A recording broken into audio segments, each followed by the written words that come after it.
هيبدأوا يناقشوا قرار مهم متعلق بمنح أوكرانيا قرض ضخم لتمويل مجهودها العسكري، وإن الجميع عارف رأيه المعارض بشدة للقصة دي. علشان كده بيقول بسخرية إنه بيدعي ربنا إن مفيش حد يرميه من الشباك لمجرد إنه متمسك برأي سيادي مختلف عن أغلبية الأعضاء. فيكو استخدم مصطلح تاريخي شهير ديفنستريشن اللي تم صياغته بعد الحادثة اللي حصلت في قلعة براغ سنة 1618 لما دخل القلعة ناس بروتستانت غاضبين ورموا بعض الأشخاص الكاثوليك من نافذة على ارتفاع 21 متر بسبب تضييق الإمبراطور الكاثوليكي فرديناند على حريتهم الدينية. الحادثة دي أشعلت حرب 30 عاماً 30 Years War اللي بدأت سنة 1618 وانتهت سنة 1648، وكانت أحد أبشع الحروب وأكثرها دموية في التاريخ الأوروبي، واتقتل فيها حوالي 8 مليون شخص. رئيس وزراء سلوفاكيا كتب التويتة دي قبل ما يدخل اجتماع مغلق لساعات طويلة بدون هواتف مع قادة 26 دولة أوروبية استمر لحد صباح يوم 19 ديسمبر علشان ياخدوا قرار ممكن يغير أوروبا كلها ويعتبر نقطة تحول مفصلية في التاريخ الاقتصادي للاتحاد الأوروبي. واحد من أكبر حزم الإنقاذ المالي في التاريخ الحديث لأوكرانيا عبارة عن قرض بفايدة صفرية قيمته 90 مليار يورو بضمان الأصول الروسية المجمدة في أوروبا. دي كانت الخطة الأولى، ولكن الموضوع انتهى بمفاجأة ما كانتش في الحسبان. انتهى الاجتماع بمنح أوكرانيا قرض 90 مليار يورو بالفعل، ولكن بدون استخدام يورو واحد من الاحتياطيات الروسية المجمدة عندهم كضمان للقرض ده. إيه اللي حصل بالظبط؟ وليه أوروبا فشلت في استخدام الأصول الروسية كضمان للقرض الضخم ده؟ ويا ترى جابوا ال 90 مليار يورو دول منين بالظبط طالما ما جوش ناحية الأصول الروسية؟ وليه أوروبا ممكن تكون بتعاقب نفسها وبتتورط في القصة دي؟ وليه أوكرانيا كانت محتاجة الفلوس دي بسرعة؟ وإيه تأثير كل ده على روسيا؟ وإيه علاقة دونالد ترامب بالقصة دي؟ أسئلة مهمة جدا جدا هنحاول نجاوب عليها في حلقة النهاردة بإذن الله. قبل ما نبدأ بفكركم بمعاناة أهلنا في غزة والسودان. في غزة لسه لحد دلوقتي الاحتلال بيدخل المساعدات بشكل قليل جدا، وأهلنا بيعانوا خاصة مع دخول الشتاء ونقص المستلزمات الشديد وغرق عدد كبير من الخيام تحت مياه الأمطار والفيضانات. في جهات موثوقة كتير شغالة لإيصال المساعدات لأهلنا في القطاع والسودان، دوروا عليهم وتبرعوا لهم واتكلموا عنهم دايما. أهلنا في غزة والسودان واليمن وكل مكان احنا معاكم دايما. يلا بينا نشوف لعبة عض الأصابع دي ومين ممكن يتألم في الآخر. أنا أشرف إبراهيم، المخبر الاقتصادي.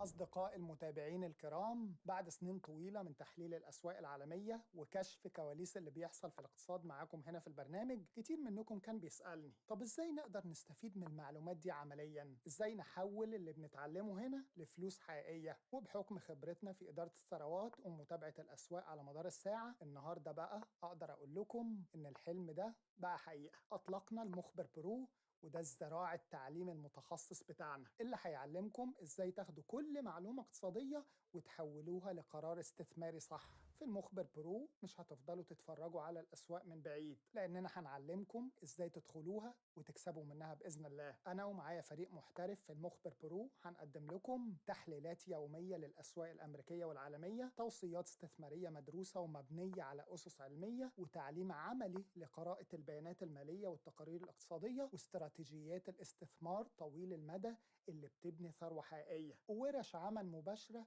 لتعليم أسرار التحليل المالي. كل ده برسوم شهرية بسيطة، أقل من وجبة في مطعم كويس، بس الفرق إن ده استثمار في مستقبلك ومستقبل عيلتك. من النهاردة مش هتبقوا مجرد متفرجين على نجاحات الناس التانية، هتبقوا انتوا اللي بتحققوا النجاح ده. علشان تنضموا لمجتمع المخبر برو ادخلوا على الرابط بتاع سيركل اللي تحت الفيديو وفي التعليقات. علشان نفهم الأول بس ليه أوروبا عملت اللي عملته ده، تعالوا نرجع خطوتين لورا علشان نعرف حجم الكارثة اللي كانت أوكرانيا داخلة عليها. دلوقتي انت بتدير دولة في حالة حرب مع واحدة من القوى العظمى في العالم وهي روسيا. مصاريف الجيش لوحدها عندك بالمليارات، ده غير مرتبات القطاع المدني من موظفين لمستشفيات لمدارس لكهرباء المية الغاز إلى آخره. كل دي مصاريف لازم تتغطى، وفي نفس الوقت اقتصادك متدمر بسبب الحرب، المصانع واقفة ومفيش إنتاج والتصدير بيقل والناس بتهاجر. محصلة كل ده إن الفلوس اللي داخلالك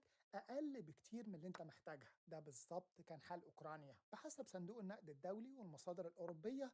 فأوكرانيا كانت محتاجة في السنتين الجايين 2026 و2027 ما بين 137 مليار ل 210 مليار يورو علشان تقدر تستمر بس، ودي مبالغ مهولة تفوق بكتير قدرة الميزانية الأوكرانية المنهكة بالفعل على تحملها. خدوا بالكم، الرقم ده أو الفجوة التمويلية المرعبة دي مش علشان أوكرانيا تقدر تكسب الحرب، ولكن علشان بس ما تفلسش. الخبراء كانوا بيقولوا إن بحلول الربع الثاني في 2026 خزنة الدولة الأوكرانية كانت هتبقى فاضية تماما، صفر. إحنا هنا مش بنتكلم على شركة عندها أزمة سيولة، ولكنها دولة بتحارب روسيا، ودي كانت هتبقى كارثة. لأن معنى إن الخزنة هتبقى فاضية إن ببساطة مفيش فلوس للجيش. علشان كده الرئيس الأوكراني زيلينسكي نفسه قال إنهم كانوا هيضطروا يقللوا إنتاج أهم سلاح عندهم دلوقتي، هو الطيارات بدون طيار، الدرونز، وبالتالي قدرة أوكرانيا على الدفاع عن نفسها كانت هتقل بشكل مرعب. ده على مستوى الجبهة. على مستوى الإنفاق المدني الداخلي ما كانش هيبقى فيه مرتبات لمدرسين ولا لدكاترة مثلا، يعني انهيار كامل للخدمات العامة، وبالتالي الدولة نفسها كان ممكن تتفكك داخليا حتى لو صمدت عسكريا، وده أخطر من الهزيمة العسكرية. وده في ظل ارتفاع نسبة الدين العام للناتج المحلي الإجمالي لأوكرانيا اللي كان قبل الحرب أقل من 50%، ودلوقتي وصل ل 85%، مع توقعات بتجاوزه حاجز 100% لو حسبنا القروض المرتبطة بآليات المساعدة الاستثنائية. على الناحية التانية أوروبا وأمريكا كانوا شايفين القنبلة الموقوتة دي وهي في العد التنازلي بتاعها، وبالتالي لازم يعملوا حاجة وبسرعة. المشكلة هنا إن أمريكا تحت قيادة ترامب بدأت تتراجع عن دعمها العسكري والمالي لأوكرانيا، وهنا الأوروبيين لقوا نفسهم واقفين بطولهم ولازم ينقذوا أوكرانيا بنفسهم. شوفوا كده المستشار الألماني قال إيه قبل 5 أيام بس من القرض الأوكراني وبعد إعلان الإدارة الأمريكية عن استراتيجيتها الأمنية الجديدة. Die Jahrzehnte der Pax Americana sind für uns in Europa und auch für uns in Deutschland weitestgehend vorbei. Es gibt es nicht mehr so, wie wir sie kennengelernt haben. Und da hilft auch keine Nostalgie. Und ich wäre einer der Letzten, der sich dieser Nostalgie nicht gerne hingeben würde. Aber es nützt nichts. Es ist so. Die Amerikaner nehmen jetzt sehr, sehr hart ihre eigenen Interessen wahr. Und das kann doch keine andere Antwort bedeuten als die, dass wir eben jetzt auch unsere Interessen wahrnehmen. Und liebe Freundinnen und Freunde, da sind wir doch gar nicht so schwach, da sind wir gar nicht so klein. Appel à tous les traders. Vous voulez participer à la compétition pour gagner des milliers de dollars sans rien risquer? Participez aux compétitions XM en démo. Tradez avec du cash virtuel pour gagner de vrais prix cash retirables. Les compétitions XM en démo sont ouvertes à tous les traders. Que vous soyez un débutant et que vous ayez besoin d'idées pour trader, ou que vous ayez de l'expérience et que vous vouliez tester vos stratégies. Et ce qu'il y a de mieux, la participation est totalement gratuite. Participez aux compétitions XM en démo. Vous n'avez rien à perdre et des prix cash à gagner. المهم بدأت أوروبا تفكر في حلول تمويلية سريعة ما تزودش أعباء الديون السيادية لكييف، وفي نفس الوقت ما تعملش انفجار داخلي في الأسواق المالية لمنطقة اليورو. دي كانت النية، وهنا ظهرت فكرة عبقرية أو شيطانية على حسب انت شايفها من أنهي مكان. الفكرة بتقول ببساطة ليه ما نستخدمش فلوس روسيا نفسها علشان نمول أوكرانيا؟ يعني روسيا هي اللي بدأت الحرب وروسيا هي اللي دمرت الاقتصاد الأوكراني، فليه ما نخليهاش تدفع الثمن؟ زي ما حضراتكم عارفين مع بداية الحرب الروسية الأوكرانية في فبراير 2022 الدول الغربية عملت خطوة صادمة ومفاجأة للجميع لما جمدت أصول البنك المركزي الروسي اللي كانت موجودة في بنوكها. حجم الفلوس دي مرعب، بنتكلم عن حوالي 290 مليار يورو متوزعين على مستوى العالم. تعالوا نشوف التوزيع بتاعة الأصول الروسية المجمدة دي فين بالظبط. أغلب المبلغ ده وتحديدا 210 مليار يورو موجودين في أوروبا، 86% منهم موجودين في بلد واحد صغير وهي بلجيكا، وال 14% الباقيين متفرقين في دول أوروبية تانية. خارج أوروبا بقى في 28 مليار يورو في اليابان، و27 مليار يورو في المملكة المتحدة، و6 مليار يورو في سويسرا، و15 مليار يورو في كندا، و4 مليار يورو في أمريكا. وبالتالي بلجيكا هي اللي قاعدة على الكنز الحقيقي، ونركز في التفصيلة دي علشان هنرجع لها بعد شوية. الفكرة اللي فكر فيها الأوروبيين بقى ببساطة كانت كالتالي: أوروبا هتاخد الفلوس المجمدة دي، مش هتصادرها لأن ده ممكن يكون انتهاك للقانون الدولي، ولكن هتستخدمها كضمان لقرض ضخم لأوكرانيا قيمته 90 مليار يورو. كأنك حاجز على عربية صاحبك اللي مديون لك بفلوس، فبتروح للبنك تقول لهم ادوني قرض بضمان العربية دي، فلما صاحبك يسدد اللي عليه ياخد عربيته وانت تسدد القرض للبنك. ده اسمه قرض التعويضات ريبريشنز لون.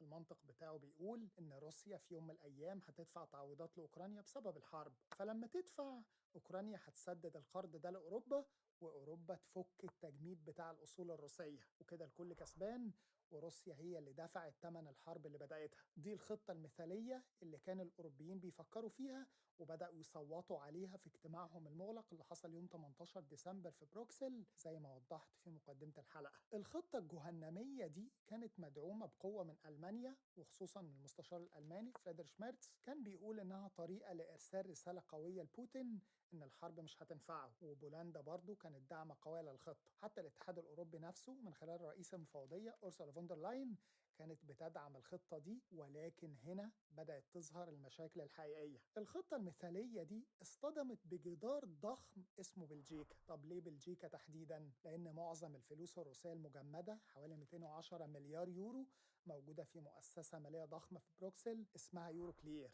وبالتالي بلجيكا هي اللي هتتحمل أكبر المخاطر. هنا الحكومة البلجيكية أعادت حساباتها وبصت للموضوع وقالت: لحظة واحدة، لو عملنا كده فروسيا مش هتسكت، وبالتالي بدأت تقاوم الخطة دي بشراسة. المخاوف البلجيكية كانت منطقية جدا، ونقدر نلخصها في 3 أسباب أساسية. أولاً، الخوف من الانتقام القانوني. روسيا هترفع قضايا في كل محاكم العالم ضد بلجيكا ومؤسسة يورو كلير، وهتقول دي سرقة لأموال دولة ذات سيادة. روسيا بالفعل رفعت قضايا في محاكم روسية ضد يورو كلير، وحتى لو موقف أوروبا القانوني كان سليم من الناحية النظرية، فالمعارك القضائية دي ممكن تستمر سنين طويلة وتكلف مليارات في رسوم المحاماة والتسويات. ده غير ان مؤسسة يورو كلير نفسها كانت خايفة جدا. علشان كده وكالة التصنيف الائتماني فيتش وضعتها على المراقبة السلبية بسبب المخاطر القانونية. مؤسسة يورو كلير دي يا اخوانا مش مجرد غرفة مقاصة مالية، دي بتمتلك أصول تحت إدارتها قيمتها بتصل ل 40.7 تريليون يورو، وهي بتتعامل مع بنوك مركزية ومؤسسات استثمارية من جميع أنحاء العالم. وبالتالي القلق هنا يكمن في إن أي مساس بالأصول الروسية ممكن يدفع دول تانية زي الصين أو الهند إنها تعيد النظر في الاحتفاظ باحتياطياتها من اليورو في المؤسسات الأوروبية، وده ممكن يؤدي لهروب رؤوس الأموال وزعزعة استقرار العملة الموحدة اليورو. تاني حاجة، الخوف من الانتقام الاقتصادي. روسيا هددت صراحة، ورئيس وزراء بلجيكا قال إن موسكو بلغتهم صراحة إنه لو ده تم فبلجيكا هتحس بالعواقب للأبد. وده مش تهديد فارغ، لأن روسيا تقدر ببساطة تصادر أصول الشركات البلجيكية والأوروبية اللي لها استثمارات في روسيا، وحجم الاستثمارات دي مش قليل بالمناسبة. في تقديرات بتقول إن في حوالي 127 مليار دولار لشركات أمريكية وأوروبية وبريطانية. بنك يوني كريدت الإيطالي لوحده عنده أكتر من 10 مليار دولار استثمارات في روسيا، وبالتالي موسكو ممكن ترد الضربة بضربة موجعة جدا وتصادر كل الاستثمارات دي. والتهديد الروسي هنا ما كانش اقتصادي وبس، ولكنه تهديد بشن حملة اغتيالات. في تقارير استخباراتية أشارت لنية روسيا استهداف شخصيات رئيسية في مؤسسة يورو كلير، بالإضافة لسياسيين بلجيكيين، في إطار حملة ترهيب الهدف منها تقويض الدعم الأوروبي لمصادرة الأصول الروسية. تالت حاجة بقى، بناء على اللي فات ده، مين هيشيل الليلة دي؟ بلجيكا كانت خايفة إنها لو وافقت وبعدين حصل أي مشكلة قانونية ولا سياسية تلاقي نفسها لوحدها في مواجهة الدب الروسي. علشان كده رئيس وزرائها باردي ويفر استخدم تشبيه عبقري لما قال: احنا مستعدين نقفز في الهوية دي مع باقي الأوروبيين على أمل إن الباراشوت يستحملنا كلنا، ولكن ده في حالة لو أخذ ضمانات قوية من أوروبا كلها إنها تكون في ظهر بلجيكا لو حصل حاجة. طبعا مفيش حد كان مستعد يوقع على ضمانات بشكل واضح، وبالتالي بلجيكا قالت عليا الطلاق ما في يورو واحد هيتم استخدامه كضمان للقرض الأوكراني ده. بلجيكا ما كانتش هي الدولة الأوروبية الوحيدة اللي رفضت الخطة الأوروبية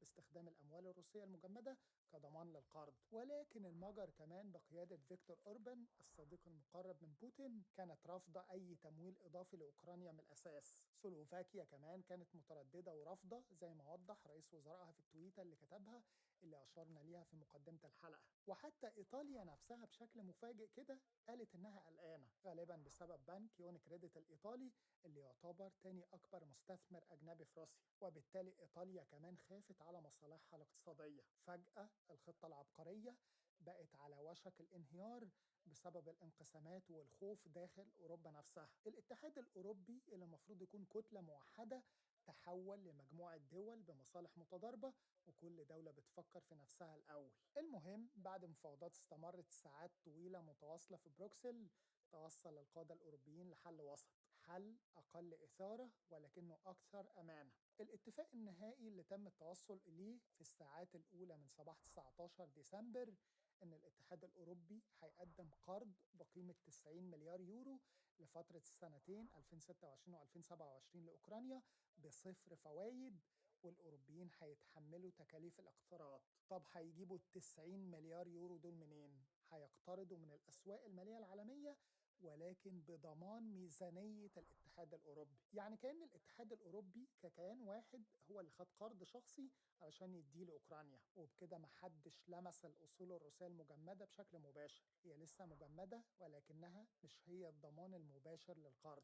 الفكرة هنا ببساطة إنهم لو كانوا استخدموا الأصول الروسية المجمدة كضمان للقرض وجات أوكرانيا وتعثرت في السداد كما هو متوقع لأنها أصلا مش قادرة تكفي نفسها، ما بالك بسداد قرض ضخم زي ده، فده كان هيدي أوروبا الحق إنها تستولي على ما يعادل قيمة القرض من الأصول الروسية المجمدة دي. المهم عدم استخدام أوروبا للأصول الروسية المجمدة كضمان للقرض كان انتصار لبلجيكا وإيطاليا اللي كانوا خايفين، لكنه كان هزيمة لألمانيا وبولندا اللي كانوا عاوزين يوجهوا رسالة أقوى لروسيا. ألمانيا بالذات كانت محبطة لأن المستشار الألماني ميرتس كان بيعتبر الخطة الأصلية رسالة قوية جدا للرئيس الروسي بوتين. على الناحية التانية أوكرانيا أخذت الفلوس اللي هي محتاجاها أو جزء كبير منها، وفي 24 دولة من أصل 27 دولة وافقوا يشاركوا في ضمان القرض ده، بينما المجر والتشيك وسلوفاكيا خرجوا بره اللعبة وقال لك حتى ده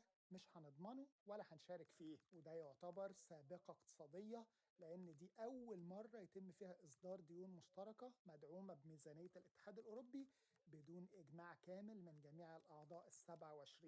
الفكرة هنا إن قرار القرض ده ما كانش مجرد قرض والسلام، ولكنه فتح الباب على مصراعيه لفكرة كانت من المحرمات في أوروبا، وهي فكرة اليورو بونز أو السندات الأوروبية المشتركة. يعني الدول الأوروبية تقترض بشكل جماعي وتتحمل المسؤولية بشكل جماعي، وده تحول تاريخي في السياسة الاقتصادية الأوروبية آثاره ممكن تكون أكبر بكتير من مجرد دعم أوكرانيا. من الناحية الاقتصادية البحتة فاعتماد الاتحاد الأوروبي على الاستدانة الجماعية لتمويل المجهود الحربي في أوكرانيا بيحمل مخاطر تضخمية واجتماعية داخل أوروبا. بعض الاقتصاديين بيحذروا من أن تمويل الحرب من خلال الاقتراض المشترك ممكن يؤدي في النهاية لاقتطاعات في الخدمات العامة وأنظمة الضمان الاجتماعي داخل الدول الأعضاء في الاتحاد الأوروبي علشان يقدروا يغطوا فوائد وأصل القروض دي في المستقبل.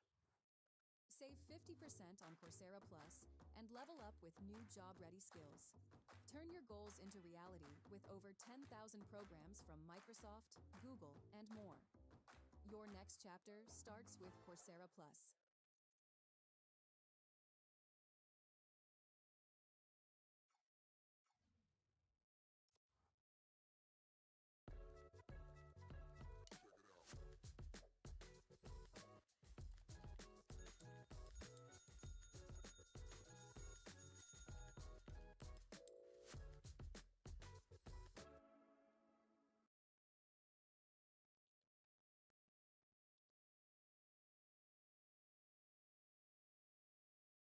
بالإضافة لكده فما يسمى بهامش الأمان في ميزانية الاتحاد الأوروبي واللي بيتم استخدامه كضمان للقروض دي هو مورد محدود، وبالتالي استنزاف الهامش ده في تمويل أوكرانيا هيقلل من قدرة الاتحاد على الاستجابة لأي أزمة داخلية مفاجئة ممكن تحصل، زي مثلا الكوارث الطبيعية أو الأزمات الاقتصادية، وبالذات في دول الجنوب الأوروبي اللي بتعاني من مستويات عالية من الديون. بالنسبة لأوكرانيا فاتفاق 90 مليار يورو بيمثل قبلة حياة للأوكران، لأنه بيمنحهم مرونة أكبر وبيديهم ضمانة مالية للسنتين الجايين، وبيقوي موقفهم التفاوضي مع روسيا في حالة التوصل لاتفاق برعاية أمريكية. ومع ذلك رغم حجم القرض الضخم إلا أنه يعتبر غير كافي برضه. علشان كده وزير المالية الأوكراني سيرهي مارشينكو قال أنه على الرغم من أهمية القرض الأوروبي إلا أنه بيغطي تلتين الاحتياجات التمويلية، وبالتالي فهو بيسيب فجوة تمويلية مقدارها 45 مليار يورو تقريباً لازم تتسدد من شركاء دوليين تانيين. الأوكرانيين شايفين أن القروض دي رغم أهميتها إلا أن لها مخاطر اقتصادية، لأنها بتزود من عبء الدين الخارجي حتى لو كانت بفوائد صفرية، وده ممكن يعيق جهود إعادة الإعمار في مرحلة ما بعد الحرب لو ما تحولتش لاحقا لمنح أو تم شطبها مقابل الأصول الروسية. طبعا أوكرانيا كانت أول دولة بتشجع الاتحاد الأوروبي على استخدام الأصول الروسية المجمدة والسطو عليها. كل المعطيات بتقول أن قرض 90 مليار يورو يعتبر مسكن للآلام مش علاج جذري للأزمة، ومع استمرار الحرب هتفضل أوكرانيا بحاجة لتدفقات نقدية مستمرة، والاتحاد الأوروبي هيضطر في مرحلة ما إنه ياخد قرار حاسم بخصوص الأصول الروسية المجمدة دي، لأنه حتى بعيداً عن الفجوة التمويلية اللي أوكرانيا محتاجاها علشان تقدر تعيش، فتكاليف إعادة الإعمار اللي البنك الدولي قدرها وصلت ل 524 مليار دولار، أكتر من نص تريليون دولار. وبالتالي فأوكرانيا هتحتاج لمزيد من الدعم الدولي لإعادة البناء. روسيا من جهتها استقبلت فشل الاتحاد الأوروبي في التوصل لاتفاق فيما يخص الأصول الروسية بنوع من الارتياح الاستراتيجي، ومن جهته حذر الرئيس الروسي بوتين من أن أي محاولة مستقبلية للمساس بالأصول الروسية هيعتبر سرقة وهيؤدي لتآكل الثقة في النظام المالي الغربي. طبعا لا يزال بقاء الأصول مجمدة هو خسارة كبيرة لروسيا، ولكنه أهون الشرين مقارنة بالمصادرة النهائية. وفي نفس الوقت روسيا هتواصل استراتيجية الضغط العسكري الميداني بهدف رفع تكلفة الحرب على الاتحاد الأوروبي، وبالتالي جعل الاستدانة الجماعية عبء سياسي واجتماعي لا يمكن للعواصم الأوروبية أنها تتحمله، مع رهان موسكو على الانقسامات الداخلية داخل الاتحاد الأوروبي زي موقف المجر وسلوفاكيا أنها هتتعمق بمرور الوقت وهتزداد أعباء الديون بشكل يثقل كاهل الأوروبيين. طبعا المشهد ده كله لا يمكن عزله عن التحركات الأمريكية بقيادة ترامب وفريقه اللي بيضغطوا للتوصل لتسوية دبلوماسية سريعة للنزاع. في الوقت اللي كان فيه قادة الاتحاد الأوروبي مجتمعين في بروكسل، كان في تقارير بتشير للقاءات في ميامي بين مبعوثين من روسيا ومسؤولين أمريكيين لمناقشة خطة سلام بتشمل تنازلات أوكرانية عن الأرض وترتيبات أمنية جديدة. ويمكن ده كان أحد الأسباب اللي خلت الأوروبيين يسرعوا من إقرار قرض 90 مليار يورو علشان يحصنوا أوكرانيا مالياً قبل أي مفاوضات محتملة ممكن تفرضها أمريكا، وبالتالي يضمنوا إن كييف مش هتدخل المفاوضات دي وهي في موقف المنهار مالياً. كمان الأوروبيين كانوا خايفين من جنان ترامب لا يستخدم الأصول الروسية، لأنه راجل بتاع صفقات وبتاع بيزنس في المقام الأول، وبالتالي ممكن الخطة بتاعته كانت تشمل توجيه الأصول الروسية دي لمشاريع بنية تحتية بتنفذها الشركات الأمريكية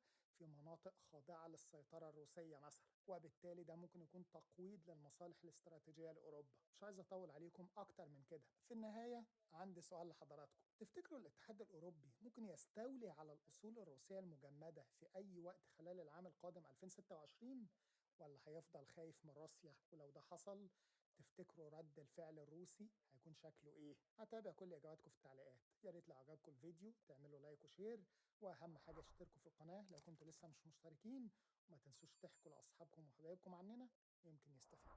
سلام.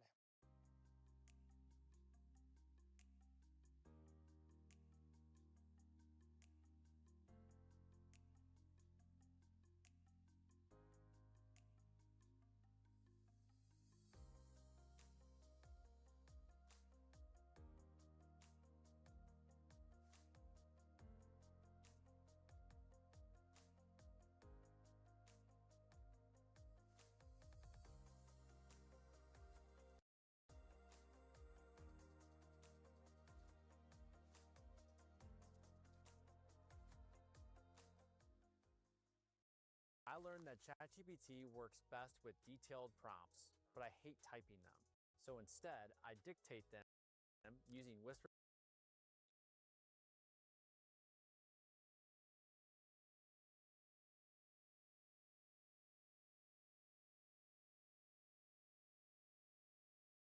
في الأنبياء. لا لا لا لا لا لا، هالحكي كان زمان. هلا ما في قتلة أنبياء، بس نساء وأطفال. شفت يا عمرو أديب، أنا عرفت دلوقتي ليه كل شوية يجيلك تناقضات. اليساريين مش سايبينك في حالك. بس معقولة عمرو أديب الوحيد اللي دايما ثابت على موقفه فجأة كده يغير كلامه؟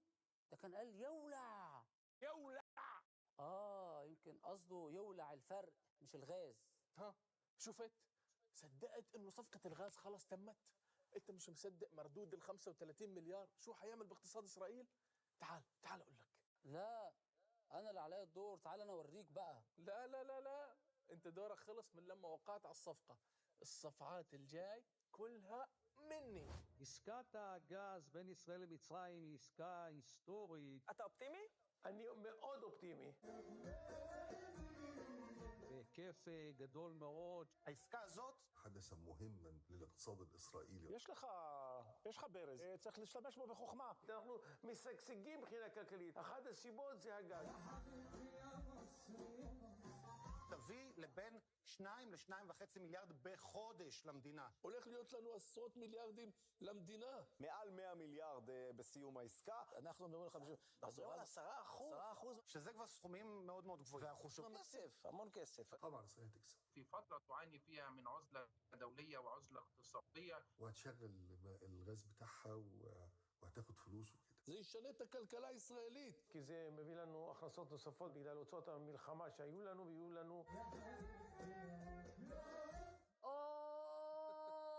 يا حبيبتي يا مصر يا مصر. الإسرائيليين بيغنوا يا حبيبتي يا مصر. ده أنا كان حلم حياتي أغني للغاز الإسرائيلي، أصله ما عداش على مصر. مش مصدق. يعني الحكومة تشد منهم الغاز ب35 مليار وتقول لنا احنا شدوا الحزام؟ دي توجع قوي. عن جد احنا مش عارفين كيف نشكركم. 35 مليار دولار، انتوا انقذتوا اقتصادنا ونغنغتونا. انا اشتريت ال17 برو ماكس و12 مركبة. مش دي المشكلة. المشكلة ان الغاز ده سلعة استراتيجية، ده امن قومي. ازاي نسلم مفتاح الامن القومي بتاعنا لسلعة زي دي لدولة ليها مطامع في المنطقة وبتعلن ده بشكل علني؟ ده العدو الازلي بتاعنا، يعني يقدر يوقف الغاز عندنا في اي لحظة. اي حد يقول لك الغاز بتاعنا او الكهرباء بتاعتنا او المستشفيات بتاعتنا المحبس بتاعها في اسرائيل، على طول تاخده توديه مستشفى ايا كان من هو. مجنون. انا مش مجنون والله. وبعدين ما ده كان كلام الاعلام المصري قبل ما نمضي الصفقه، يعني المفروض يروحوا يقدموا الحلقات بتاعتهم من العباسيه. شو هم اللي قالوا ان لا عهد لهم، لا عهد لهم، اوعى ولا عهد لهم، اوعى عهد لهم. اهلا فيكم بالشو اللي كنا موعودين فيه من 4000 موسم. يلا نصور. يلا 3 2 1 and action.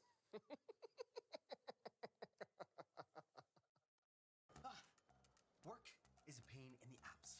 My files are in this app, my chats in this app, projects in that app. Oh! Wow. You're really working your apps off, Daniel. You need ClickUp. ClickUp is the AI-powered work platform that unifies your entire team and all your tools together in. اهلا بكم في فقرتكم الاسبوعيه المفضله، فقره الابهار. بس قبل ما نخش فقره الابهار استغل وجودكم كده معايا في ان اعرفكم كواليس بتتقال لاول مره عن المنطقه واسرائيل وامريكا. فاكريني بهزر واطلع كده اقول اي كلام؟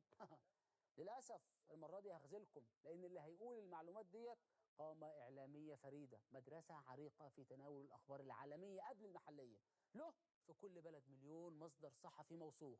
اجهزوا عشان هعرض لكم اسرار الصندوق الاسود في البيت الابيض. معنا المحلل السياسي الكبير الاستاذ عماد الدين اديب. مساء الخير. نبدا بقى بتقييم حاله ترامب. هو ونتنياهو اساسا لا يطيق بعضهم البعض على المستوى الشخصي. علي الطلاق كده. زوجة نتنياهو كلمت ميلانيا ترامب من 6-7 شهور ان هي تصلحهم مع بعض. هو اساسا مسافر مش عشان يقابل ترامب، هو مسافر عشان متخانق مع ابنه اللي تشاجروا، وابنه ابن نتنياهو ضربه. ابن نتنياهو ضربه وسافر وساب البلد وفي مشكلة كبرى. فسارة نتنياهو بمناسبة الميلاد الجديد والعام الجديد بتحاول تصلح الأب والابن مع بعض. ايوه فعلا صح، كل ده حصل. بالاماره الموضوع ده قلب سلفة ترامب على ولا ابنها. اصلا حماد ترامب كانت عايزه تدهن البيت اوف وايت مش ابيض، فقالت له الكلام ده بقى وهي جايبه الخضار، وقت ما فنكه كسرت كوبايتين النيش ونسيت حاله البصاره على النار. موضوع كبير قوي يا جدعان، بس ربنا يولي من يصلح. مش عايزين نجيب سيره حد، البيوت الرئاسيه اسرار برضه. قابلني بس انت بكره في البيت وانا احكي لك حكايه مكرون بالتفصيل. الواد يعني من همه واخد واحده قد امه، هنقول ايه بس. انا ايه اللي وصلني يا استاذ عماد الدين اديب؟ احنا قصدنا اسرار البيت الابيض مش مصطبه البيت الابيض. هو انت عشان قاعد مع اخوك حرفيا بتتكلم معاه كانكم قاعدين في صاله بيتكم؟ انا بجد مكسوف لكم والله. المفروض انت جايب اخوك المثقف والمفكر والمستشار السياسي والاعلامي اللي المفروض بقى يكلمنا بتحليل سياسي عن اوضاع المنطقه الملتهبه اللي كل سنت فيها في حدث. كان ساب كل ده وقعد يحكي لنا عن مشاكل محكمه الاسره وخناقه ابن نتنياهو مع ابوه، اللي الله اعلم صح ولا لا. بس نرجع نقول ايه، معذورين يا جدعان. اصل هو السقف عنده يستحمل بيوت رئاسيه بس مش قصور.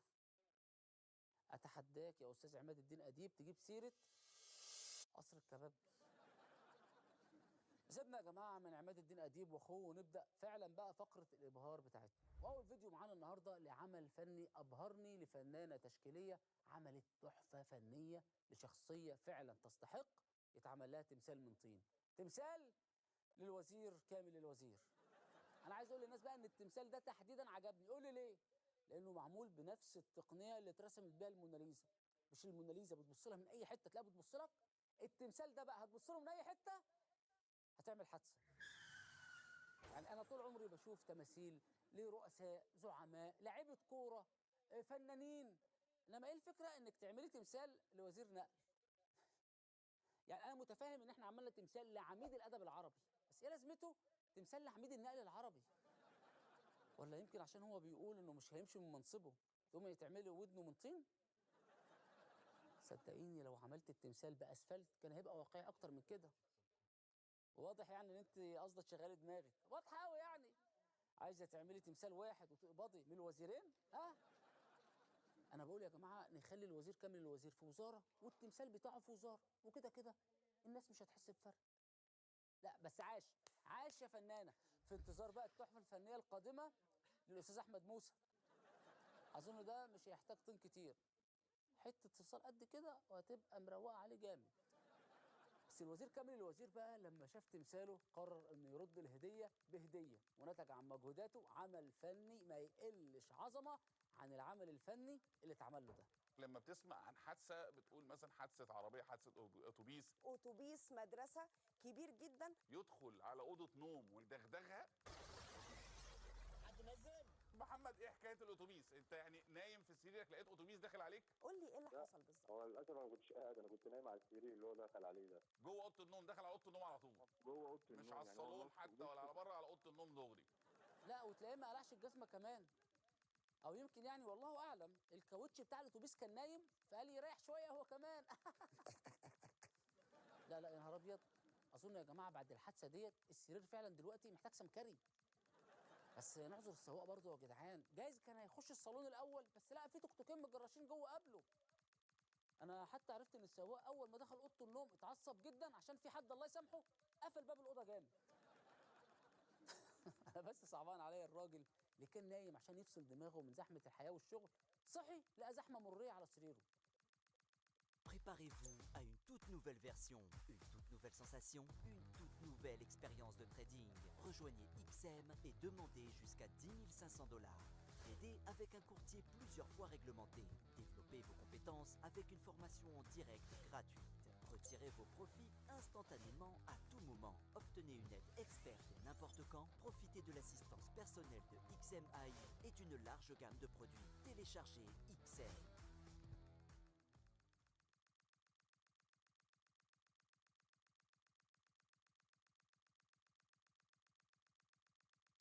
مستشفى باراكير ببرشلونة مرجعا عالميا بمجال طب وجراحة العيون، 80 عاما من الخبرة وأكثر من 30 استشاريا بطب العيون وأحدث الوسائل التكنولوجية في خدمتك.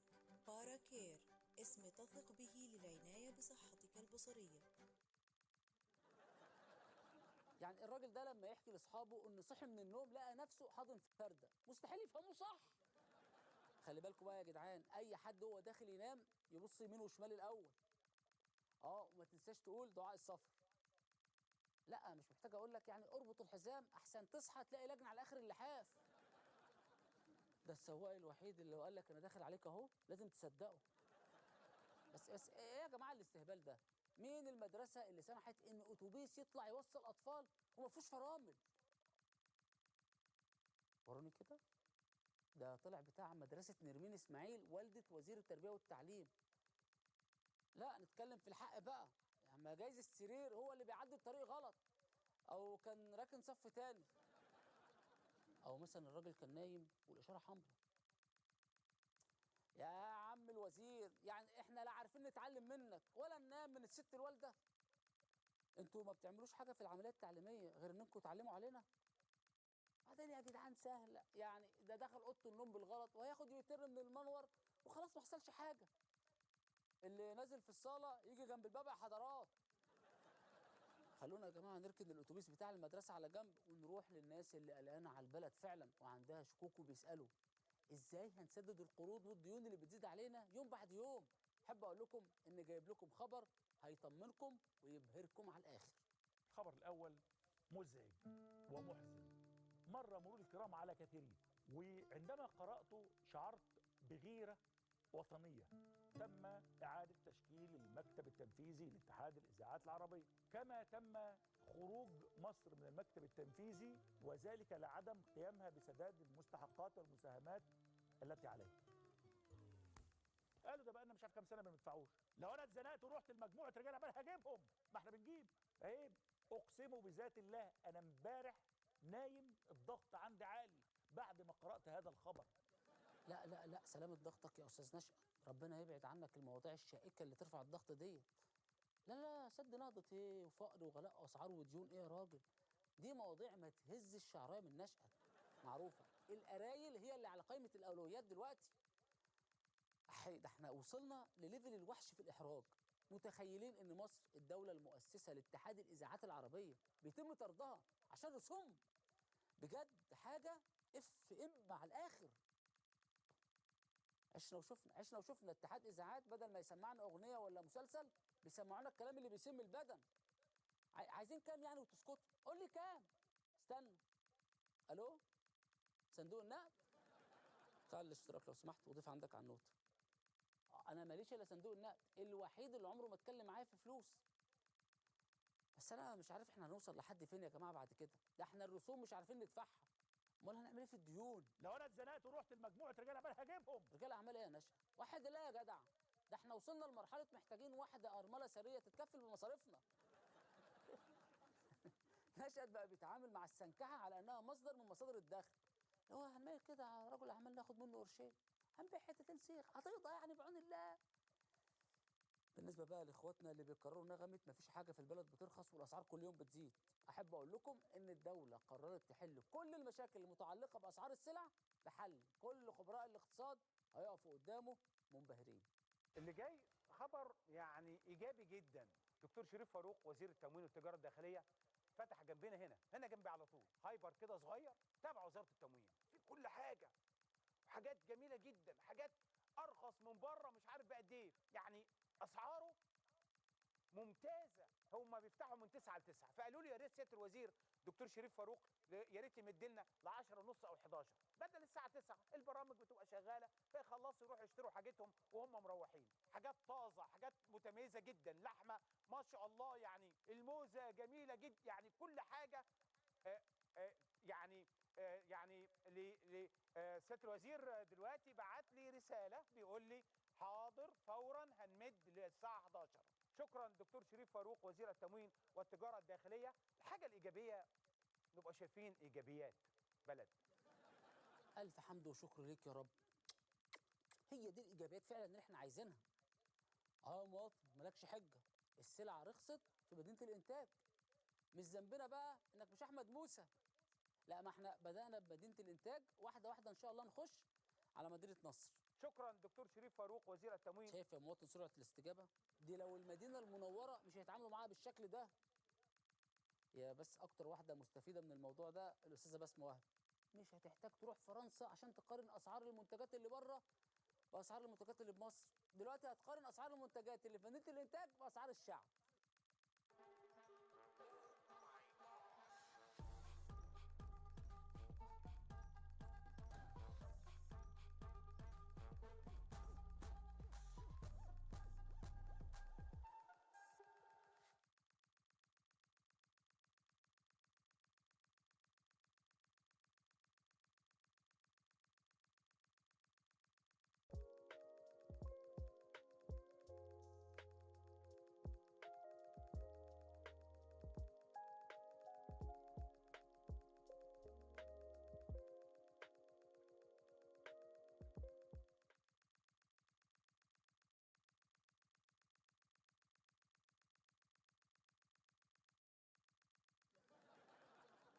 يلا عقبال برضه ما يعملوا لكم مكتب تموين قريب عشان تلحقوا تصرفوا نقط العيش.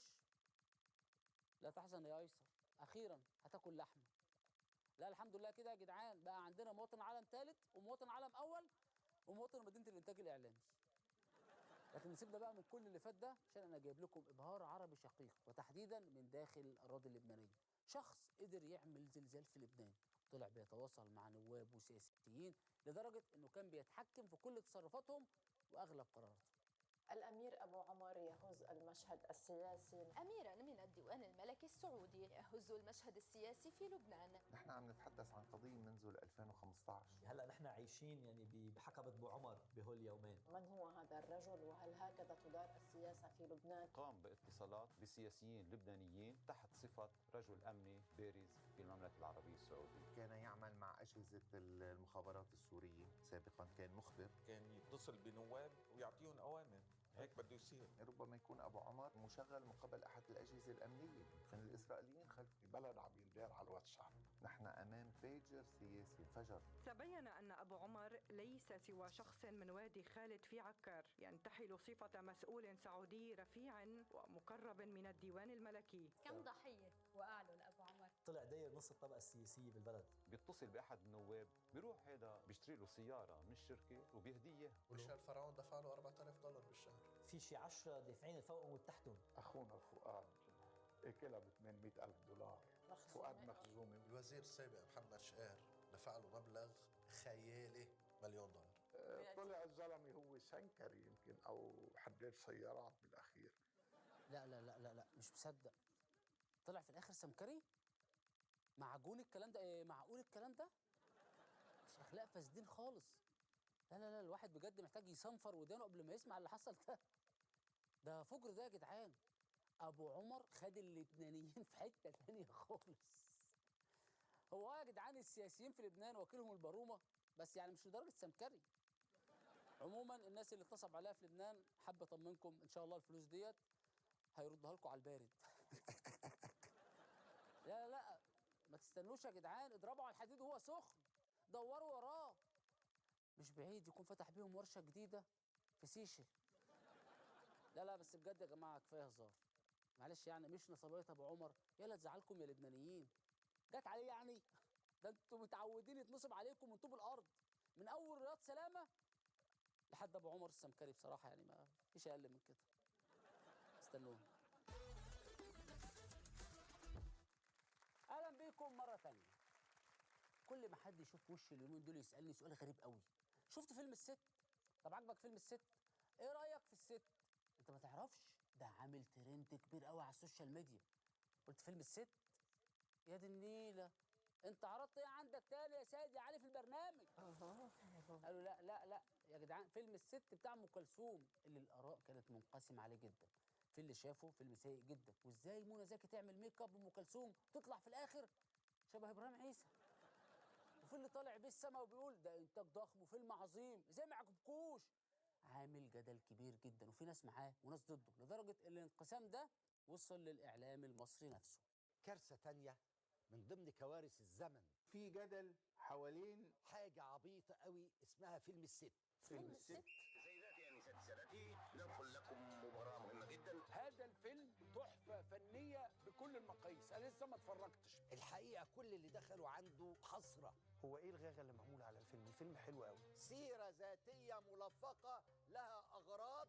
اطلقنا على ام كلثوم الست في الفيلم، هو الست فعلا. مين اللي قصد يشوه ام كلثوم؟ هل واحد له ورث مع ام كلثوم؟ منى زكي وام كلثوم لو جايين نهرج. يا اللي ظلمتوا الفيلم وقلتوا وعدتوا عليه مش عارف ايه، العيب فيكم يا في بوسطتكم، اما الفيلم يا روحي عليه. جاء الوقت علينا الإنتاج الخارجي يشوه أم كلثوم. موسم الرياض لو دعم او رعى فهو من باب الحب لرمز زي ام كلثوم. كلام الاستاذ محمد صبحي النجم في مؤامرات لضرب الفن المصري. لا استنى بقى يا محمد يا صبحي لو سمحت، عشان دي مش مؤامره وبس، دي مؤامره كونيه. هي مش كوكب الشرق، تبقى كونيه، مش محتاجه يعني، ولا ايه؟ مؤامرات لضرب الفن المصري. ايه الافوره دي يا فنان؟ مؤامره كونيه ايه بس؟ ايه ده كده؟ مش دي طريقه النقد اللي المفروض تطلع من قامه كبيره زي حضرتك. ما ينفعش تقول كده على عمل فني انه مؤامره. يعني ممكن ننتقد الاداء، التمثيل، الاخراج، الميك اب مثلا، لكن طريقه النقد ديت خلت حاجات غريبه تطلع تتكلم عن فيلم الست. هل واحد له ورث مع ام كلثوم؟ لا وحياه ستك تنقطنا انت بسكاتك، وحياه ستك ما تدخلش مشاكلك الشخصيه في البرنامج. وصدقني حكايه تشويه الشخصيه اللي بتقول عليها ديت غلطه ميك اب اكيد. بلاش افوره يا جماعه. من ضمن كوارث الزمن. لا لا لا مش للدرجه دي يا سيد. هم عملوا ايه الكوكب الشرقي يا جماعه؟ اقتحموا غلافها الجوي ولا ايه؟ لا لا ليه محسسيني ان اللي حصل معاها ده انعدام جاذبيه؟ صدقوني كوارث الزمن الحقيقيه ان الفيلم خلى الراجل ده يغني بصوته. يا اللي ظلمتوا الفيلم. اهو اللي زي ده الاستاذ محمد صبحي لو طلع وقال ان وجوده في الاعلام مؤامره انا موافق. انما فيلم وعمل فني يتقال عليه كده انا مش متفق معاك يا محمد صبحي، لان ده فتح عليك ماسوره نقد وهجوم من مذيعين MBC مصر. مش فاهم ليه بصراحه اشمعنى مذيعين MBC مصر تحديدا اللي بيهاجموك. اخرهم حاجه حمراء كده طلعت على الشاشه واساءت ليك.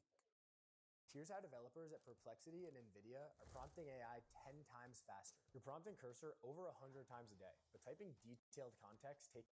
حابة بس هنا أفكر محمد صبحي كل حد يلزم حدوده. محمد فجأة كده افتكر الصبح بعد موضوع السواق انت لمسته منى زكي وبيعتب عليها. طب ليه ما اعتبناش عليها قبل مشكلة السواق؟ حدوتة مربي الأجيال. محمد لو ده اللي هيربيهم امال مين اللي مش هيربيهم؟ ممثلين كتير أعرفهم وقالوا لي محمد عمل معاهم ايه؟ والوسط كله يعرف. اي اجيال دي اللي هتتربى على فيلم عبقري 5 لمحمد صبحي. لما نيجي نعمل قصة حياتك او سيرتك محمد اذا اتعملت فهنسرد المشاهد الساخنة والقبلات اللي في المشهد ما بين محمد صبحي وما بين هياتم الله يرحمه. كانت فنانه بحق وحقيقي. عايز اقول لك بقى محمد صبحي ليه بوسه تانية مع واحده الله يمسيها بالخير بقى يعني مش ها. كل حد يلزم حدوده. احيي بجد اللي بيتعمل في الاعلان ده ملوش غير اسم واحد فعلا، تخاريف. عايزه تنتقدي فعلا محمد صبحي؟ انتقدي عمله الفني. لو انت فعلا عندك الجراءه انتقديه في دور الدكتاتور. تقدري؟ ها؟ صعب عليكي صح؟ ولا انت ما يعجبكيش غير الهمجي؟ ها؟ يا استاذه حمرا انت يعني حضرتك ده اسمه تمثيل على الجمهور زي اللي انت بتعمليه بالظبط. محمد وبعدين معلش يعني احنا لو هنحاسب كل فنان في سياق الادوار اللي هو عملها، في فنانين كتير قوي هيروحوا ورا الشمس. كلنا فاكرين اللي قام بالدور الراجل اللي خرب مصر يعوض يا ارهابي. ازاي تعمل كده في بلدك يا اخي؟ وانت يا عمرو يا واكد يا خاين بتبيع عشري؟ حسبي الله ونعم الوكيل فيك يا شريف يا منير يا جاسوس. اسم الحقيقي دانيال. بص يا استاذه حمرا انت انا مقدر انك على طول بتحبي تطلعي ترند، بدليل ان تقريبا دي الحلقه الوحيده اللي دافعت فيها عن اي ست. عايز اقول لك يا استاذه يا حمراء انت ان الفنان محمد صبحي قيمه وقامه مصريه عظيمه. مسرحياته وكتاباته لسه عايشه لحد النهارده، وبتتعرض اعماله كاننا اول مره نشوفها. بعد 50 سنه هنفضل فاكرين كل اعماله الفنيه، وانت محدش هيفتكرك غير لأ. معقوله بقى انثى الفنيق تهاجم من الفنان محمد صبحي؟ يا زمن، ازاي قناه زي MBC تسيب فتاه اللقه تهاجم فنان مصري بالاسلوب الرخيص ده؟ فين الكبير بتاع القناه ديت؟ استاذ عمرو اديب فين من الكلام ده؟ فيلم الست لما الست، هيئة الترفيه تدعم فيلم الست. محمد صبحي يرى أن هناك مؤامرة على الفن المصري. أنت اللي عايز تعمل مؤامرة عشان تغطي على مشكلة السواق اللي جري وراك يا عيني يلهث بعد ما مسحت بيه الأرض. فأنت قررت إن أنت تعمل أي فقاعة علشان الناس تنسى موضوع السواق. أستاذ محمد، الناس مش هتنسى موضوع السواق. فاكرنا هننسى ولا ايه؟ ايوه فكروا يا عم، ده ساعات حتى بيخلي السواق ساعات يشيل له الشنطه ويستناه. يقول ايه بس يا عم؟ اكل العيش بقى. انصح انت بقى. انت اكيد عارف من اين تؤكل الكتف. شكرا. ايوه يا عم، افضح محمد صبحي. عايز تغطي على قصه السواق؟ اخدت فيلم الست لكن لو عايز تغطي على قصه السفراجي انتقد فيلم الفيل الازرق. لو عايز تغطي على اللي بيحصل في البلد انتقد محمد صبحي. الناس مش هتنسى موضوع السواق. شوف انسى، العالم كله فاكر واقعة السواق بتاعت محمد صبحي عشان خلاه يجري وراه بالعربية. كله بيستنكر ويقول ازاي تهين السواق كده، مع ان السواق ده لو على السكة الحديد كانوا هيلبسها له ويطلعوه شارب. لا بجد انا صعبان عليا محمد صبحي، عشان كده انا اللي هتصدر الموضوع ده وهجيب له محامي خبرة يدافع عنه. الفنان العظيم محمد صبحي العبقري، هو عبقري فعلا وفنان مثقف أثر في الوجدان المصري، عنده عمق. جزء من ثقافتك جاي محمد صبحي، جزء من متعتك وحبك للمسرح محمد صبحي، جزء من اتجاهاتك السياسية هتلاقي محمد. هو ده الوجدان. ياه، كل ده محمد صبحي؟ ده انا اول مرة اعرف يا اخي. انا برضو قلت محدش هيرد على عمرو اديب غير عمرو اديب. لا عمرو مش سهل برضه. انا مش عايز اقول لكم ان ممكن اجيب عمرو اديب ثالث يقول راي ثالث غير الاثنين عمرو اديب دول. عايز اقول لكم لو محمد صبحي حب يمثل التباين ده في مسرحيه من مسرحياته مش هيعرف يعملها زي كده يا اخي. بس انت برضه ما تصعبهاش كده يا عمرو، يعني لما بتنتقد فنان خلي فيه منطقيه في النقد. يعني بص، وظف الدفاع والهجوم في سياق العمل الدرامي. يعني مثلا قول ان الراجل عنده عمق ضد السواقين، تمشي كده. مثلا اثر في وجدان موقف رمسيس، لكن عمال تضرب الاثنين عكس بعض كده. ايه بقى؟ هتسيب عمرو يحرجك ولا ايه؟ لا لو كده نجيب عمرو يعرف يرد على عمرو ثالث غير عمرو الثاني والاول. فرق بين Work today is broken. Every day, people juggle so many different tools just to get work done. A simple task turns into a time-consuming mess because work sprawl has scattered the tools and context we rely on. And the trend towards bundling software isn't addressing the root of the problem. The system's broken, and it's wasting our time. 8 years ago, we started ClickUp with a mission to save people time from switching between a bunch of different applications. But we knew the answer wasn't just bundling a bunch of tools together. We needed to rethink how software was built entirely. To solve the root of the problem, we built a single, flexible platform with powerful primitives that can be shared to build multiple first-class products inside of one app. We call this convergence. It's allowed us to deliver products at an extremely high velocity, and now we're tying it all together in a new way. Everything we've built has led to this. Introducing ClickUp Full-Time, the first converged AI workspace in the world. It's the future of software. It's not just another bundle of apps. It's a fundamentally converged platform where everything works together seamlessly. From communication to project management to knowledge management in one app, accelerated by the world's most productive AI. 4.0 is the epicenter for all of your work and collaboration. It's the beginning of a new meta category of apps that will define the next generation of software in the AI age, and it ushers in a new era. النقد والانتقام بين النقد والغن. لما قاعد بيلعب صوابع رجله على النت. متى كنت طرف في عمل ضخم زي ده؟ ايوه، موتوا بغيظكم يا اعداء فيلم الست. لا لا لا، الفيلم بالصلاه على النبي جايب ايرادات عاليه جدا. ده عند عمرو اديب لوحده جايب 10 مليون جنيه، يعني تقريبا 210,000 دولار. لا برافو بجد، يعني 210,000 دولار حلو جدا لما تقارنه بميزانيه الفيلم. احيه، ده زمان المنتج بيقول يا ندم يا ندم يا ندم. لا بهزر طبعا يا جدعان. ان شاء الله ارباح الفيلم هتغطي على مصاريف الانتاج لو قعد في السينما 6 سنين ولا حاجه. شفت يا محمد يا صبحي، انا بقول اي حاجه اهو في الفيلم، انما انت متى كنت طرف في عمل ضخم زي ده؟ بس انا عايز اقول لك يا عم ان الاعمال العظيمه عمرها ما بتتقاس بضخامه انتاجها اصلا. يعني مثلا كليوباترا كان انتاجه ضخم وفشل، الناس صلاح الدين كان انتاجه ضخم وفشل برضه. على الناحيه الثانيه افلام كتير بادجت قليله وصلت للعالميه. بقول لك ايه، ده في واحد الناس ما تعرفوش اصلا اشهر منك دلوقتي. بعدين ثانيه واحده كده، انا ليه حاسس ان كل اللي موجودين في الاعلام دول ما شافوش الفيلم اصلا؟ لا لا يا جدعان، انا مش هاخد الريفيو الحقيقي غير من حد شاف الفيلم ودخلوا السينما عشان يقول لنا رايه. ما يحدث في تشويه الرموز المصريه، يعني لما هذا الكلام وهذا يسجل لجيل جديد طالع ما يعرفش ام كلثوم ما سمعش عنها، وتحاول تشوهه بانتاج خارجي.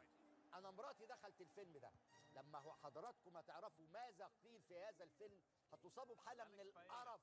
بنتي بتقول لي فوجئت بمامي بتقول في السينما يا ايها الرجال مش صحيح مش صحيح بصوت عالي. الناس بدات تتلفت. الله اكبر، ظهر الحق. هو ده النضال اللي عايزين كل الجيل الجديد يتعلمه. ايوه ما تخافش، قول رايك ولو في ايدك الفشار. عمرنا ما هنخاف تاني من عمرو اديب ولا الست اللي هي ديت. ايوه مش هنسيبهم يشوهوا الست، مش هنسمح يكملوا في المهزله ديت. ولو عملوا الجزء الثاني سينما اوبرا موجوده. انا مراتي دخلت الفيلم ده، وهي ما عملتش كده بس، ده انا سمعت ان هي دخلت فيلم افاتار وقالت باعلى صوت مش صحيح مش صحيح، كل ده جرافيك. طبعا يا سيدي علي انت ما دخلتش معاها الفيلم عشان الفيلم الوحيد اللي دخلته في حياتك كان الراقصه والسياسي، صح؟ طمني، لسه بتستضيف الراقصه بس عشان ما تقدرش تستضيف السياسي؟ ايه ده يا سيد؟ يا اخي اللي بيشوهوا صوره الست دول عايزين مننا ايه؟ عايزين مننا ايه؟ هنقول ايه لاطفال المستقبل على المهزله اللي حصلت ديت؟ لا لا لا لا لا، انا بقول من دلوقتي يا سيد الاحسن نمنعهم من فيلم سيره الست ونفرجهم على سيره الست اللي انت يعني بتستضيفها في برنامجك. وبترقصوا في اسكندريه ولا في القاهره؟ الست لما هز يا ست، هز يا ست، ده انا جاي لك من طنطا. لا لا لا سيد، ما بتفهمش مع اي حد يشوه صوره الست. الست لما طب يعني سؤالي يا استاذ سيد، هل زوجة حضرتك تقدر تدخل فيلم اللي بالي بالك وتنتقده؟ ولا محدش في البلد دي كلها يقدر يجيب سيرة الليمبي؟ استنونا يا جماعة، استنونا الفقرة الجاية.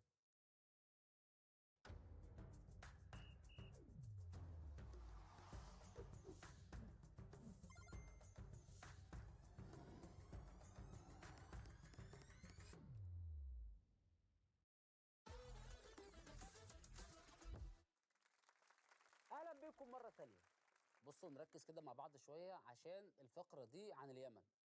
لا لا صحصح معايا، عشان تفهم اللي بيحصل في اليمن هتحتاج مجهود اكبر من اللي اتبذل لفك رموز حجر رشيد. يعني بص، هي حاجه اشبه كده بشفره مراتك لما تقول لها مالك تقول لك ماليش. الدنيا اتقلبت. فركز معايا كويس. اليمن دي خريطه اليمن فيها 3 ألوان رئيسيه.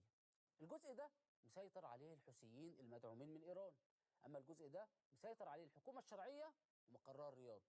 الجزء الثالث ده بقى تحت سيطرة المجلس الجنوبي الانتقالي، وده مدعوم من الإمارات.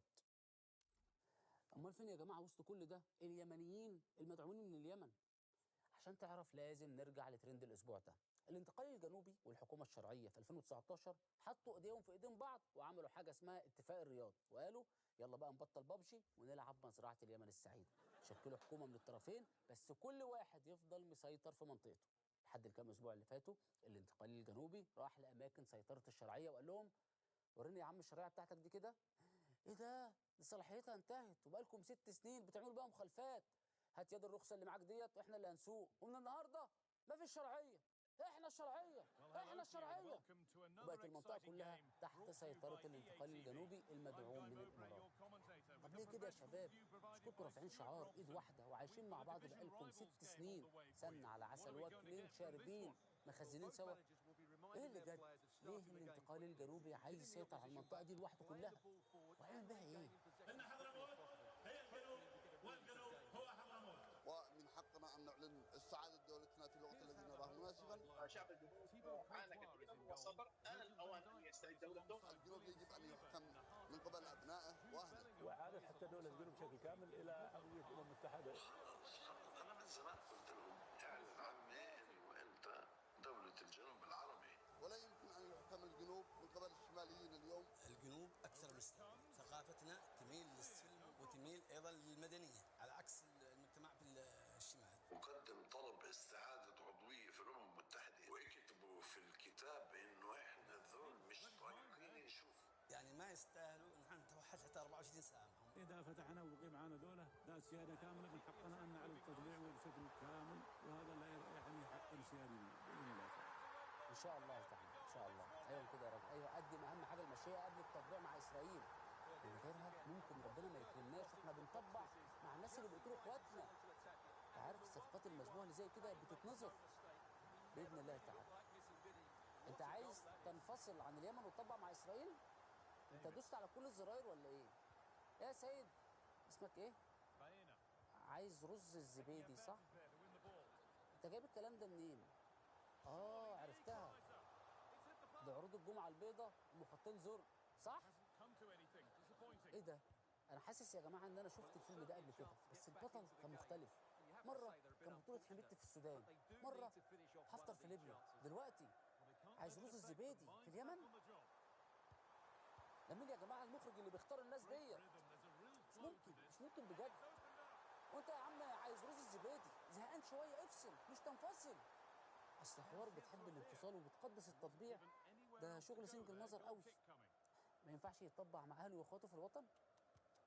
بيروح لابعد زبون يتحالف معاه ويشوف طلباته وينفذها. انا عايز اقول لك ان حضرموت شيخ المندي عندنا في مصر ما فتحش فرع تاني لحد دلوقتي وانت عايز تنفصل؟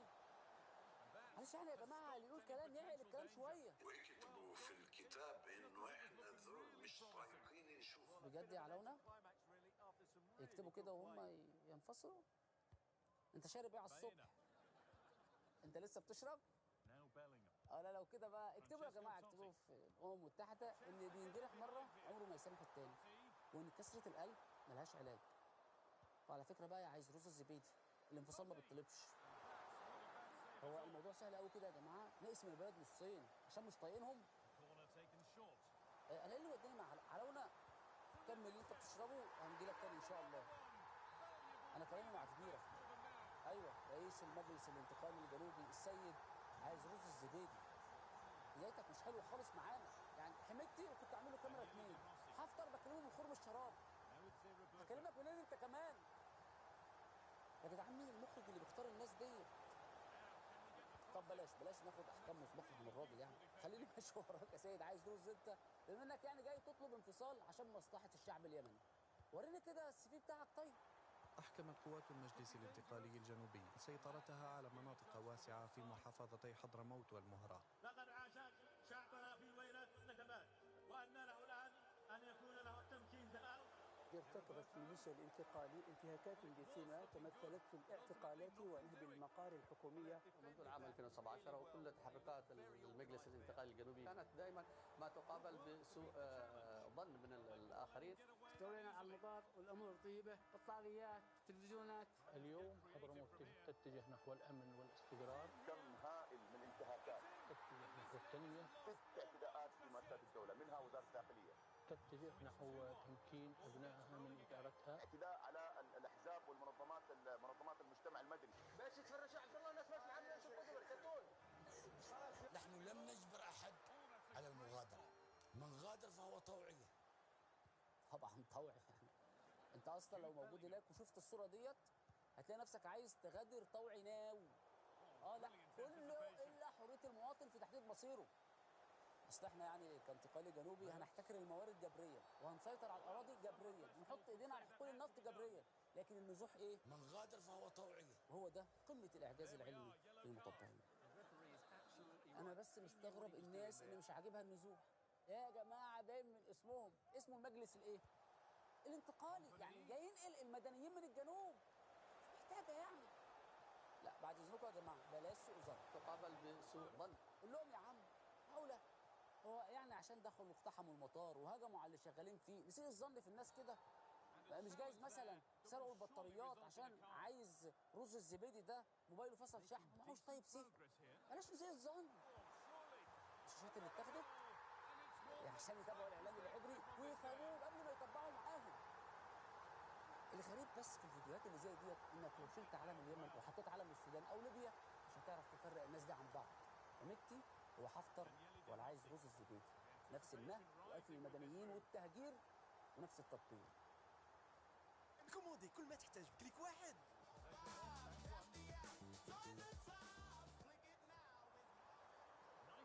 مع مهرجان مول عيش لك كل حماس واستفد من التوصيل المجاني. مهرجان مول the marketplace.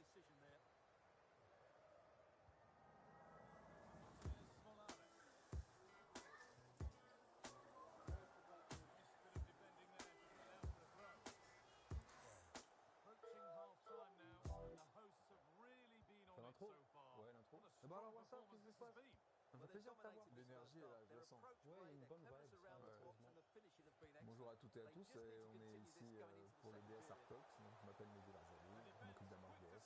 Et je suis très content aujourd'hui d'interviewer l'artiste marocain Ahmed Sultan. Monteur.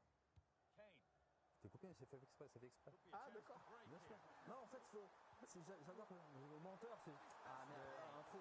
Pas pris de cours. Je suis très content de l'interviewer, sincèrement, parce que c'est quelqu'un que je suis depuis quelques temps, mais je connaissais pas forcément la balle, et qui est plus ou moins de ma génération, qui est quelqu'un de vrai, quelqu'un d'authentique, avec des valeurs qui se rapprochent énormément de celles qu'on essaie de pousser, de soutenir. Donc aujourd'hui est un grand jour pour la marque. Oui, mais c'est génial ça. Mais c'est la vérité. اموت واعرف مين المخرج اللي بيشغل الناس ديت. نرجع للسيد عايز رز الزبيدي ده. قول لي يا عم صدقني الانقلابات ديت موضه وادمت، العالم هيقبلك ازاي؟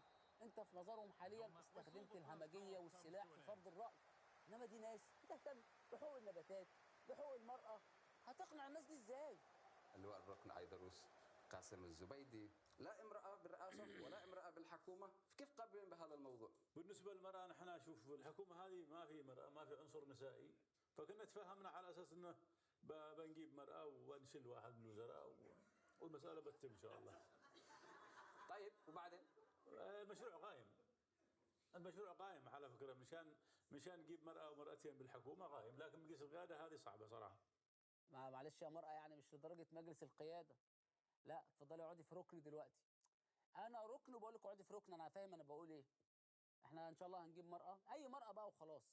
مرأة مرأتين ثلاثة 4 مرات، يعني لا مش حسب خطة وزارية. هو هيحط زي ما الميزان ما يقول بقى. مستنيين بس الدولة الجديدة تتم ال40 عشان يبقى الموضوع شرعي شوية. انت عارف بقى المرأة بتحب الاستقرار، وده مجلس انتقالي يعني كل يوم سهران عند حليف شكل. خليها في الحكومه ويبقى اسمها شركه ومعانا في القياده. مجلس القياده هذه صعبه صراحه. اصل تقود ايه يا جماعه يبقى لها راي بس، احنا بنجيبها عشان تخزي العين. انت عايزين الناس تاكل وشنا ولا ايه؟ عاملين مجلس قياده وفرشين احسن فرش وجايبين احسن ادوات كهربائيه، في الاخر قاعد فيه امراه. مجلس القياده هذه صعبه صراحه. بس حضرتك يعني بكلامك ده في المجهول انت بتعامل المراه وكانها بط بلدي بتنقيه. ده لو الراجل ده قدوتك وانا مرأة مش هيكون ردك بالشكل ده. معقولة يعني ولا عرفنا مين المرأة اللي هتيجي ولا حتى مين الوزير اللي هيتشال من مكانها. أنا متخيل كده يعني الوزير وهو بيستقبل مكالمة إنه هيمشي. إيه؟ همشي من الوزارة؟ ليه؟ صوتك مش حنين. عايزين مرأة. ايه لو رفض يمشي؟ بسيطة، نلبسه الطرح. سيبك من القوانين والدستور والبرلمان، الحاجات دي للبلاد اللي الشرعية فيها بجد. يا سيد عايز دروس الزبيدي، يعني مش معنى انك عايز اعتراف دولي بالانقلاب بتاعك انك تتكلم عن المرأة كأنها ديكور في الحكومة. نصيحة مني ليك، لو مش عارف تمثل دور الحاكم على الشعب وتقنع الناس، هات ممثل فاهم يقنعهم هو. الربان اليوم متواجد طبعا أمام البرلمان البريطاني. ما هي الرسائل التي وددتم إرسالها للمجتمع الدولي؟ نطالب المجتمع الدولي أن ينظر لقضيتنا بالإنصاف، لأن نحن أصحاب حق. إحنا عمقهم الاستراتيجي وأمنهم القومي عندنا. نحن الذين نؤمن البحر الأحمر ونحن نؤمن البحر العربي، ويثقوا أن إحنا ما نبيع أبدا. إحنا الجنوبيين ما نبيع. من أعطانا يعني حقنا أو صوت لنا يوم من الأيام أو دعمنا، ولا ننكر هذا يعني أبدا. إضافة إلى ذلك أيضا أن نعود كجنوب من ضمن دول الكومنولث. عايز ترجع جنوب اليمن للكومنولث؟ يعني انا اعرف اللي بيحب بلده بيحطها تاج على راسه، مش التاج البريطاني. لا بسيطه بسيطه ان شاء الله.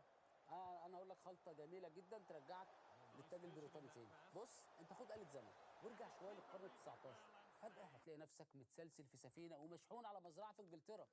اول ما يفكوك قول للسيد بتاعك في المزرعه رجعونا للكومنولث. وبيني وبينك الاستعمار مش هيلاقي احسن من موارد الجنوب عشان يسرقها. قلت لي بقى انت عايز ترجع للكومنولث ازاي؟ الربان اليوم متواجد كده وربان؟ امال لو قرصان بقى هتطلب ايه؟ معقوله يا فنان؟ يعني لابس كاب جيفاره وانت نفسك شبه جيفاره بعد ما اعدموه يعني، ويطلع منك الكلام ده؟ ولا انت عشان اسمك عبود خواجه فعايز اي خواجه وخلاص؟ طيب يعني بما ان شكلك كده اكبر داعم للسيد عايز رز الزبيدي، انا النهارده هسميك تشي شكاره.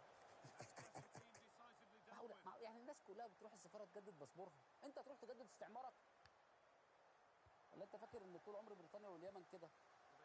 ومنهم لله بقى اللي بيهدوا الروابط التاريخيه بين البلدين. هم يا دوب 5000 كيلو متر حبل سري وهنرجع تاني العلاقات ان شاء الله.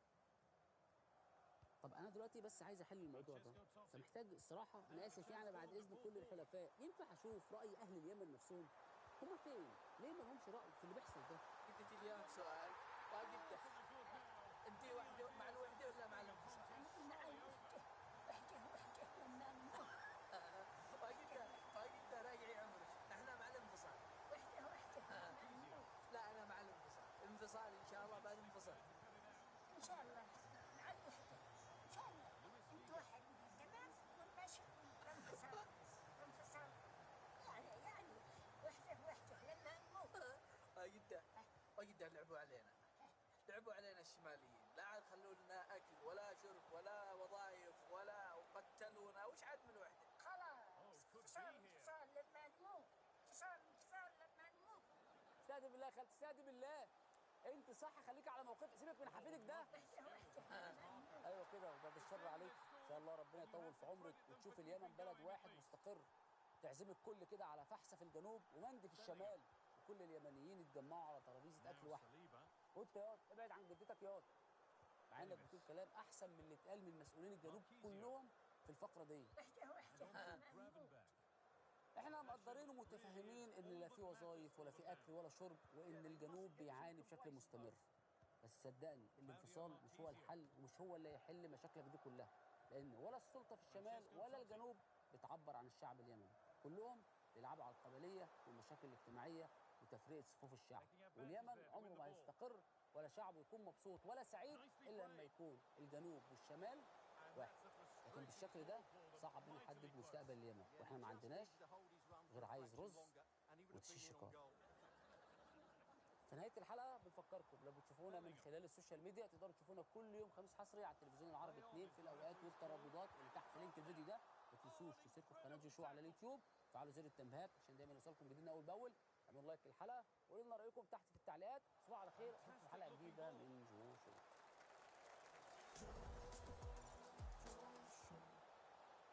Vibe Coding 101 Part 3. Stop typing your prompts. Seriously, you're prompting cursor over 100 times a day, but typing detailed context takes forever. So you send lazy prompts, and you get mediocre results. I've been there and it's not fun. Let me show you how I changed my entire dev workflow. I use Whisperflow to dictate full prompts with complete context. I describe what I need in plain English, and Flow formats it with proper casing, file paths, and function names. Everything I know you hate typing. Instead of typing out file names, I can just reference them by voice. Watch this. Fix the authentication bug in authcheck.ts and update the error handling in userservice.ts to match. Just like that, it tags the file automatically.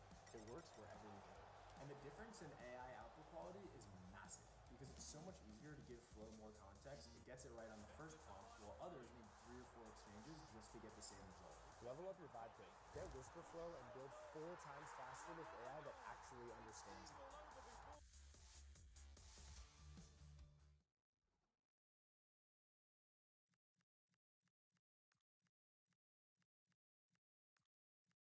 Appel à tous les traders. Vous voulez participer à la compétition pour gagner des milliers de dollars sans rien risquer? Participez aux compétitions XM en démo. Tradez avec du cash virtuel pour gagner. Oh, but there's another to really seal it. Well, here's the replay, and just look how quickly they break forward once they win the ball back. And he makes the finish look so easy. What a good goal that is. Luis Figo. Just a little untidy. Ref allowing the game to flow. Tried to let it go there, but no advantage.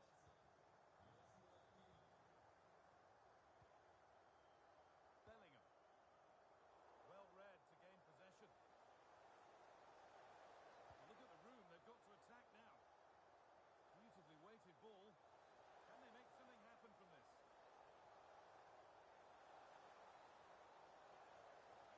Well, he's lost the ball, and any chance has gone.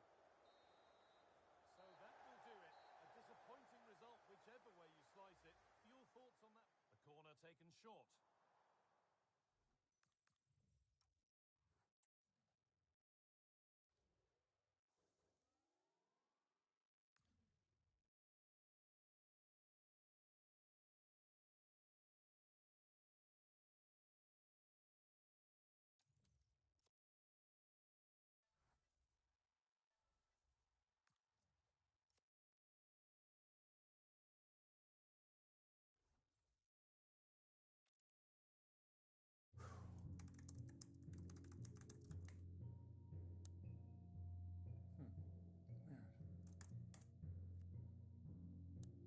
I've been looking for a video that has almost entirely disappeared from the internet.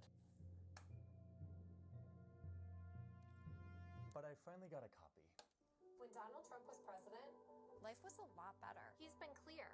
He does not support a federal abortion ban, and that's why I'm with Trump. Okay, so why did someone put a bunch of effort into scrubbing it from the entire internet? That's the first thing I want to find out. It's time to print some paperwork. In October of 2024, someone spent around $20 million on digital media, like Facebook ads, Instagram ads, supporting Donald Trump. Meta publishes data about this spending. In one of those reports, we see that they spent around $350,000 to show a version of this ad targeting mostly women under 44 and focusing almost entirely on Pennsylvania, Michigan, North Carolina, and Wisconsin. Okay, we're getting somewhere, but who paid for the ad? Well, these ads are required to disclose who paid for it. And right here in the video, you can see that it was, quote, paid for by RBG PAC. PAC stands for Political Action Committee, and RBG is Ruth Bader Ginsburg, the liberal pro-choice Supreme Court justice. So did she pay for it? No. She died in 2020, 4 years before this ad ran.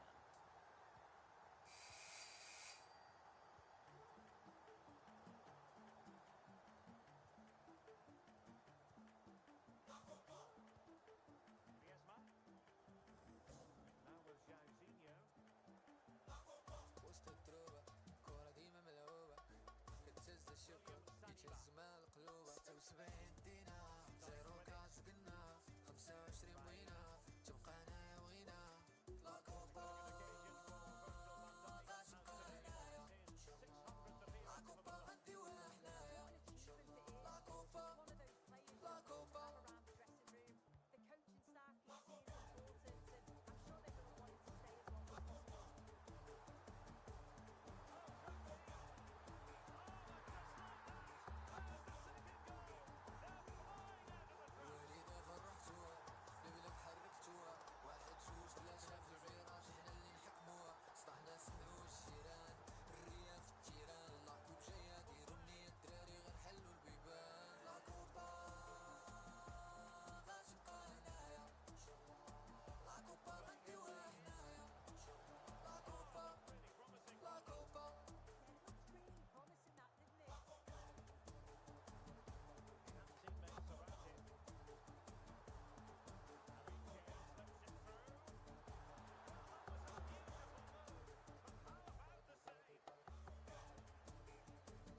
si je vous disais que le volume d'échange des personnes physiques sur le marché boursier casablancais a plus que doublé en l'espace de quelques mois. Il est passé de 7% à plus de 25% entre 2023 et 2024. Alors comment accompagner ce regain, cette activité qui bouge de plus en plus?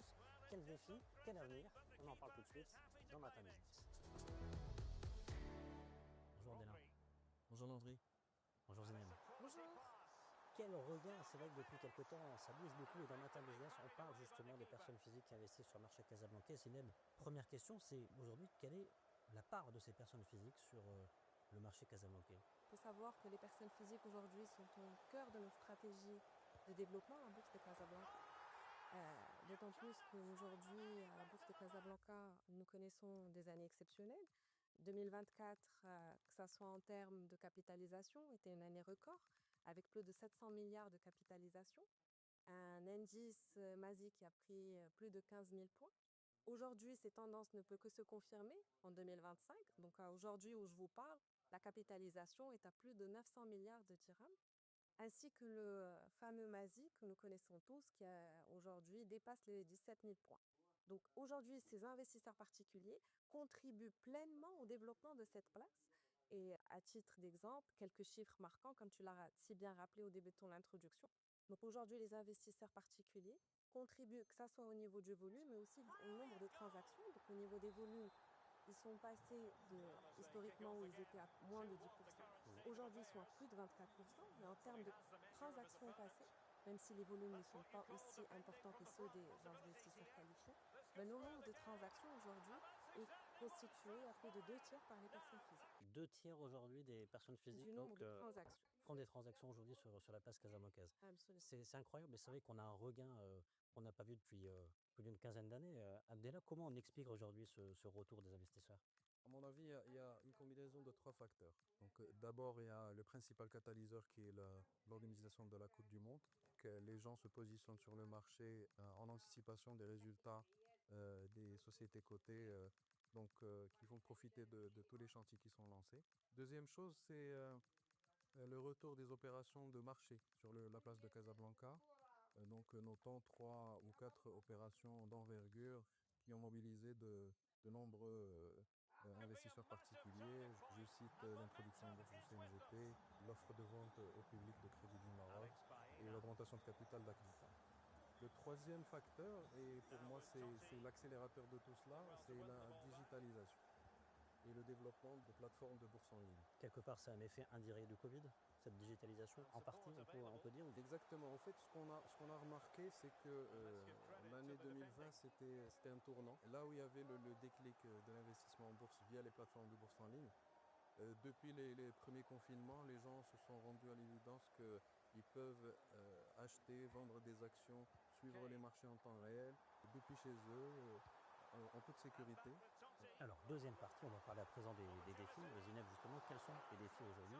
Il y a ce regain, effectivement. Comment accélérer encore la cadence? Je sais qu'aujourd'hui, un enjeu primordial à la Bourse de Casablanca, c'est celui de l'éducation financière. Mais aussi, il faut savoir qu'à la Bourse de Casablanca, nous avons un département dédié qu'on appelle l'école de la bourse, avec une plateforme d'éducation financière, avec un simulateur de trading, et tout ça pour pouvoir répondre au mieux aux besoins de ces investisseurs particuliers. Le deuxième enjeu aussi, c'est celui de la digitalisation. Parce que si on voulait voir aussi aujourd'hui la tranche d'âge de ces investisseurs particuliers, c'est la trentaine. Donc ces jeunes sont plutôt, ils portent plus d'intérêt, je dirais, à la partie digitale. Abdellah, l'essor de cette bourse en ligne, la raison derrière, c'est quoi? C'est la bonne santé du marché, mais pas que, j'imagine. Il y a un chiffre qui est très parlant, qui illustre un peu la digitalisation qui prend beaucoup d'ampleur sur le marché. C'est le doublement de la part des volumes traités sur des plateformes de bourse en ligne sur une année. Donc en 2023, on était à 6%. Et ce chiffre est passé à 12% à la fin de 2024. Donc en l'espace de quelques mois là aussi. C'est un canal qui est plébiscité par les investisseurs, les jeunes en particulier. Troisième partie, on va parler avenir justement, peut-être d'abord pour commencer sur les tendances actuelles justement de ces personnes physiques qui investissent le marché financier. Zineb, quelles sont-elles ces tendances aujourd'hui? Je pense que les tendances sont celles de nos habitudes de consommation. Aujourd'hui, ces jeunes sont plutôt, comme on l'a dit, portés sur le digital, portés sur des applications mobiles plus ergonomiques, personnalisées, personnalisables, mais aussi qui permettent de donner l'information en temps réel. Donc, je pense qu'aujourd'hui, c'est des choses qui apportent beaucoup de valeur ajoutée et aussi la partie assistance, notamment à travers de l'intelligence artificielle et autres, pour pouvoir répondre au mieux aux besoins de cette population que nous désirons cibler aujourd'hui. Donc plus on a une interface fluide, ergonomique, plus ça va nous permettre d'accompagner au mieux les primo-investisseurs, les personnes physiques. Absolument, ça nous permettrait aussi de démocratiser cet investissement boursier pour aller rencontrer le maximum de personnes et donc le maximum de gens. Abdellah, je crois savoir justement que le Bourse s'est fait une petite cure de jouvence. Nouveau portail, t'es en ligne tout récemment. Tout à fait. Je tiens à signaler que le groupe Tijari Wafa Bank, à travers Wafa Bourse, a pris le virage de la digitalisation depuis 2007. Donc la date de lancement de la plateforme Wafa Bourse. Début 2025, on a lancé la nouvelle plateforme Wafa Bourse avec un parcours totalement repensé, avec des fonctionnalités nouvelles qui rendent l'investissement en bourse beaucoup plus intuitif en plus. Avec une belle part de marché, je pense, pour Wafa Bourse aujourd'hui. Oui, les volumes qui transitent sur la plateforme représentent 50% des volumes de la bourse en ligne en général sur le marché Casablanca. Sinon, quelles autres initiatives sont prises aujourd'hui pour accompagner, vous, au sein de la Tijari Intermédiation, ce mouvement, ce trend? Écoutez, on a lancé Wafa Bourse pour permettre de fluidifier l'investissement en bourse.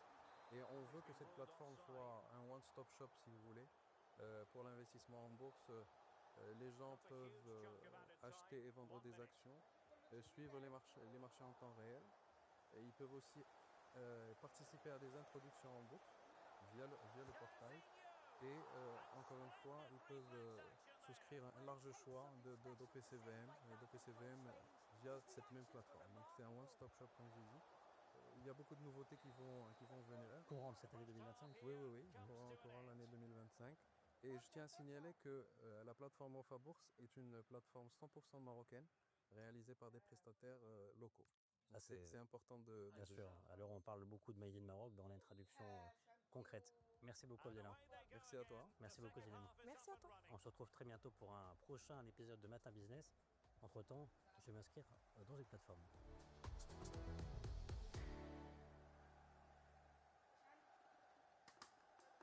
Okay, let's go to rbgpack.com. Unsurprisingly, it doesn't exist anymore. And thank you, Wayback Machine. Here it is. Trump and RBG side by side. Great minds think alike. Okay, this is kind of weird. Like RBG, Trump, not on the same side. Okay, let's look at their disclosure paperwork. The only name on these documents is May Mailman. Who is May Mailman? She's a prominent Republican lawyer, frequent guest on Fox News. It looks like she's had a bunch of prominent jobs in the government. But none of this suggests that she has $20 million to burn on Facebook ads to elect Trump. And it looks like journalists have asked her before about this, and she hasn't wanted to respond. Okay, but they are required to disclose how much money they've gotten, and here on their report of receipts and disbursements, it's a bunch of zeros. 0, 0, 0, 0. According to this paperwork, these people haven't received donations or have any cash on hand. Which that doesn't make sense. How do they spend $20 million on Facebook ads? So if we were in the election season of 2024, this is where the paper trail ends. We would not be able to know who paid for that ad. And the reason for that is that federal regulations say that any money received after October 16th doesn't have to be disclosed until December of that year. That's a month after the election. So anyway, the ads ran, the election happened, Trump won. And then, a month after the election, RBG PAC has to file its disclosure on who gave them all this money. Here we go. Now we're getting somewhere. I see numbers, lots of numbers, big numbers. $20 million donated from, drumroll please, Elon Musk Revocable Trust. Mystery solved, I guess. So what is Elon Musk Revocable Trust? Well, it's Elon Musk's personal legal entity where a lot of his wealth sits. It's actually this trust that owns a lot of his Tesla stock, and this is what he used to funnel $20 million of his dollars into RBG PAC to make and distribute ads like the one we saw. When Donald Trump was president, life was a lot better. By the way, $20 million was like kind of a flash in the pan from us. In total, he spent around $290 million on the election, which is like, I think, an all-time record. And after the election was done, new paperwork was filed dissolving RBG PAC. The website was deleted, the YouTube channel was gone, the Twitter account is deleted. مستشفى باراكير ببرشلونة مرجعا عالميا بمجال طب وجراحة العيون 80 عاما من الخبرة وأكثر من 30 استشاريا بطب العيون وأحدث الوسائل التكنولوجية في خدمتك. باراكير، اسم تثق به للعناية بصحتك البصرية.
So at first, this doesn't seem that far out of the ordinary.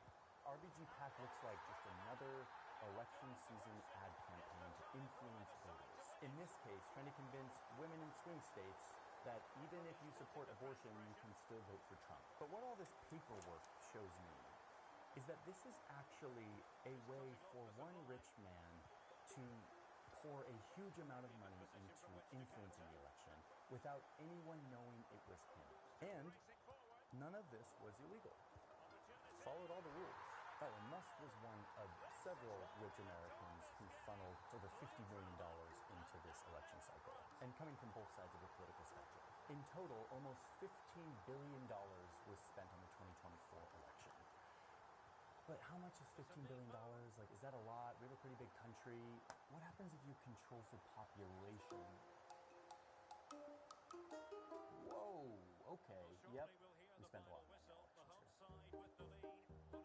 And what's crazy is that even during these divided times, we all seem to agree on one thing, which is that there should be limits on how much someone could spend to influence politics. Even when you split this out by party, it still is the same. So we all agree this should change, but it's not. And there are limits. How is it that some people are spending tens or even hundreds of millions of dollars? So I've been talking to people who understand this issue on all sides. Some who think there's too much money in politics. I think it's profoundly dangerous for people to have that much influence through their money. And some who believe that there shouldn't be limits on money in politics. I just don't think that can be in accordance with the First Amendment. And honestly, before we dive in, can I just say, I know this sounds kind of boring, campaign finance, and come on. But I'm convinced that this is one of those areas where a big reason sneaky, corrupt behavior is allowed to happen is because of how boring it all sounds. There are people who benefit when you and I get bored by this.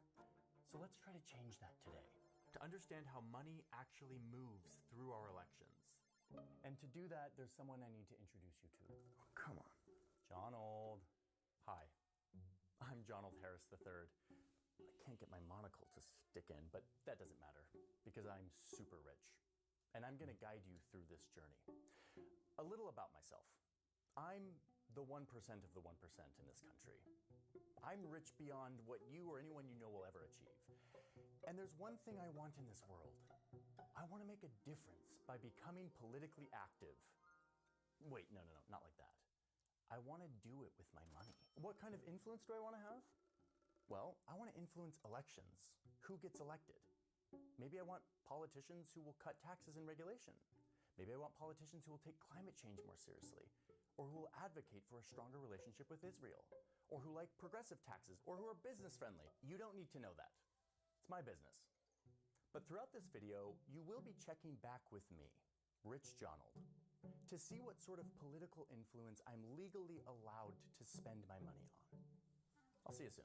Okay, thanks, Jonold. We'll see you in a second. Wait, there's a third one of me, and I'm the one who's going to thank today's sponsor because that's how we make videos. Sometimes money in politics is actually not hidden. Like lately, Trump demolished a part of the White House and is building a several $100 million ballroom. And he's doing it with money from donors.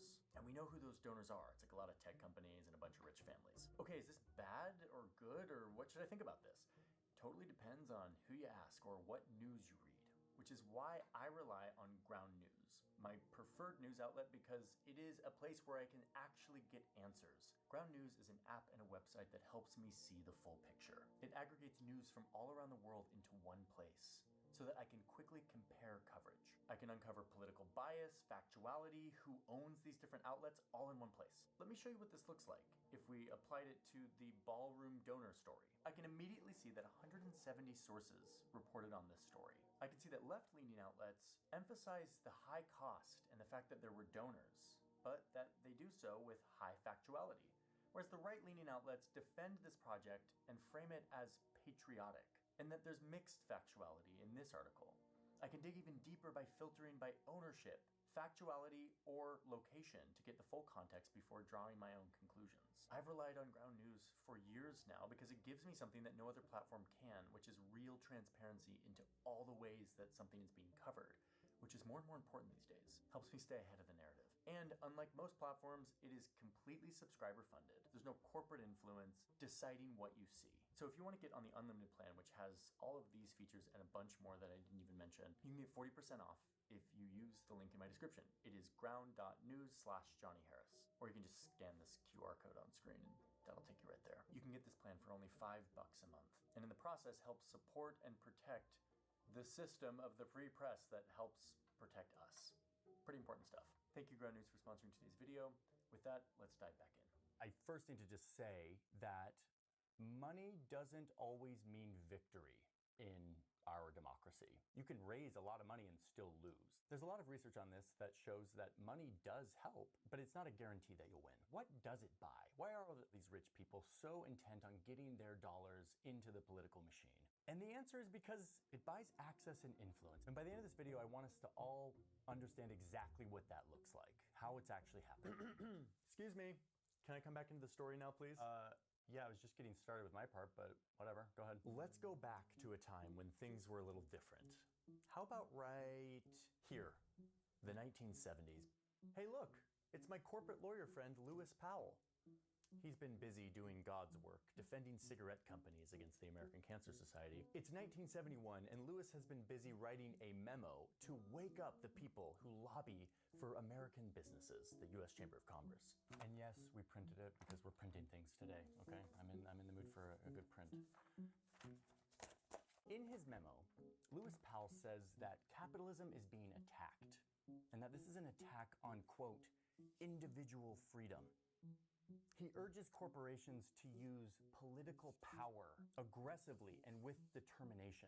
He recommends assembling a highly competent staff of lawyers to address this threat by engaging the Supreme Court. Okay, wait, but Powell's memo does not say anything about elections or money in politics or campaign finance, but it gets around here in Washington and it catches someone's eye.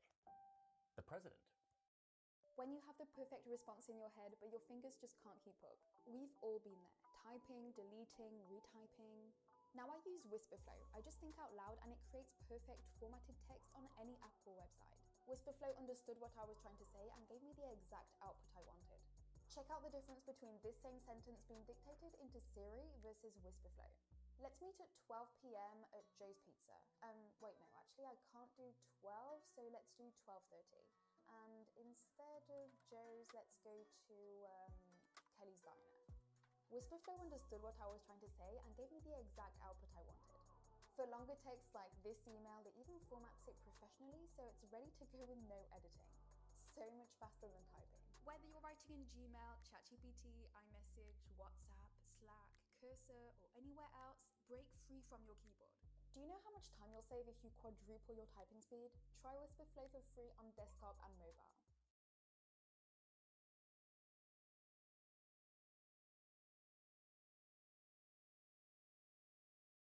Save 50% on Coursera Plus and level up with new job-ready skills.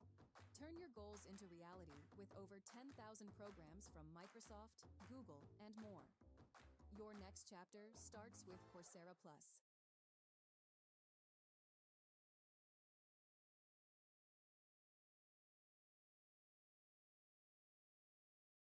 Richard Nixon. He's about to run for his second term, and he agrees with Lewis Powell's assessment and actually gets him appointed to the Supreme Court. So now Lewis Powell's on the Supreme Court. That's important. And then a few months after that, Nixon, who's running for president again, gets in a little bit of trouble. The burglars broke through a fire escape door that led to the committee's offices. It's June 1972, and 5 men are caught breaking into the Watergate Hotel, which is home to the Democratic Party's headquarters. Seems sketchy. So Nixon goes on to win his re-election. He's the president again. But soon after, it is discovered that this break-in in the Watergate Hotel was actually directed by Nixon's people and was part of a larger operation to plant listening devices and spy on their political enemies during the election. And that their operation had been financed by a system of illegal campaign contributions, including tons of money from big corporations, which was totally illegal and had been since 1907. Every major corporation was being hit up by the Nixon campaign for at least $100,000. American Airlines had to send the money through a bank in Lebanon to hide it. We had people getting cash in paper bags. Donald, what do you think about that? Oh, it actually hurts. How do people do this? This was a great era for me. Me and my friends were able to donate millions of dollars to the Nixon campaign, and we weren't required to report any of it. It's kind of like my dream. And in return, Nixon's people offered us things like special treatment and new laws. But now everyone's freaking out about this Watergate scandal that's all over the news. The party might be over for me. Yeah, things are changing. Public trust in government is plummeting. President Nixon resigns because he's about to be kicked out. And Congress, who has to put all of the pieces back together, is realizing that all of these shenanigans were made possible by, quote, an excess of campaign donations, many of them secret and illicitly obtained. In the aftermath of Watergate, it turned out it was not just the Nixon campaign, that there was lots of already illegal money flowing through elections. The laws around this stuff were too lax or not being enforced. So Congress creates a new agency, the Federal Election Commission, or FEC. And its job is to enforce campaign finance laws. So corporations are back in political jail. They cannot spend money in elections at all. But Congress doesn't stop there. They go further. They want to, quote, end the corrosive and corrupting influence of private money in public life. So they decide to make a bunch of new rules. This is not looking good. Here in the United States, if you want to support a politician while they're running for office, you can give them money. You know, those like donate buttons that you see on political websites? This is one pipe, let's say, of political money that can flow from you, an individual person contributing or giving to a candidate. Okay? Give money. But there are other kinds of pipes in this system. Like, look at this one. A candidate who got money from you can then spend that money. They can spend it on ads or phone calls or mailings or events. That's another kind of pipe. An individual citizen can also give money to a political party. And a political party can do different things with that money. They can give money to a candidate, or they can spend money directly on those campaign activities that we talked about. So that's basically how money can be used to influence elections. Hold on, there's one pipe you're forgetting. What? Someone like me, who has a lot of money to burn, and just spend money of my own on advertising to support someone. So make sure that that pipe stays on the graphic. It's really important. Yes, you can do that too, Donald. But yeah, this is our basic framework for what the campaign finance ecosystem looks like. At least, this is what it looked like in the 1970s when Congress was reforming it. Just take it in for a second. Money flowing from private individuals to candidates or parties towards campaign activities like ads and stuff.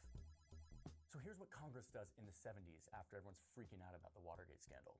First, they decide to make all of these pipes transparent. Ooh, look, we can see the money flowing. Every transaction is now made public in paperwork like we've seen here. The FEC will publish this to all of us so we can scrutinize it.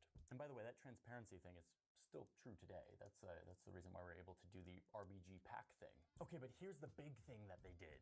The big thing that John's gonna freaking hate, which is that they made all of these pipes super narrow. Like they limited how much money you, the individual, can spend on a candidate or a party. Even if you're super rich, you have the same limit as every other person in the system. And that limit isn't very much. It was $1,000 back in the 70s. It's more like 7,000 today. Okay, wait, but how was Elon Musk able to spend $300 million on the election then? Don't worry, we'll get there. But for now, just take it. This is our new campaign finance system. Donald, what do you think? Yeah, party's over, as expected. I want to give a lot of my money to my favorite candidate or make political parties like me by donating to them, but now all these narrow pipes make it really hard for me to give any more money than the next regular Joe. I also hate that they're all transparent. Really want to be able to anonymously wield my influence.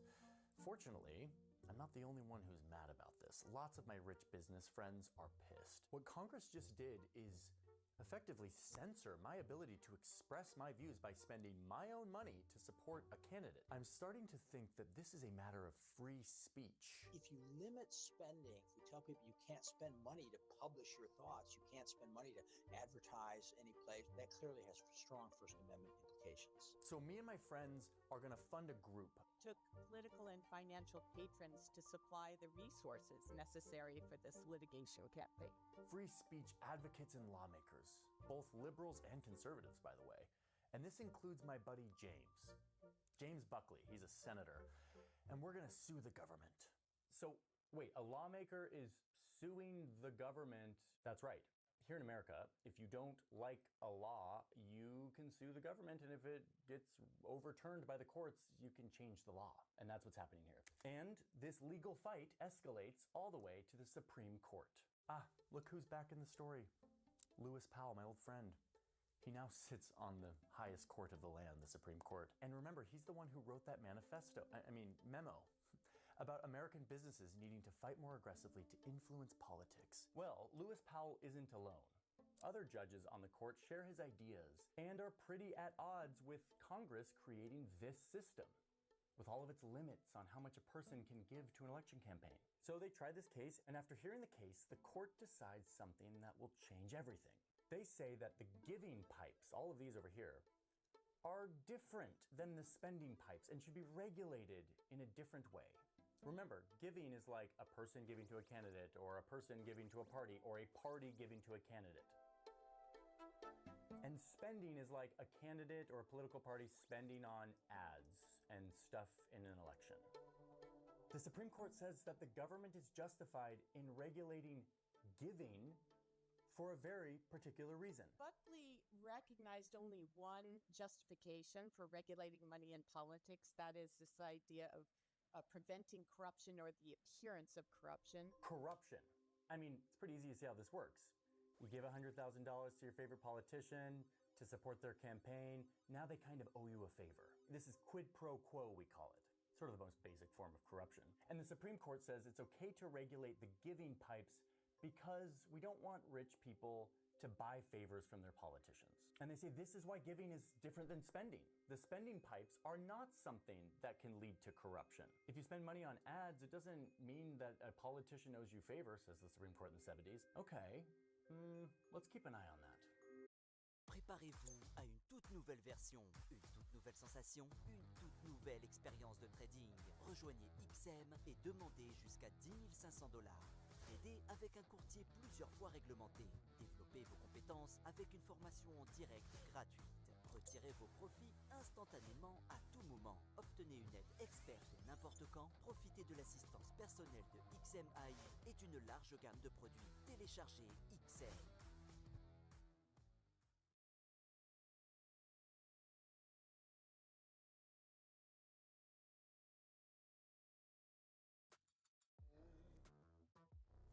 Save time creating content and generate a high-quality clone of your voice with 11 Labs. Change the way you record podcasts, voiceovers, and branded content with the #1 AI-powered voice-generating technology. Stop searching for the perfect voice and stop wasting time re-recording take after take. Try 11 Labs for free and start elevating your content today.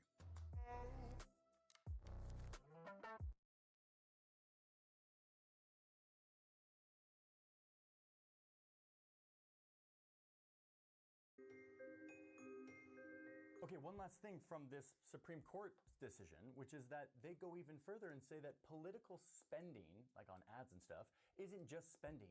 It's actually a basic right. The court said essentially you're regulating speech. You're telling people how much they can speak. Which we do not do in America. I mean, like, ideally. But yeah, this is a big deal because the High Court of the land has just said here in the 1970s, the government can restrict a person giving money to a politician because that could lead to corruption. But spending on a campaign? That's free speech, baby. I love this idea. I love that the Supreme Court is doing this. Free speech. It's in the Constitution. Constitution does not mention campaign finance. The idea that campaign spending is political speech and that regulating money in politics amounts to censorship were quite novel arguments, novel legal theories when they were first introduced in the 1970s. Okay, but it's a good legal theory. The problem with people saying, we don't want money in politics at all is that, again, it costs money to communicate with people, right? If we were not allowed to learn anything about candidates and you just showed up at the polls and there's a bunch of names there, is that really a democracy just because you vote? The speech is a crucial part of that democratic process. So today, a lot of this framework is the same, at least for the giving pipes. They're still super narrow. This is why you can only give $7 grand to a candidate. But Musk gave $300 million. I'm getting there. What's changed is these spending pipes, which are now as large as you want them to be. Unlimited money can flow through these. Let's see what Jonald thinks. Hold on, I'm gonna get it this time. Actually, before we hear from Jonald, I just need to say that one of the major ways that people like Jonald influence our society with their money is not just donating to campaigns, it's also by buying media channels. Like right now, billionaires own most of the social media and the traditional media that we get our information from, which is why we've been building New Press, an algorithm-free corner of the internet where you, the audience, can participate in the journalism and where we reimagine what journalism can be. So if you want to help us build this and influence what it looks like, go to newpress.com, you can sign up for free, and together we can reimagine how journalism is done. Okay, let's let Jonald have his words. What's that? Oh, wow. This is looking a lot better. I still can't give unlimited amounts of money to a candidate or a party or a specific campaign, but I could theoretically spend unlimited amounts of money to promote a candidate myself. The problem is I'm not really a campaign guy. Like, I don't know how to make advertisements, so I wouldn't really know where to start. A wealthy individual could spend his own money on a campaign, but you didn't know how to do that. You made your money in engineering or computer tech or manufacturing or something like that. And another little snag here. Even though I can spend unlimited money on my own efforts to support my favorite candidate, these big fat pipes are still transparent. I have to disclose it so people will know, which I don't love. every ad would say, you know, paid for by, and give the person's name. That people didn't want to do that. So yeah, theoretically, I could spend a bunch of money and become like a campaign advertiser, but I'm still not going to go nuts here. Yet. We'll find a way. Okay, so we're about to jump ahead a few decades, from the 70s to the 2000s. But first, we just got to spend a little bit of time talking about these weird political ads in the 90s. It all comes down to values. What you believe in, what you sacrifice for, and what you stand for. So this is a campaign ad, right? No. Notice that it didn't say who to vote for or who not to vote for. It doesn't say the magic words. This is not a campaign ad. It's an ad about an issue that mentions a candidate but never includes the magic words of vote for, vote against. The magic words make all the difference here. This is a loophole. It essentially allows political parties to raise unlimited money from people like me. Nice. I love the 90s. And spend that money on these types of ads that are barely not political ads that are political ads, but they're technically not because they don't say the magic words. And guess who wants in on the party? Corporations. They've been barred from all of this for decades, but now they have a big fat pipe to spend their money through. But not so fast. That pipe, even though it's big and it's unlimited, it's still transparent. So people will know that the money comes from corporations. No problem, say the corporations. What if we set up a middleman corporation and call it some generic name and no one will know it's us?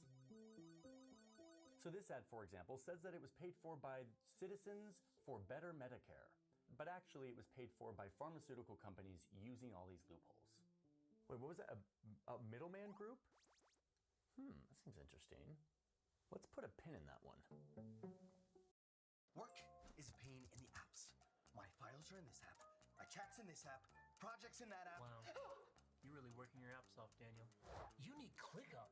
It's a single place for your projects and docs, whiteboards and dashboards, calendars and chat. So your work goes from scattered to seamless. Plus, you get a fleet of AI agents to help you move at warp speed to get more done. This is the future of work. See how the future works. Get ClickUp today.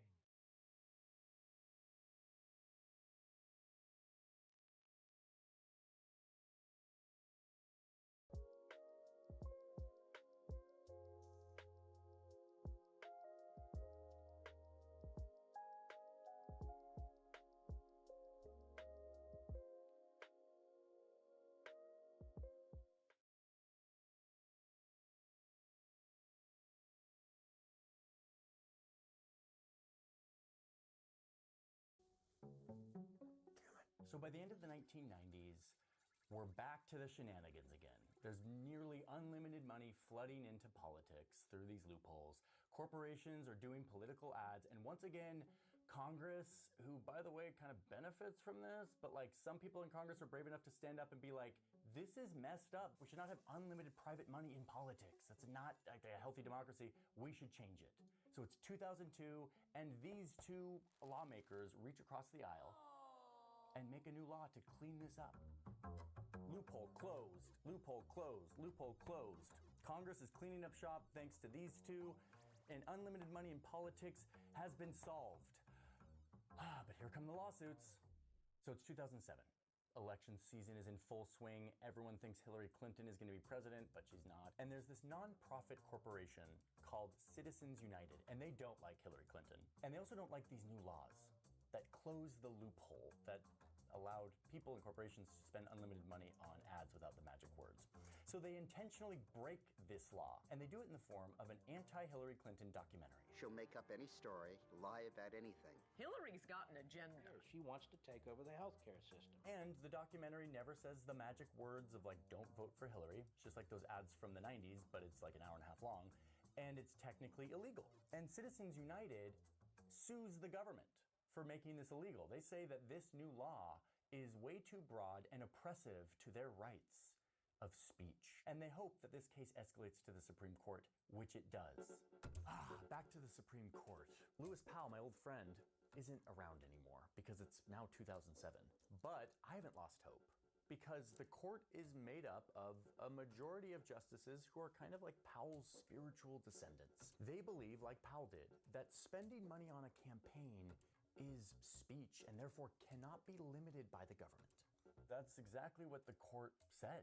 They said that this law that prohibits this documentary from being on TV is actually government censorship. The court said this law is unconstitutional. And that you should be able to spend as much money as you want expressing your views. And in fact, it's also a violation of free speech for there to be any restriction on any political spending by any group, including, wait for it, corporations. Blockbuster decision from the Supreme Court today. A landmark decision on campaign finance. By a 5-4 vote, the sharply divided justices rules that corporations can contribute anything. This is historically unprecedented. So this is 2010 when this ruling comes out, and it's a big deal because this decision goes even further than the Supreme Court case in the 70s that said that money can be like speech. In this case, the Supreme Court is explicitly saying that corporations and unions have the same free speech rights to spend money in elections as private individuals. Last week, the Supreme Court reversed a century of law that I believe will open the floodgates for companies and unions to spend all the money they want attacking political candidates. Insurance industry, drug companies, Wall Street, big unions. In short, there are now no checks on the ability of corporations or unions or other giant aggregations of power to decide our elections. I remember this time, and I remember thinking so clearly, like, corporations like ExxonMobil are going to spend unlimited money and like buy our politicians, which is I think what a lot of people thought back then. But in reporting this video, I discovered that we were kind of wrong about that. People thought that Citizens United would unleash a torrent of corporate money in elections. That hasn't happened. So what does this mean for our ecosystem of pipes and stuff? Like, Donald is looking at this and not sure what to think. He's not a corporation, he's an individual. So what does this mean for him? Donald, let me explain. For almost 100 years, there's actually been another player in this system, Political Action Committees, or PACs. PACs are like middlemen organizations for fundraising. They collect money and they spend it on elections, and they can spend as much as they want on elections. But they've got narrow pipes on giving to a candidate. And the reason why this doesn't go off the rails is because the giving pipe from an individual to a PAC is narrow. So they have limits on how much they can collect from people. So in this new time after Citizens United, people start to wonder, what if a PAC-like thing would never give any money to a candidate itself, but only focused on spending money? The Supreme Court says that spending money is free speech. We can buy ads, do polling, do opposition research, big data gathering. What if we never give it to a candidate? So now the big question is there a limit on this pipe? On how much an individual can give to these groups? And the answer comes soon after Citizens United, when a lower court, based on the precedent of Citizens United, rules that no, you cannot put a limit on this pipe. As long as this PAC doesn't collaborate and coordinate with a candidate or campaign. The court says that there's no risk for corruption here, and therefore a person can give as much as they want. This is called a super PAC, and it changes everything. Let's go. This is amazing. Do you see how fat those pipes are? This is like the fulfillment of my dream. I can now give unlimited money to one of these super PACs, and they can spend unlimited money to support my candidate. Okay, wait, what's that? Disclosures. Super PAC ads have to disclose the name of the super PAC who paid for it, and super PACs themselves still have to disclose their donors, which would be me. Ugh. Wait, middlemen. Remember, I can just create a non-profit corporation whose sole purpose is to move my money from me to the super PAC. I can give unlimited money to that non-profit, which, thanks to those court cases, can now give unlimited money to the PAC, who can spend unlimited money on campaign activities. And look what it does. It finally gives me the opaque pipe, the thing I've been dreaming of for years. Here's how developers at Perplexity and NVIDIA are prompting AI 10 times faster. You're prompting Cursor over 100 times a day, but typing detailed context takes forever. So you send lazy prompts, and you get mediocre results. I've been there and it's not fun. Let me show you how I changed my entire dev workflow. I use Whisperflow to dictate full prompts with complete context. I describe what I need in plain English, and Flow formats it with proper casing, file paths, and function names. Everything I know you hate typing. Instead of typing out file names, I can just reference them by voice. Watch this. Fix the authentication bug in authcheck.ts and update the error handling in userservice.ts to match. Just like that, it tags the file automatically. It works wherever you code. And the difference in AI output.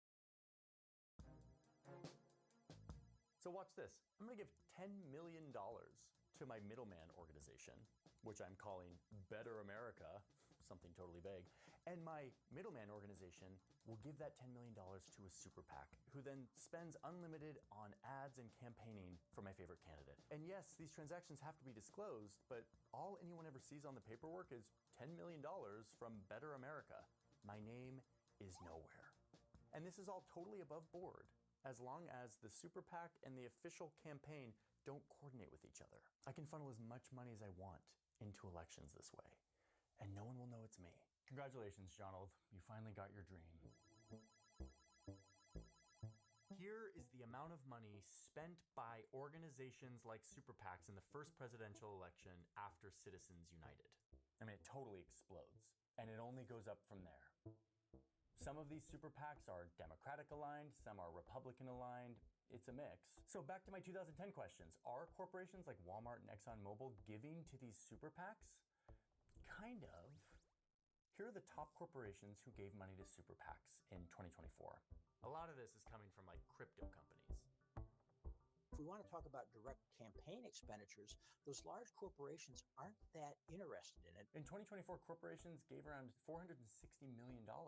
But actually, that's not who's mostly funding these organizations. Really, you gotta look over here at the top individual donors to super PACs. It's way more. In fact, these two guys, Elon Musk and Timothy Mellon, just these two together gave more in 2024 than every corporation combined. So yes, corporations got involved in this, but the big players in electoral politics, who gets elected and like sort of who supports that, billionaires like me and my friends. We are a real force in politics now. Okay, so I now understand this graph, why there's so much money in politics here than in other countries. And much to Jonald's chagrin, we actually do know who is spending a lot of this money. And that's because there's something else going on here. Remember I said earlier that Jonalds of the world can't just buy an election? These rich people don't go anonymous, even though they could, because they want people to know that they donated. And they may want something in return. I'll let Jonald explain this one. One thing I've learned from my friends is that since the Citizens United case, political campaigns are some of the best investments you can make. Like, take my friends Liz and Dick. They own a box company, and they're super rich. Who knew that boxes could be such a lucrative industry? Anyway, they use their vast fortune to influence politics, and I really admire them. Look what they did during the 2016 election. They gave around $8 million to super PACs, and they focused their donations towards supporting one senator who was running for re-election. So he wins, and a year later, this senator single-handedly gets a new rule slipped into the tax law right before it gets passed. And a year after that, this new law helped Liz and Dick save more than $40 million on their taxes. So that was $8 million invested in super PACs to support this candidate, and $40 million of savings. That's a nice return. Not bad, guys. And in 2024, Liz and Dick are at it again. They gave over $100 million to various super PACs. Not sure what they're getting in return yet, but I hope it's something good. Then you get donors who get special rewards from the politicians they help elect. Joe Biden did a lot of this, actually, even though while he was campaigning, he said that, quote, nobody would be appointed based on anything they contributed. But if you look at Biden's ambassadors, a bunch of them were his donors, like his ambassador to Switzerland and Liechtenstein, this investment banker who gave over $3 million to various Democratic committees. Despite the fact that nothing in the public record shows that he knows German or French, this is the same story with the ambassador to Iceland, who's this attorney who gave $2 million to Democratic groups, the ambassador to Malta, to Canada. You get it. Yeah. That stuff's been done for generations. Like, that's like classic spoils stuff. Give a lot of money, get a cushy job. But honestly, investment bankers, attorneys, executives, these guys are like millionaires. No offense, guys, but that's not me. I'm playing a much bigger ballgame. I don't want some like cushy job in Greece for 4 years. I want to influence the rules of our system. I want to influence what policy actually makes it into our society. That's the game I'm playing, not ambassador to Liechtenstein. Okay, and now I want to kind of walk back how much I've emphasized that you can't like buy an election.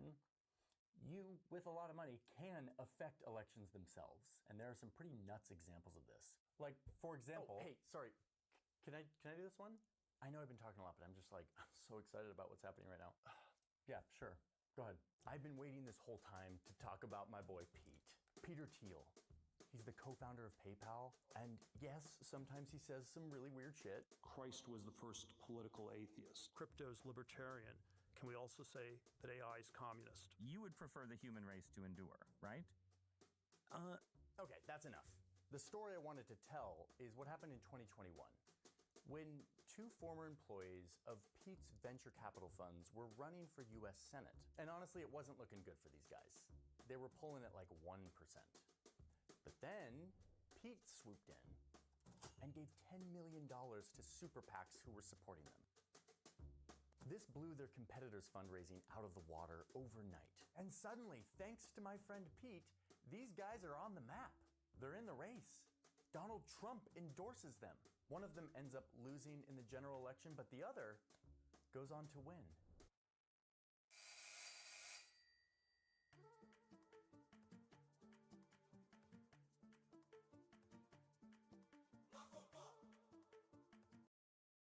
And now, he's our vice president. Say that AI is communist. You would prefer the human race to endure, right? Okay, that's enough. The story I wanted to tell is what happened in 2021, when two former employees of Pete's venture capital funds were running for US Senate. And honestly, it wasn't looking good for these guys. They were pulling at like 1%. But then Pete swooped in and gave $10 million to super PACs who were supporting them. This blew their competitors' fundraising out of the water overnight. And suddenly, thanks to my friend Pete, these guys are on the map. They're in the race. Donald Trump endorses them. One of them ends up losing in the general election, but the other goes on to win. And now, he's our vice president.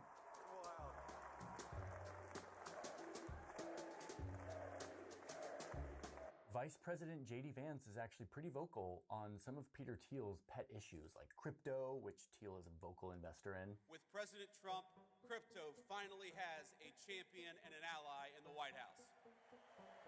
Thiel also feels strongly that the government shouldn't regulate AI. We believe that excessive regulation of the AI sector could kill a transformative industry just as it's taking off. None of this is damning on its own. Like, it's not smoking gun evidence of quid pro quo corruption. But it's easy to imagine that Thiel has Vance's ear because he bankrolled his path to power. And the reality is a lot of this buying influence or elections or benefiting personally is sometimes just about shaping the government's agenda, shaping what it focuses on, what it cares about, so that it aligns with what you want them to do. The most visible example is the one we just saw. Elon Musk set this record. He spent almost $300 million on the 2024 election, pledging a ton of support to get Trump elected. And he was pretty instantly rewarded with a level of access to the government like almost no one else before him. Created the brand new Department of Government Efficiency, DOGE, which is headed by Elon Musk. Elon Musk and his Department of Government Efficiency have promised to take a wrecking ball to the federal government. Elon Musk's team now has access to the Treasury Department's payment system, essentially the government's checkbook. So I feel like it's important that we revisit the Supreme Court for a second and examine a little bit of their logic. They said that they were worried about give money to politician, they owe you a favor. And that is why it is okay to limit how much you can give to a politician or a party. But the Supreme Court has said now several times that if you spend money independently, not giving it to a candidate or coordinating with a campaign, that actually that's not corruption. That you wouldn't be buying favors from your politician that you supported. And I believe that they were wrong to assert that it doesn't have some influence on the mind of the politician who you supported. Yes, you didn't give them a bag of cash. Yes, you didn't give them money directly. But if you spent millions of dollars to help get them elected, they owe you a favor. Right? The Supreme Court doesn't agree with me, at least the one in the 70s and in 2010. But what I observe in our system is the opposite. There's this wonky study that looked at thousands of policy proposals over 2 decades, and they found that average citizens have, quote, little to no influence on the decisions our elected officials make.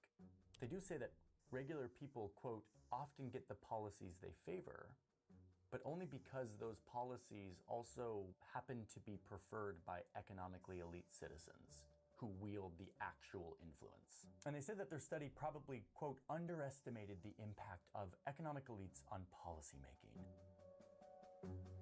Yeah, not great. A democracy that allows people to translate their vastly unequal economic power into vastly unequal political power is a democracy that doesn't take equality seriously. Okay, calm down. Yes, you could call this system corrupt.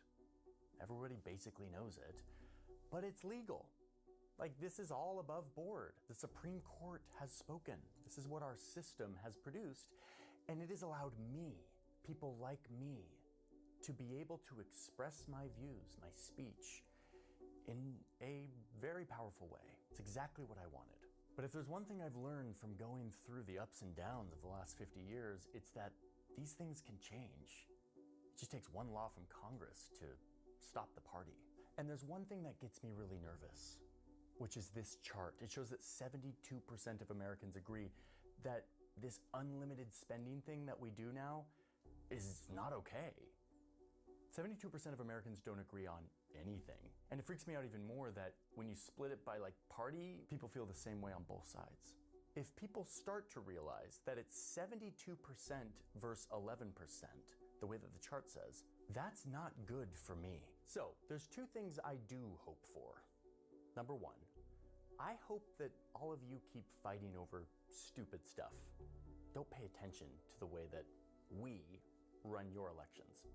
And 2, I hope you find this whole thing super boring. I mean, all the jargon, right? It should make your eyes glaze over. I hope you don't send this to friends and start to talk about it more. Think about how it can change. I hope you don't care, because that is how I continue to win.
وقت الأزمات كلنا بندور على مصدر دخل إضافي.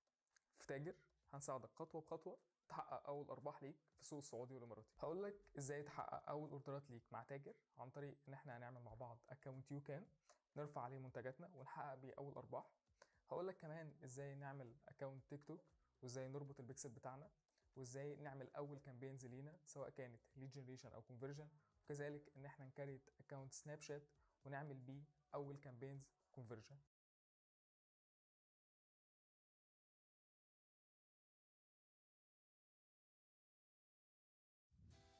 En route pour un tour du monde ou déjà arrivé à votre destination? Aucune idée de comment se déplacer et comment le faire d'une manière bon marché? OTTO vous permet de réserver vos transports par votre portable. Peu importe si c'est un transfert d'aéroport, un billet de bus pour votre destination suivante, un voyage en train avec des pays... Merry Christmas! And this year, to celebrate the festive spirit, we're going to do a quiz on everything that's happened this year. And on today's quiz, brought to you by Ball Sports, we've got JJ Bull. Ho, ho, ho. John McKenzie. Ha, ha, ha. And Joe Divine. He.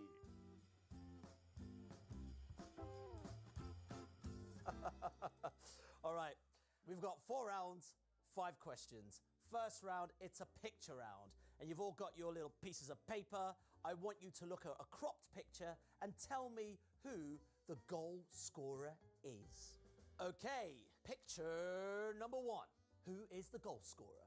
Io, can I ask a question? You may. Is the goal scorer one of these people? You can see his boot, yes, in the Oh, bottom yes. left of the screen, So you Joe. can- okay. It's been a while, I know, but you're warming up. Got it, I've got it, Io. Okay, Got it. please reveal your answers. Yes.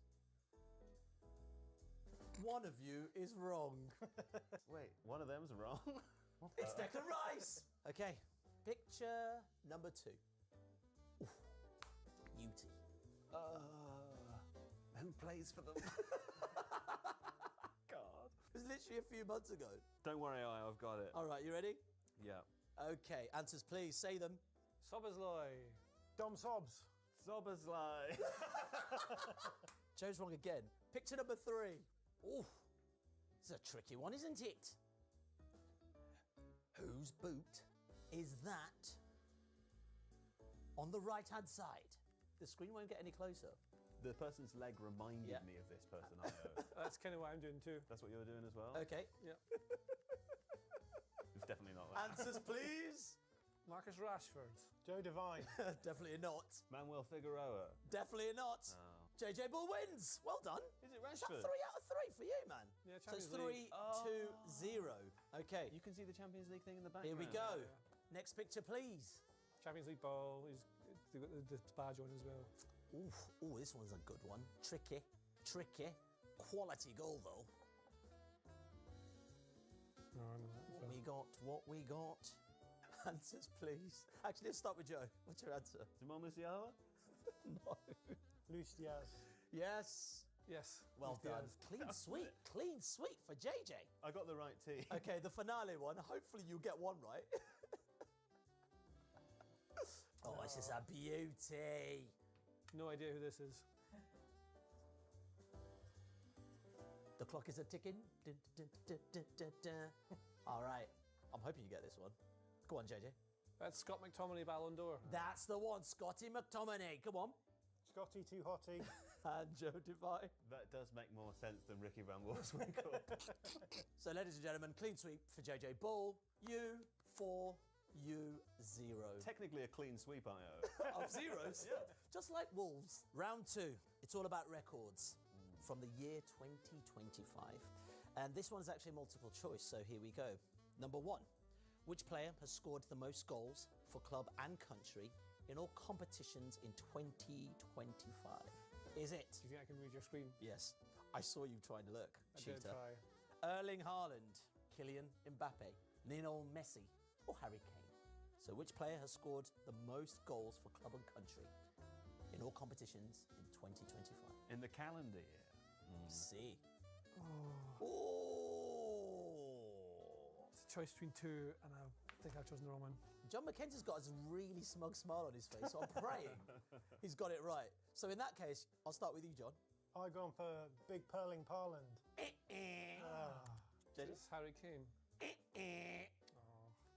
Oh, well, I mean, you want to make your noise again?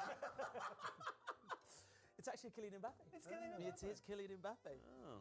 Which team has won the most Premier League games in 2025 calendar year? Manchester City, Arsenal, Liverpool, or Aston Villa? Oh. I know it's a tricky one. Is this a tricky one. I like it when there's multiple choice. Yes. It really helps me now. You've got more opportunities to get it wrong. Yeah, yeah. All right, let's start with you. I've played it safe. I've gone for Arsenal. It's not. Who you got for? East FC. It's a Villa. It's Man City, I put. It is Manchester City. Oh. Well done. There we go. Okay, question 3. Which of these countries qualified for the World Cup for the first time in the history this year? Is it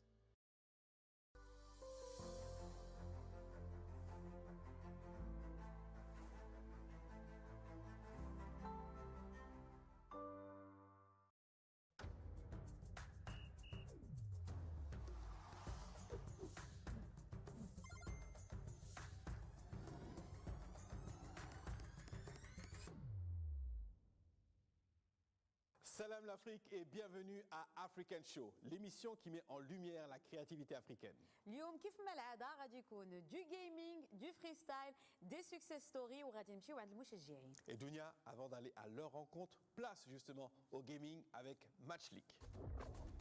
ثانك يو جايز ومرحبا بكم في الابيزود الثالث في الماتش ليغ الفقره 100% جيمنج في البرنامج ولي رياكسيون تاع لي زانفيتي هما كلشي فيها دونك بلا ما نزيد نطول عليكم ندوزو نشوفوا لي زانفيتي تاع اليوم. Moi c'est Malik Toutoussila, je suis guinéen. Allez bing bing sou. Je m'appelle Aboubakar Béninois. Je suis là pour gagner. من بعد ما تعرفنا على لي زانفيتي اللي عندنا ابو بكر اوتيتو فوزيت بري او نو؟ وي انا شو فازي فوزيت بري؟ مجهود اخويا. تهضر بالعربيه يا دراري. راك تشوف العربيه مزيان كذا اللعيبات. وي مزيان. الماتش الدراري اليوم ما يكونش عادي دونك نخليكم مع دنيا وايريك ونشوفوا هادشي اللي واقع هنايا. On a hâte de découvrir le résultat. قبل ما ندوزو الفقره الجايه واش خباركم لوفر جديده ديال البنكه ليك الا خوا لك الكونت يمكن لك تاليمونتيه باي كارت اخرى داخل المغرب او خارج المغرب. مرحبا بكم في الافريكان شو باي بنكا ليك. كاميرا هنا سالر تكونوا اليوم في مدينه اكادير عاصمه الجنوب. كاميرا اللي فريستايل ديال المدينه مش دينا دي تريكس واعرين مع الجمهور هذا غادي نعيشوا اجواء حماسيه بدينا.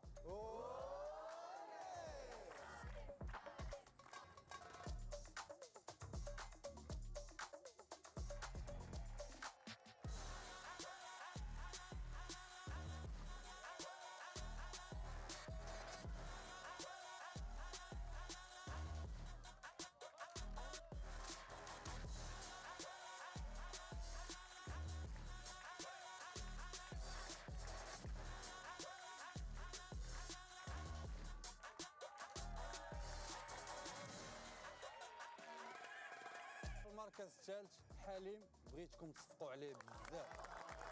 يونس. في المركز الاول سليمان. ودابا عرفنا شكون هما لي دو فريستايلر اللي غادي يمثلوا مدينه اكادير في ليطاب الثاني ودوزنا وقيته زوينه مع البوبليك اللي واعر بزاف. نتلاقاو في الحلقه الجايه. فريمون برافو للدراري ديال اكادير فريمون واعرين. Ils sont très très bons. Je ne suis pas convaincu que j'arriverai à faire la même chose, mais en tout cas, avant de vous présenter la prochaine success story du jour, vous savez que vous pouvez écrire la vôtre grâce à l'accompagnement de Dar Al-Mokawil.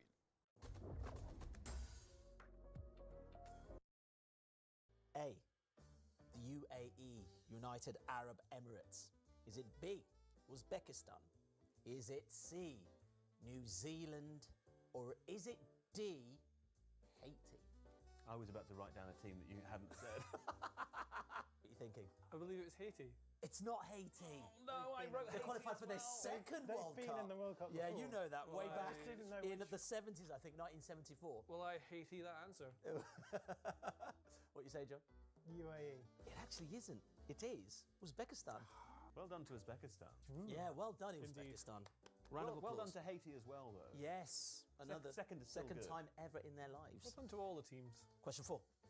How many competitions have Chelsea competed in this year?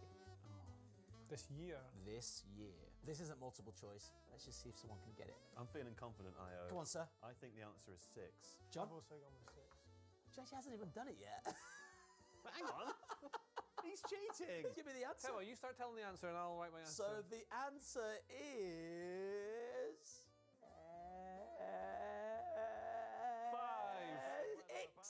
6. Yes! I got a point! Finally. It's fine. You can't be good all the time, Conference JJ. League, Champions League, the 3 English ones. And Wow. Club World Cup. Look at this guy. But I wondered if, this like, guy. if you win the Club World Cup, do you have another little thing that you go to called the Super World Cup?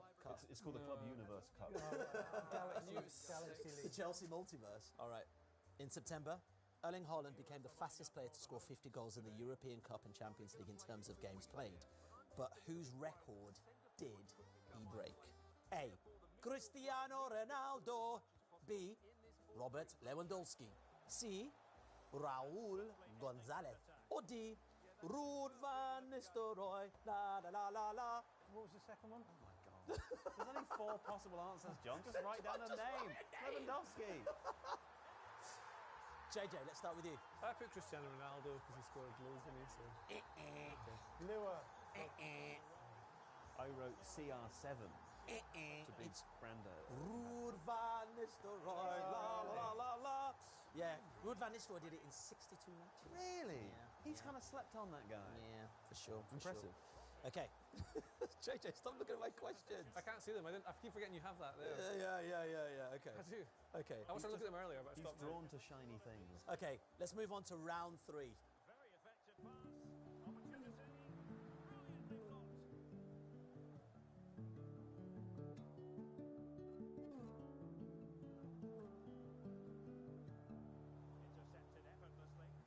Street lights, car rides, to spots that no one knows.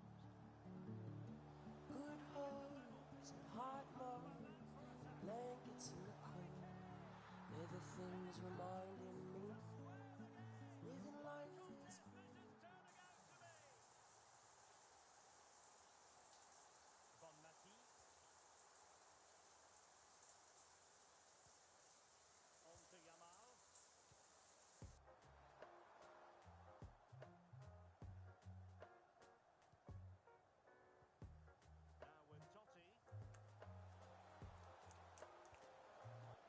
This is 2025 finals, no multiple choice this time. Who assisted Eberechi Eze's winner in Crystal Palace's 1-0 win over Manchester City in the FA Cup final? Who assisted his beautiful goal? Can I ask a question? You may. What happens if you don't know the names of any Crystal Palace players? Just say Glasner. Okay. Just to draw the picture of what you think they look like. Yeah, I would accept pictures. That'd be very nice. Okay. I would accept lovely pictures. That'd be great. Who have we got? It was the right wing back, Munoz. Who have we got? Daniel Munoz. Who have you got? I've gone for Luka Milivojevic from a penalty. It was Munoz. Oh. He assisted him from a penalty. You can almost spell Munoz from the letters in his name. Do you actually watch football? No. I do, but I don't watch Crystal Palace, Fair. That's some crazy bull. Which substitute scored the 5th goal in PSG's 5-0 thrashing of Inter in the Champions League? Oh, I think I might know. You're definitely going to get this one, Joe. You're definitely getting this. Joe Devine. Yeah? Yeah. Is it Desiree Doué?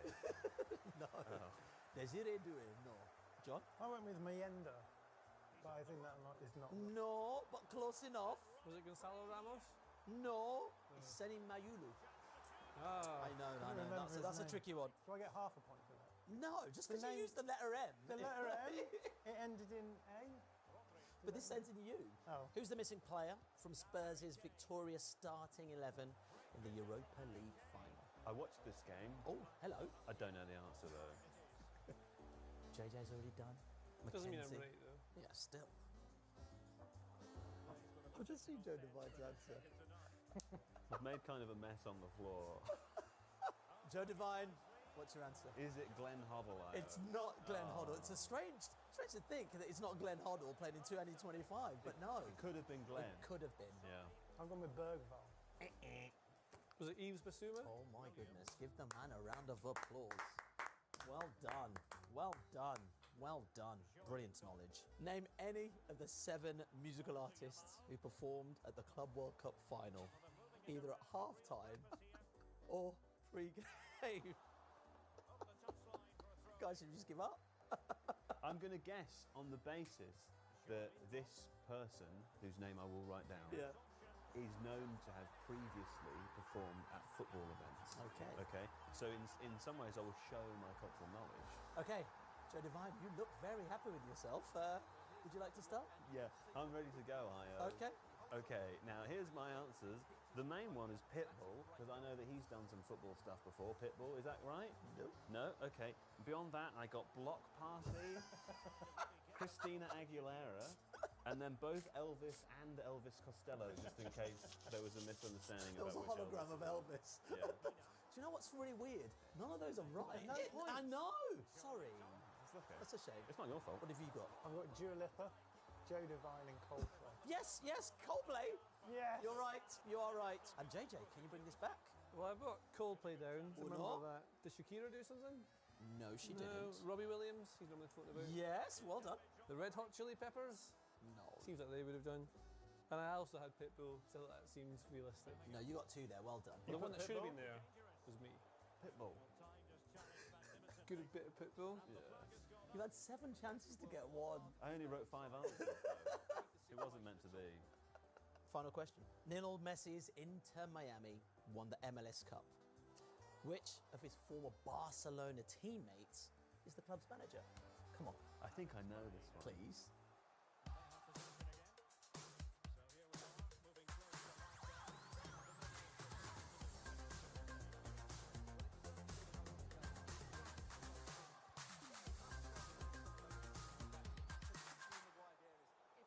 كوموندي كل ما تحتاج بكليك واحد.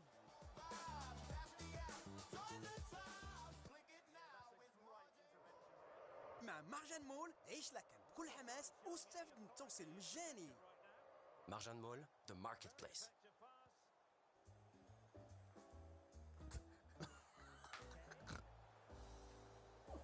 His manager. Yes. Manager. I'm a bit surprised if you don't get this, actually. I don't know anything. Is it? No, it's not. Surely isn't. Just former teammates at Barcelona is now manager. I got it. Inter Miami, who just won the MLS Cup as well. Congratulations. Come on, Joe. Bring it home. Is it Javier Mascherano? Yes! All right, who have you gone for? Carlos Puyol. I don't know. I'm really surprised by that. I thought you'd get that. Why? John's ball knowledge is really poor. When's the round on pressing shapes from this season? Let's round up the scores. JJ's currently on 11 points. John, 7 points. Joe Devine, I'm sure you've actually got 2, not 1, 2. That's not bad. That's not bad. That's not bad. Yeah. It's not bad. Let's move on to the next one then. Managers for round 4. How many Premier League matches did Ange Postecoglou win with Spurs and Forest in 2025? It can't be that many. Can I ask for a clue? It's not many, and it's a number. Thanks for the clarification. Can I change mine? Oh, that's too many. No. Okay. JJ? That was a low number, 3. Ooh, it's close, but it's not the one. I went 8. Bit too far out. I wrote 8 and then I scribbled it out and wrote 5. It's close, but it's not the one. It's actually 4. That's pretty the closest though. I get a point for being close. But then right? he said 3. No, yeah, we get a point together and then. Let's give him a point. They got close. Nobody got it right. Really? Oh, spoil. It's Christmas, Grinch. What was Keith Andrews' role at Brentford before he took over as manager of the club in June? This seems too simple for the answer. I Well, believe it to be. if you don't get it, then The answer is not sausage. As in sausage roll. this is where John Mackenzie comes into his own. I'm sure. Off you go.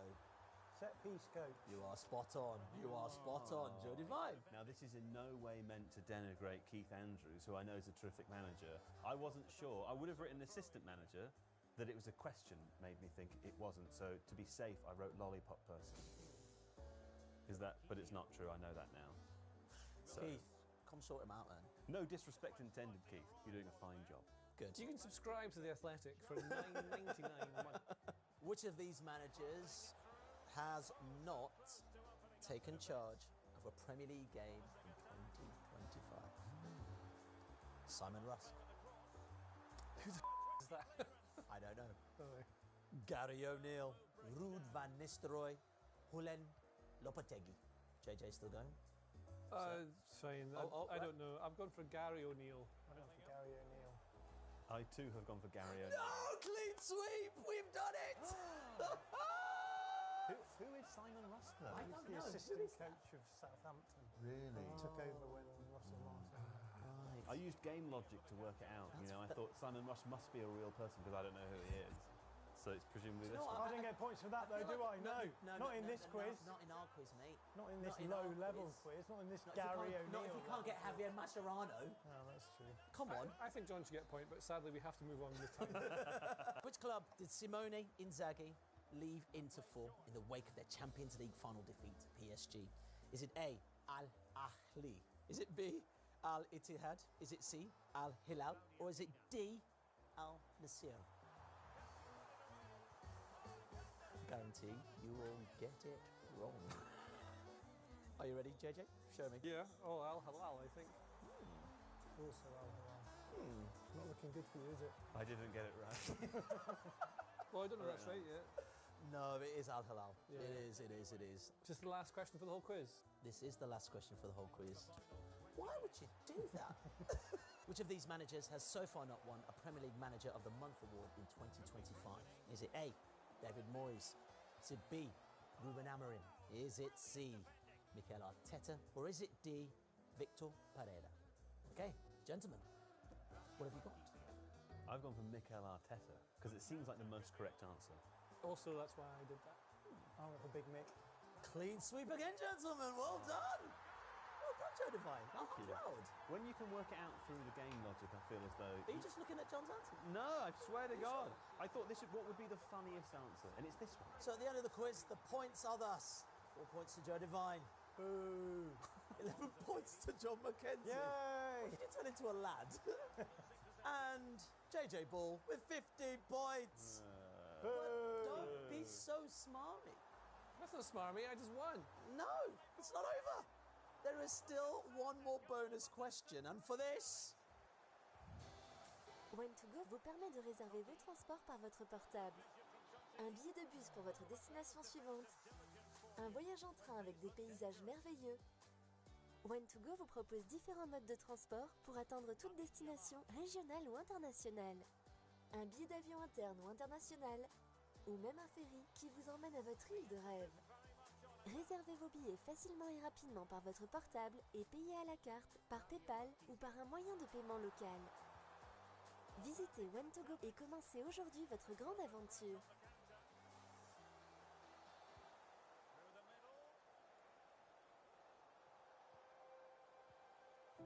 Notre avenir mérite plus que des promesses. Il mérite de vraies solutions. Dans un espace qui n'attend qu'à être rempli par des esprits audacieux et des idées innovantes, portées par la curiosité. Depuis plus de 100 ans, nous grandissons et innovons au sein du groupe OCP, animés par d'importantes ambitions, en donnant vie au phosphore jour après jour.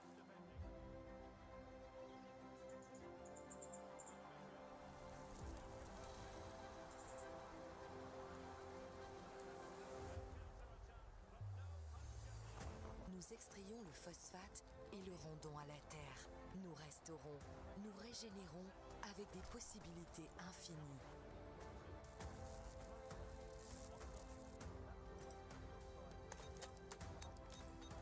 Nous étudions pour mieux comprendre.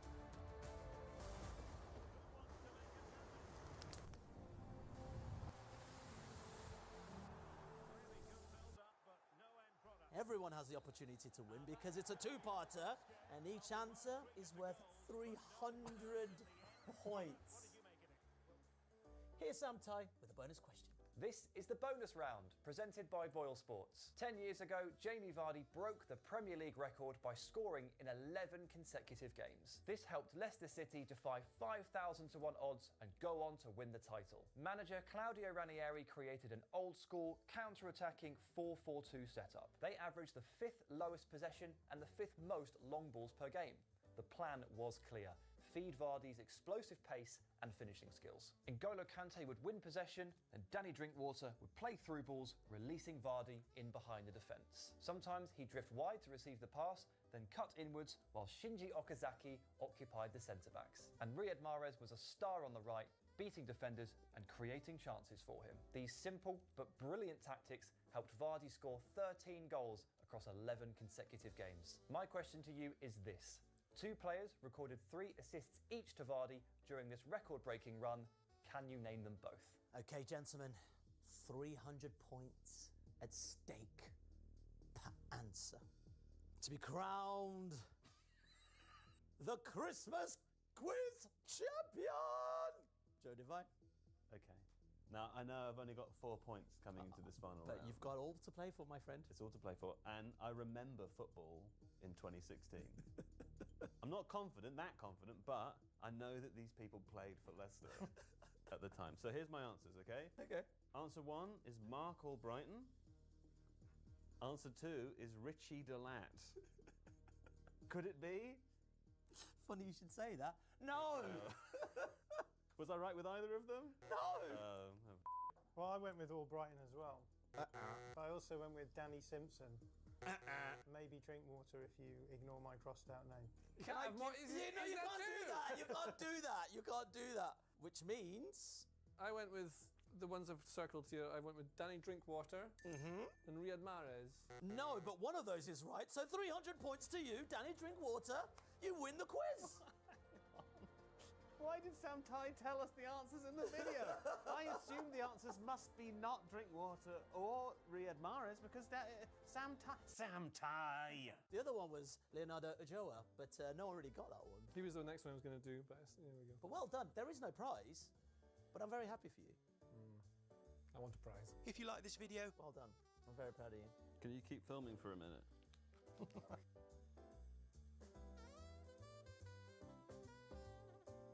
He's still doing it though. It's still going. Oh.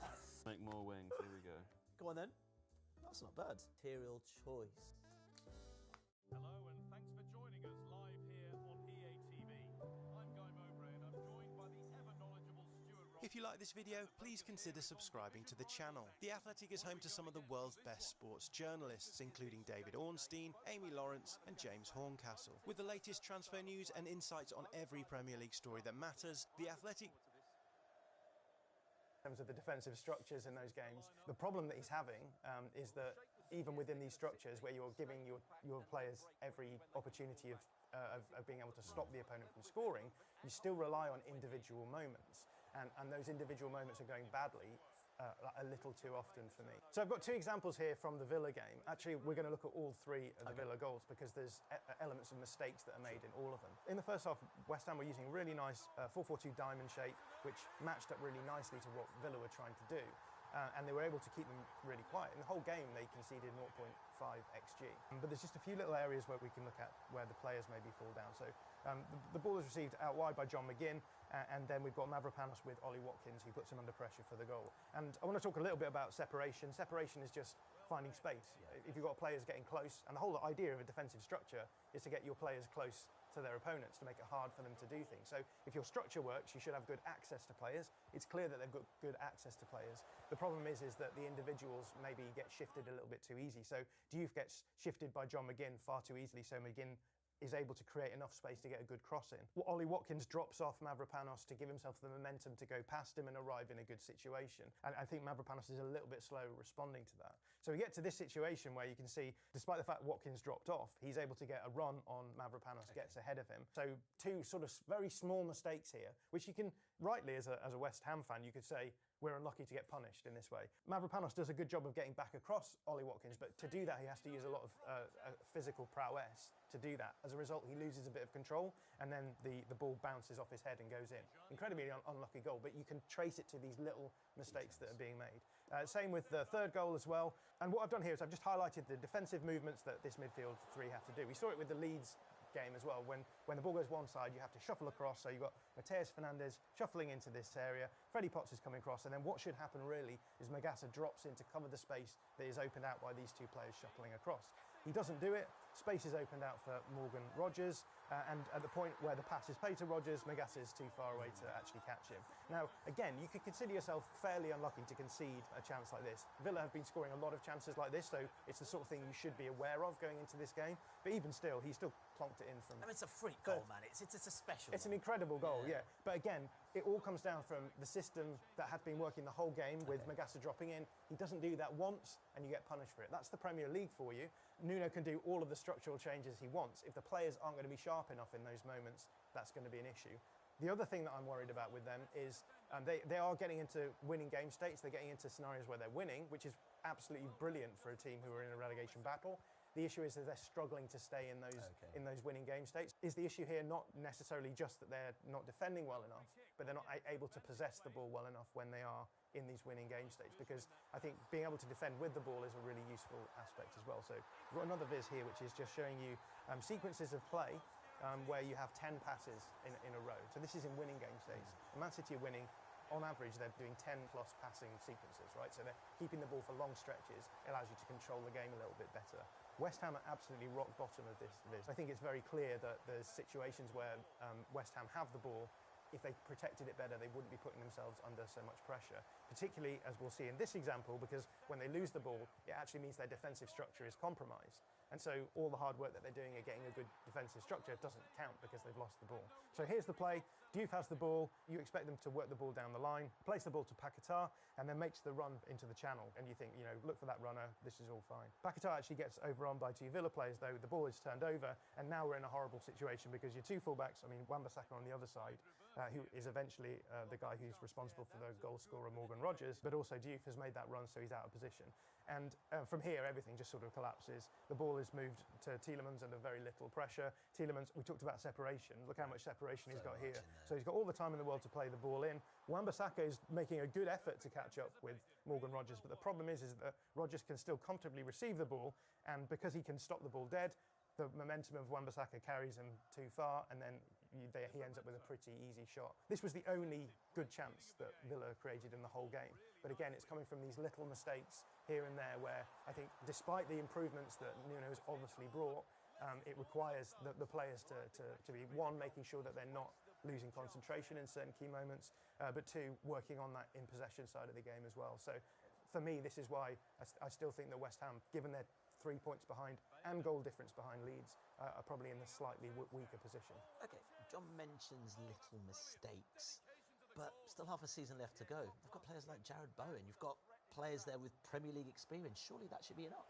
You'd think, right, but I do think West Ham have echoes of the Leicester team from a couple of seasons ago. Remember when everyone said they're too good to go down? Look at all the great players they've got, and lo and behold, they actually got relegated. That said, that is actually the argument I'm going to make, that they are too good to go down, and their players are far too good to go down here. You mentioned Jared Bowen. He's a player capable of winning games on his own. I think that goes without saying. But the players I want to focus on, John actually spoke about before, is the midfield in Mateus Fernandes, Sungutu Magassa, and also Freddie Potts. I mean, it would be easy to compare him to Declan Rice. Potts is a lot older than when Rice broke through, but he's come into the team and he's helping break up play in midfield alongside Magassa, but maybe in a bit of a different way. His focus is a lot more on, I think, reading of the game. And what I've liked about Potts so far is when he drops into the back line and helps clearing the ball from the box, which is exactly what you want from a team that is really struggling to do that at the moment. So I think as well, speaking about this group of players, like Potts being 22, Magassa being quite young as well, I think there's a big ceiling for West Ham. Nuno is still quite young in his tenure. He didn't get to bring many backroom staff with him. I think it's hard to imagine West Ham not getting a lot better over the course of the season. In fact, since Potts came into the team, he made his first start against Newcastle. They've picked up 9 points in 7 games, which is, I think, 4 more than Leeds, and will put them about mid-table if you count the Premier League from that game onwards. So I think West Ham are going to pick up a lot of points and climb away from the relegation zone. and that will see them go over Leeds. Okay, I'm just going to give you one more opportunity. At least staying up. Yes.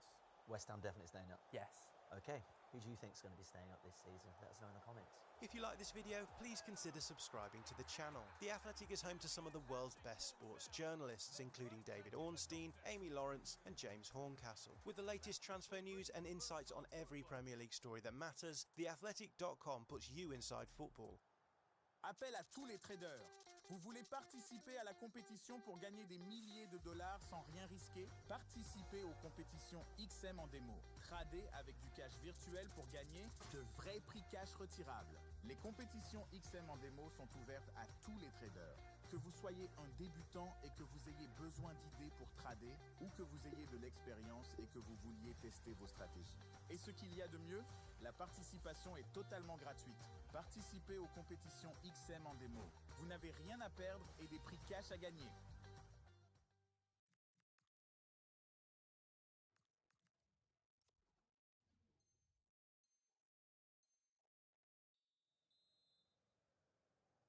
Work today is broken. Every day, people juggle so many different tools just to get work. Which Premier League teams are in danger of being dragged into a relegation battle? And which are most likely to climb to safety? Well, to get into it on today's show, brought to you by Ball Sports, we've got John McKenzie. We've also got Alex Barker.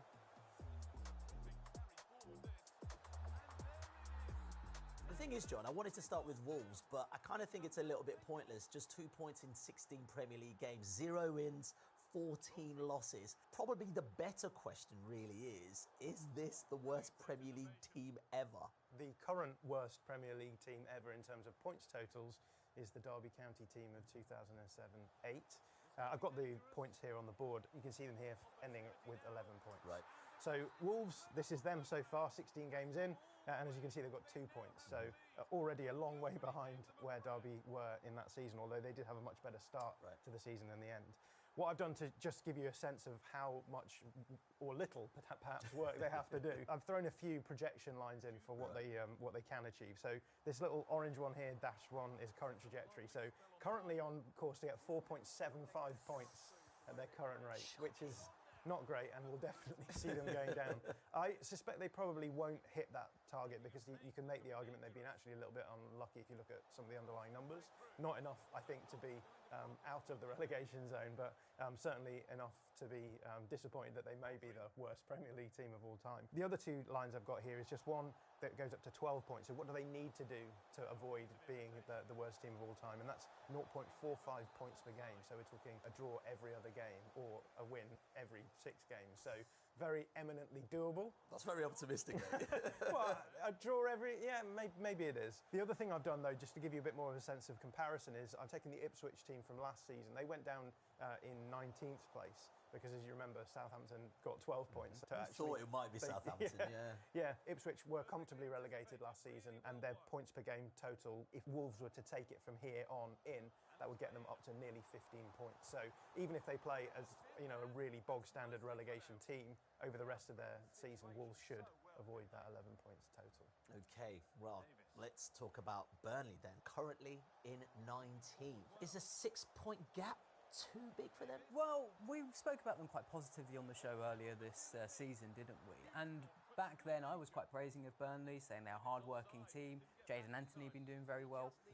At the time, though, their underlying numbers were not good. In fact, they were like this, as they are now. They were bottom of the league for non-penalty expected goals conceded. But at that time, it seemed like it hadn't bothered them. They'd recorded back-to-back wins before we recorded. But as John said, Wolves have maybe been a bit unlucky. Perhaps Burnley have been a bit lucky to that point, because since then, the underlying numbers have caught them. They've lost 7 games in a row, and they've conceded 3 goals to Brentford, 3 goals to Fulham, 3 goals to West Ham as well. It is very ominous, so I'm also willing to throw them in the bucket with Wolves as going down. Oh man, damning. We have to talk about Nottingham Forest, John, because I think obviously they started a bit dodgy. Now Sean Dyche is there at the helm, charging away. They should have just enough, right? Yeah, and for me, it comes down to that man, Sean Dyche. I think He's a fantastic manager. So I've got this. I love this quote. This has got to be one of the best football quotes from a press Another one of your ever. quotes. Let's go. Yeah. Let's go. So this is Dyche. I've been put in many boxes. I'm not bothered. 5 years ago, people were going, "Why do you rely on set pieces?" Now they're in vogue. Skinny jeans, flared jeans. Skinny jeans, flared jeans.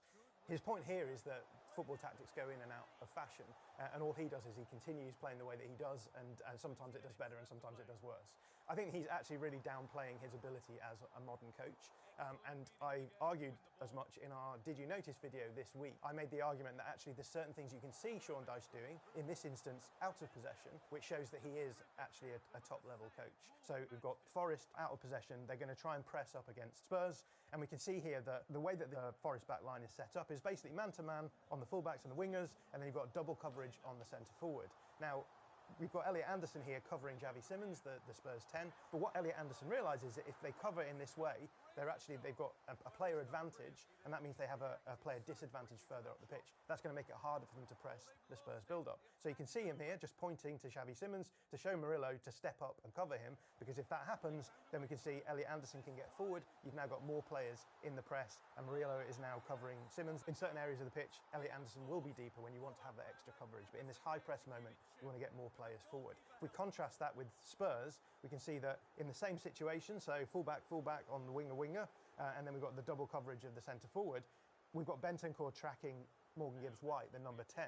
And what this means then is that there's fewer players for Spurs in that higher press, which means that it's easier for Forest to possess the ball, and as a result, we see that the game sort of going very much in Forest's direction. They create most of the chances, and in fact, the first goal that they score comes from a high press. So for me, Sean Dyche is the difference at the bottom of the table. I think Forest will be fine. Yeah, a recent fashion magazine actually asked if Sean Dyche is the most fashionable manager in the Premier League. Got a penchant for Tom Ford suits, much like yourself, John. All right, let's move on. Let's talk about Brentford, because look, they've surprised a few of us this season so far. Big wins against Liverpool, also Manchester United, but they're still in that kind of zone where I'm a little bit worried about what the future holds for them this season. What do you think, Alex? I think you've hit the nail on the head. They've recorded some big wins on TV games, which gives a good impression, right? They took points off Chelsea, took points off Manchester United, but they're still quite uncomfortably close to the relegation zone. And what's uncomfortable for me is that the thing that's saving them at the moment is their attack. They've scored 22 goals in the league. I think they've conceded 25. That's got them on the trajectory to just stay up, but I don't think it takes much to throw it off. So I've got Brentford's squad depth from the start of the season on screen. Let's focus on the number 10 position first. Let's not waste any time. Both of these players are ruled out for the entire season. Oh, right. So there's only one number 10. Let's look at the wingers. We've got Kevin Schade and Dango Ouattara. Ouattara's going off to AFCON, and that leaves Gustavo Nunes, who's a player you've probably never heard of, and Reece Nelson, who's played under 45 minutes of Premier League football. At all, has he? Yeah. Nunes hasn't even made a start, so we effectively have, even with Ouattara in, two wingers that Keith Andrews actually trusts to play. And then up front, we've got Igor Thiago, great striker, had a great Premier League season. Brentford's only recognised striker. So if he is injured, they're in massive trouble. And that's not the only thing that worries me here. It's not just their depth, it's the other ways that Brentford get goals. One of them has been long throw-ins. I think it's 3 long throw goals this season, which makes up their set-piece record. That has worked, but I think due to the prevalence of long throw goals in the Premier League this season, teams are starting to clock on how to defend it. So I've got an example of how Arsenal defended against Brentford recently. Arsenal employ a method here which Thomas Gronmark, do you know the throwing coach who worked with Liverpool before? He terms it the flexible sandwich, which is a fun term. Basically, what it means is giving the players a license to leave their player, or the player they're marking, to make sure other Brentford players have 2 players, one behind, one in front. So the ball's being thrown in here. It's going to go to this area where Igor Thiago is. You see 2 Arsenal players, one behind, Hincapié as well, trying to get in front. The ball comes in, and as it does, Hincapié is the one to head it away, but even if he misses it, there's an Arsenal player behind to apply pressure as well. It seems simple, but Brentford had 5 long throws in this game. Only one time did they even flick the ball on. So it's clearly working. You know, there's still danger you can cause with a long throw, but I think if more teams clock on how to defend these, then that's another source of Brentford's goals that could go into decline. So yeah, Brentford probably going to stay up, but doesn't take much to really throw them off course this season. Yeah, and also Thiago, he scores goals, but a lot of penalties, so they need to foul him in the box, or at least win some penalties for them to actually make their striker work really well. So yeah, really good point there. Okay, as we're talking about Brentford, let's talk about their nearest neighbours. Let's talk about Fulham, because, well, they started the season not so well, but seem to have turned a corner. Here's Sam Tai to tell us why.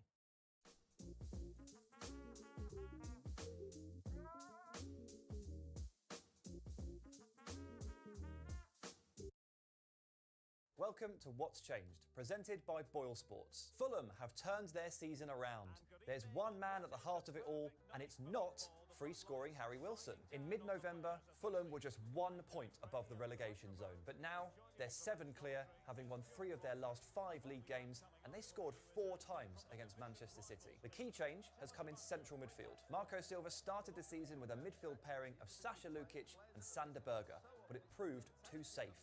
It struggled to progress the ball. So, after 9 games, Alex Iwobi dropped deeper into Lukic's role, and that sparked huge improvement. Iwobi has played more progressive passes in the last 5 league games than Lukic did in the first 9. He's also able to join the attack and combine, meaning Fulham have more juice in the final third. And moving him deep has opened up a spot in the team for Samuel Chukwueze. His direct dribbling has caused big problems. He's racked up 2 goals and 3 assists in the last 5 league games. But there's a big problem. Iwobi and Chukwueze, along with defender Calvin Bassey, have gone to the Africa Cup of Nations with Nigeria, meaning Silva will have to go back to the drawing board to find a new solution to keep this run going. Well, it looks like they've got better, but there are going to be some absentees due to AFCON, so let's see how it all works out. Right, let's now go to both Leeds and West Ham. Who's staying up and who's going down out of those two? I have a feeling you might say Leeds, but maybe that's just me prophesying. Accusing me of bias. I could just read your mind, man. I can see you smiling with glee. Yeah, I'm going to go with Leeds. What do you reckon? You saw that coming. I'm going to go West Ham. Really? Yes. Why is that? Maybe it's also due to bias, as I come from Romford, which is a West Ham stronghold, but I do not support them. I was bullied by West Ham fans. So I just think they're going to stay up. What do you think Leeds are actually going to stay up? Real talk. I mean, Daniel Farke's tactics and all that kind of have been brought into question over time. Yeah, well, the reason why I think Leeds are going to stay up is because I think they've built a squad to stay up. They spent most of the last year working on the problem of how do you survive in the Premier League, and the answers they came up with are lean into physicality, lean into the defensive side of the game, lean into those marginal gains you can get through set pieces, and as a result, you could see it in their transfer window. They signed 10 players. I think 6 of those players were over 6'1", so we're talking guys who are physically imposing, and it shows up on their starting 11. So this is roughly how they started the season out. Now that is a very physically imposing midfield. The question is, if you're going to play in this way with these sort of physically imposing players, how are you going to achieve ball progression? These guys are, I would say, pretty good at progressing the ball, particularly when it comes to carrying the ball. But in today's Premier League, you're not often going to have a situation where you're going to receive the ball back to goal, turn and run into that space. So you have to find ways of accessing that space. Now, fortunately for Leeds, they do have 2 very good technical passing profiles in Goodmanson and Jayden Bogle. What we saw at the beginning of the season was that with Daniel Farke wanting to try and build up from the back, it means you have to rely on these 2 players, and you end up in sort of interesting situations where not only are you dropping your midfielders in to sort of help build the ball through these areas, you're then keeping your fullbacks a little bit lower to start with. You're trying to work the ball to them, and then when you get into these situations, they're trying to do these quick 1-2 passes where they can move the ball quickly down the field. The issue is that if this comes off, then yes, okay, maybe you'll have a striker in the box to aim at, and both Bogle and Goodmanson really good at, like, Goodmanson finding cutbacks, Bogle with these half-space crosses. But because they're having to play quite quickly, because the midfield are dropping in, you don't end up with a huge amount of options in the box. If you're trying to build up from the back and it doesn't work out, the obvious thing to do is to go long.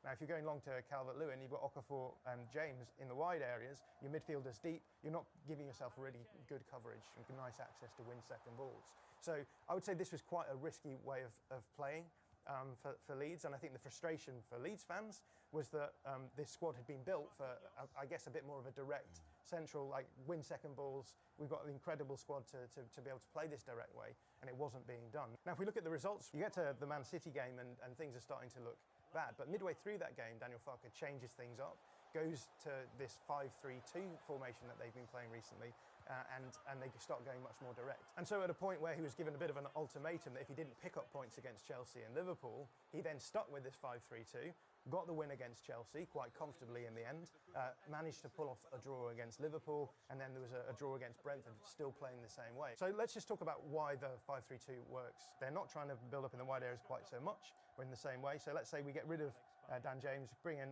Okafor more central, or you can use Lucas Nemecha as well. These guys are going to be, I mean, especially these two, good target men, so you can go direct from the goalkeeper. Okafor is quite useful as well with Nemecha being injured. He can play with back to goal, but he can also make those runs in behind Calvert-Lewin. But now what we have is a situation where, because they aren't trying to build in the wide areas, we can push the fullbacks a little bit higher, and so what you're doing then is you're automatically getting your technical players, your creative players closer to goal from the off, and then you can structure your midfield to win second balls, so that when you're going long into these scenarios, Calvert-Lewin, just an incredible back-to-goal striker, an incredible target man striker. Often he'll be able to win the header, either knock it down to one of his teammates, or as we've said, hold it up, play Okafor in. It's just getting the profiles of players that Leeds have in much better situations. Your midfielders are now winning second balls, which is what this midfield is built for. You're getting Bogle and Goodmanson more repeatedly into, I think, those wider areas with more players in the box when they do get it. And you've got the physicality in the back line to be able to play in these wide open spaces. Again, we've got Jakob Biol, we've not even talked about yet, Sebastian Bornau from the Bundesliga as well. So plenty of box defending options, so they can sit deep, defend the box when the opponent has the ball, but in the moments when they do have the ball, they can get forward quickly, they can create chaos, and they're really nicely set up to make the most of those chaotic scenarios. So I think on the basis of this, Leeds are now playing the way that the squad was built to be played, and if they continue doing that for the rest of the season, I think they'll have enough to stay up. Okay, Alex, can you just offer us a little bit of balance on this one? So the issue I have with this back five is the flexibility of the defenders in particular isn't very high. So Farke doesn't really allow much flexibility from the wing backs, I've noticed. He allows the centre backs to step up a bit between the lines to track players, but this back five is largely quite flat, which means there's a lot of pressure on this front unit to not only apply pressure on the opposition up here, but also get across the pitch as the ball goes from one side to the other. I've got an example from their game against Brentford. So Brentford about to play the ball back towards their defence. We've got this Leeds back five and this front unit I was speaking about here. Now Leeds are relatively deep, but this is a good opportunity to push up the pitch. Brentford move the ball across their back line. It comes over to Aaron Hickey, and you can see the midfield three has shuttled across, looking to close off his options and apply pressure. The issue here, though, is for Brentford to push Leeds not only back to the edge of their penalty box, but close to the edge of their 6-yard box. All they need to do is switch the play back across the pitch, because this Leeds midfield three now to shuttle all the way back across. The back five is very passive and flat. Collins could carry through into the space here. Instead, he plays it straight out to OTTO, who, after taking on his fullback a couple of times, Leeds have retreated near to the edge of their 6-yard box, and if OTTO produces something better than a bit of a weak shot into the goalkeeper's hands, this could be 1-0 in the 25th minute. And this might just seem like a cherry-picked example, right? But I've got a very complicated chart, which is actually easy to explain thanks to my lovely diagram here. This is progressive passes conceded through the middle of the pitch. All it is just counting the number of times Leeds have conceded a pass that goes forward into this area of the pitch. Not... S'il te plaît, s'il te plaît, s'il te plaît, arrête d'utiliser ChatGPT comme Google. Disparaît pendant 1 mois et fait plutôt ça. Soyons honnêtes, la plupart des personnes de plus de 40 ans utilisent ChatGPT comme si c'était Google. Copier, coller, poser une question basique, passer à autre chose. Ce n'est pas comme ça que les personnes intelligentes utilisent l'IA. Demain, nous lançons le défi IA de 28 jours pour les débutants de plus de 40 ans. Seulement 15 minutes par jour pour monter en compétences. En 1 semaine, tu te sentiras inarrêtable. En 2 semaines, tu auras ta stratégie. En 1 mois, tu te demanderas pourquoi tu n'as pas commencé plus tôt. Appuie sur l'écran pour nous rejoindre.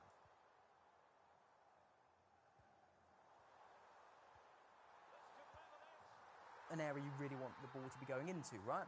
And across the season, it's been very up and down until the last 3 games where this 5-3-2 has been deployed, where it's been 8 times per game consistently. Goes to show Leeds are consistently conceding territory and opponents are playing through them. So I think, sure, defensively things do look a bit better. Over the course of the season, it's going to get worse. That's just speaking on the defence. John has spoken about the attack and how it's improved. I think it's worth saying that Leeds are probably close to their ceiling in their attack. The direct approach they've been using with Calvert-Lewin up front, but you've also got Nemecha and Okafor. These are 3 very injury-prone players, so fitness issues rather, not necessarily injuries, but there's concerns there. One of these players could miss out. And while Leeds are on 1 point per game at the moment, which I believe is their internal target, which should be enough to stay in the Premier League, when you're playing against West Ham, who could be their main relegation rival, this probably isn't going to be a Premier League season where 32 or 33 points is enough to stay up. So I think even a slight drop-off from that 1 point per game model is enough to see Leeds go down. And I think there's a lot of hurdles that could see them stumble over. Yeah, hurdles like going away to Anfield, going away to Everton, going away to Chelsea and Aston Villa as well. Oof, we'll see. Oh, let's not forget Old Trafford. Right, let's talk about West Ham. Theoretically, West Ham should kind of be okay. They've got Nuno Espirito Santo, the guy that kept Forest up, the guy that got Forest back into Europe after 30 years. They should be fine, right? There's a couple of areas where I think Nuno has improved West Ham, mainly, I would say, in a sort of defensive structural sense. I think West Ham have been quite open, particularly since Lopetegui, and the Lopetegui era still gives me nightmares in terms of the defensive structures in those games. The problem that he's having is that even within these structures where you're giving your players every opportunity of being able to stop the opponent from scoring, you still rely on individual moments. And those individual moments are going badly a little too often for me. So I've got two examples here from the Villa game. Actually, we're going to look at all three of the Villa goals because there's elements of mistakes that are made in all of them. In the first half, West Ham were using a really nice 4-4-2 diamond shape, which matched up really nicely to what Villa were trying to do. And they were able to keep them really quiet. In the whole game, they conceded 0.5 XG. But there's just a few little areas where we can look at where the players maybe fall down. So the ball is received out wide by John McGinn, and then we've got Mavropanos with Ollie Watkins, who puts him under pressure for the goal. And I want to talk a little bit about separation. Separation is just finding space. Yeah. If you've got players getting close, and the whole idea of a defensive structure is to get your players close to their opponents, to make it hard for them to do things. So if your structure works, you should have good access to players. It's clear that they've got good access to players. The problem is that the individuals maybe get shifted a little bit too easy. So Diouf gets shifted by John McGinn far too easily, so McGinn is able to create enough space to get a good cross in. Ollie Watkins drops off Mavropanos to give himself the momentum to go past him and arrive in a good situation. And I think Mavropanos is a little bit slow responding to that. So we get to this situation where you can see, despite the fact Watkins dropped off, he's able to get a run on Mavropanos, gets ahead of him. So two sort of very small mistakes here, which you can, rightly as a West Ham fan, you could say, we're unlucky to get punished in this way. Mavropanos does a good job of getting back across Ollie Watkins, but to do that, he has to use a lot of physical prowess to do that. As a result, he loses a bit of control, and then the ball bounces off his head and goes in. Incredibly unlucky goal, but you can trace it to these little mistakes that are being made. Same with the third goal as well. And what I've done here is I've just highlighted the defensive movements that this midfield three have to do. We saw it with the Leeds game as well. When the ball goes one side, you have to shuffle across. So you've got Mateus Fernandes shuffling into this area. Freddie Potts is coming across. And then what should happen really is Magassa drops in to cover the space that is opened out by these two players shuttling across. He doesn't do it. Space is opened out for Morgan Rogers. And at the point where the pass is played to Rogers, Magassa is too far away to actually catch him. Now, again, you could consider yourself fairly unlucky to concede a chance like this. Villa have been scoring a lot of chances like this, so it's the sort of thing you should be aware of going into this game. But even still, he still clonked it in from... I mean, it's a freak goal, man. It's a special It's an incredible goal, yeah. But again, it all comes down from the system that had been working the whole game with Magassa dropping in. He doesn't do that once, and you get punished for it. That's the Premier League for you. Nuno can do all of the structural changes he wants. If the players aren't going to be sharp enough in those moments, that's going to be an issue. The other thing that I'm worried about with them is they are getting into winning game states. They're getting into scenarios where they're winning, which is absolutely brilliant for a team who are in a relegation battle. The issue is that they're struggling to stay in those winning game states. Is the issue here not necessarily just that they're not defending well enough, but they're not able to possess the ball well enough when they are in these winning game states? Because I think being able to defend with the ball is a really useful aspect as well. So we've got another viz here, which is just showing you sequences of play where you have 10 passes in a row. So this is in winning game states. And Man City are winning. On average, they're doing 10 plus passing sequences, right? So they're keeping the ball for long stretches. It allows you to control the game a little bit better.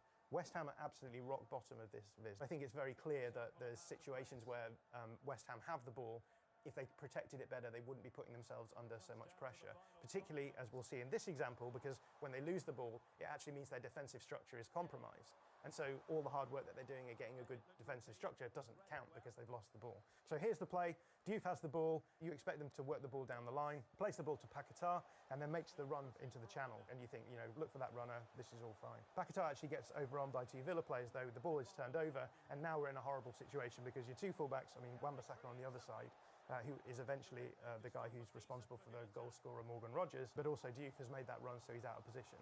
And from here, everything just sort of collapses. The ball is moved to Tielemans under very little pressure. Tielemans, we talked about separation. Look how much separation he's got here. So he's got all the time in the world to play the ball in. Wan-Bissaka is making a good effort to catch up with Morgan Rogers, but the problem is that Rogers can still comfortably receive the ball, and because he can stop the ball dead, the momentum of Wan-Bissaka carries him too far, and then he ends up with a pretty easy shot. This was the only good chance that Villa created in the whole game. But again, it's coming from these little mistakes here and there where I think despite the improvements that Nuno has obviously brought, it requires the players to be, one, making sure that they're not losing concentration in certain key moments, but two, working on that in possession side of the game as well. So for me, this is why I still think that West Ham, given their 3 points behind and goal difference behind Leeds, are probably in the slightly weaker position. Okay, John mentions little mistakes, but still half a season left to go. They've got players like Jared Bowen. You've got players there with Premier League experience. Surely that should be enough. You'd think, right, but I do think West Ham have echoes of the Leicester team from a couple of seasons ago. Remember when everyone said they're too good to go down? Look at all the great players they've got, and lo and behold, they actually got relegated. That said, that is actually the argument I'm going to make, that they are too good to go down, and their players are far too good to go down here. You mentioned Jared Bowen. He's a player capable of winning games on his own. I think that goes without saying. But the players I want to focus on, John actually spoke about before, is the midfield in Mateus Fernandes, Sungutu Magassa, and also Freddie Potts. I mean, it would be easy to compare him to Declan Rice. Potts is a lot older than when Rice broke through, but he's come into the team and he's helping break up play in midfield alongside Magassa, but maybe in a bit of a different way. His focus is a lot more on, I think, reading of the game. And what I've liked about Potts so far is when he drops into the back line and helps clearing the ball from the box, which is exactly what you want from a team that is really struggling to do that at the moment. So I think as well, speaking about this group of players, like Potts being 22, Magassa being quite young as well, I think there's a big ceiling for West Ham. Nuno is still quite young in his tenure. He didn't get to bring many backroom staff with him. I think it's hard to imagine West Ham not getting a lot better over the course of the season. In fact, since Potts came into the team, he made his first start against Newcastle.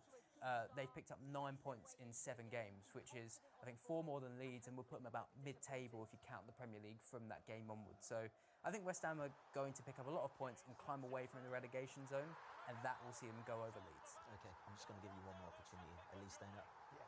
West Ham definitely staying up? Yes. Okay, who do you think is going to be staying up this season? Let us know in the comments.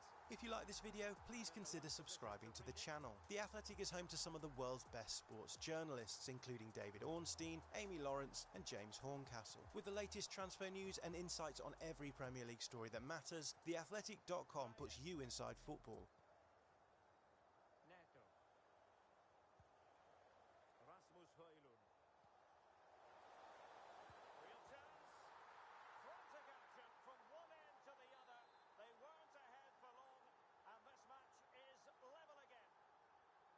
For over 10 years, moving to Canada has helped thousands of newcomers navigate the immigration process. Back underway following the equaliser.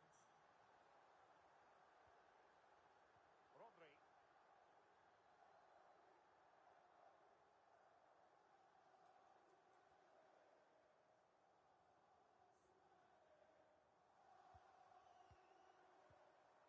Might lead to a chance. Oh, might be.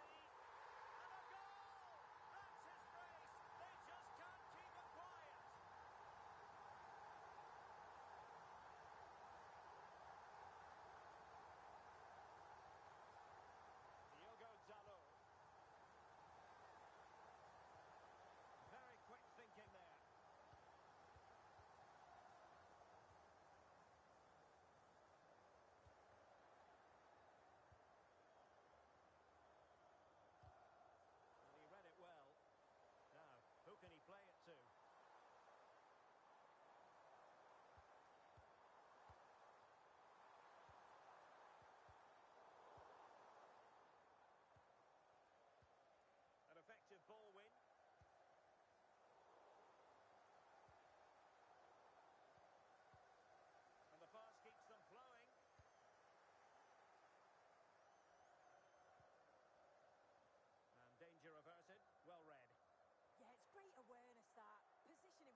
rhythm is there.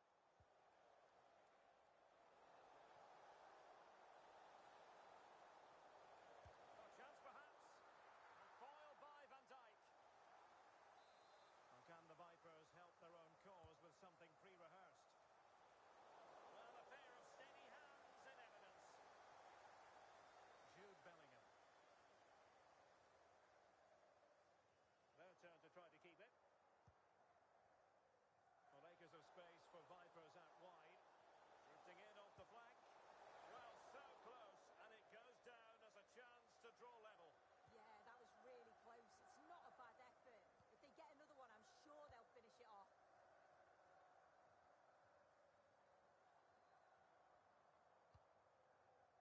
Bellingham. Oh, that's a super piece of defending. Will it go in? Oh, it's a terrific challenge. Did well there. Brilliant challenge. That's quality, that. It's a weighted pass. Difficult from there. Goodness gracious me! How about that for technique? You can't strike them much better than that. Baena. Bellingham. The Vipers moving the ball forward. What can they do from here? They've only gone and grabbed another one. 2 goals in quick succession. Now they have the lead. No wonder they're celebrating. Well, the action underway once more. And no shortage of entertainment. 3-2. Kane. On to Totti.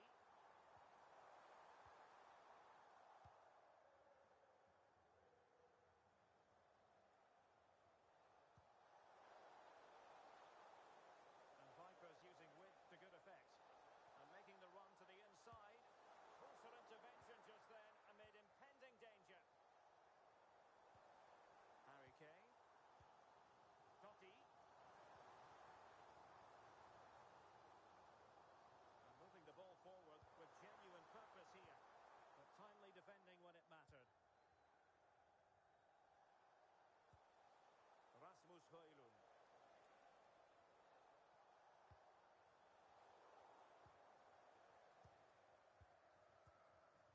Nicely cut out.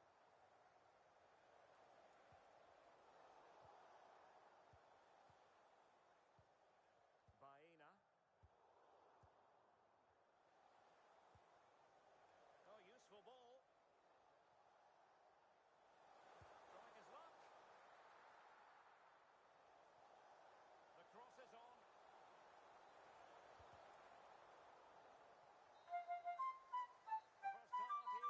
Hello and welcome to the TIFO Football Podcast. I'm Joe Devine, and today I'm delighted to be joined by, it's JJ Bull the Bullard. You have to look at my name on the screen. It's written down there. It says the Bullard today. Oh, I see. You like it? It was more that you looked at me, then looked at your screen before you said my name. I've known you for about 5 years now. It's because I forgot your nickname. It was written down here. Oh, I see. Today, of course, I mean, it'll become clear why. Although we didn't use your nickname today, we used a scream, didn't we?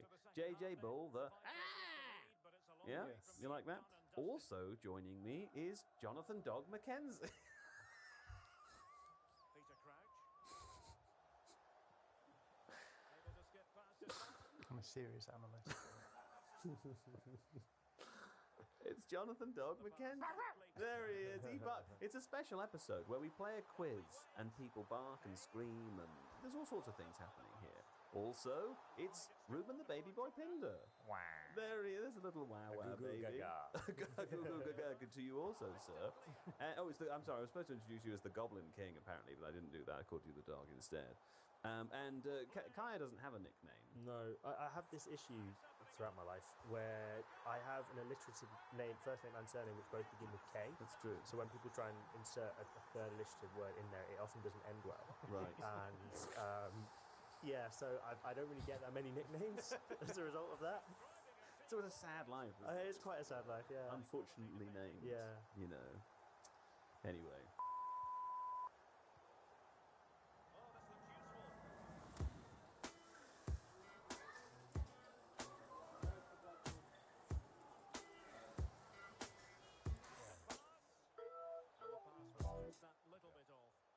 L'intro?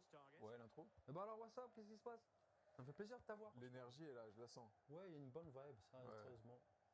Bonjour à toutes et à tous, et on est ici pour le DS Art Talks. Donc je m'appelle Mehdi Larzali, je m'occupe de la marque DS et je suis très content aujourd'hui d'interviewer l'artiste marocain Ahmed Sultan. Menteur.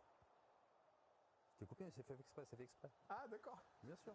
Non, en fait, j'adore le menteur, c'est... Ah merde, voilà l'intro. M'a pris de court. Ouais. Je suis très content de l'interviewer sincèrement parce que c'est quelqu'un que je suis. Obviously, something was cut there, of course. You didn't need me to say that for you to know that that had happened. Of course not. Anyway, for today's purposes, Kaya, you are Kaya, North London Forever, Kainek. Indeed. Yeah? Welcome. Thank you. You're welcome. And also Steve Hankey's here.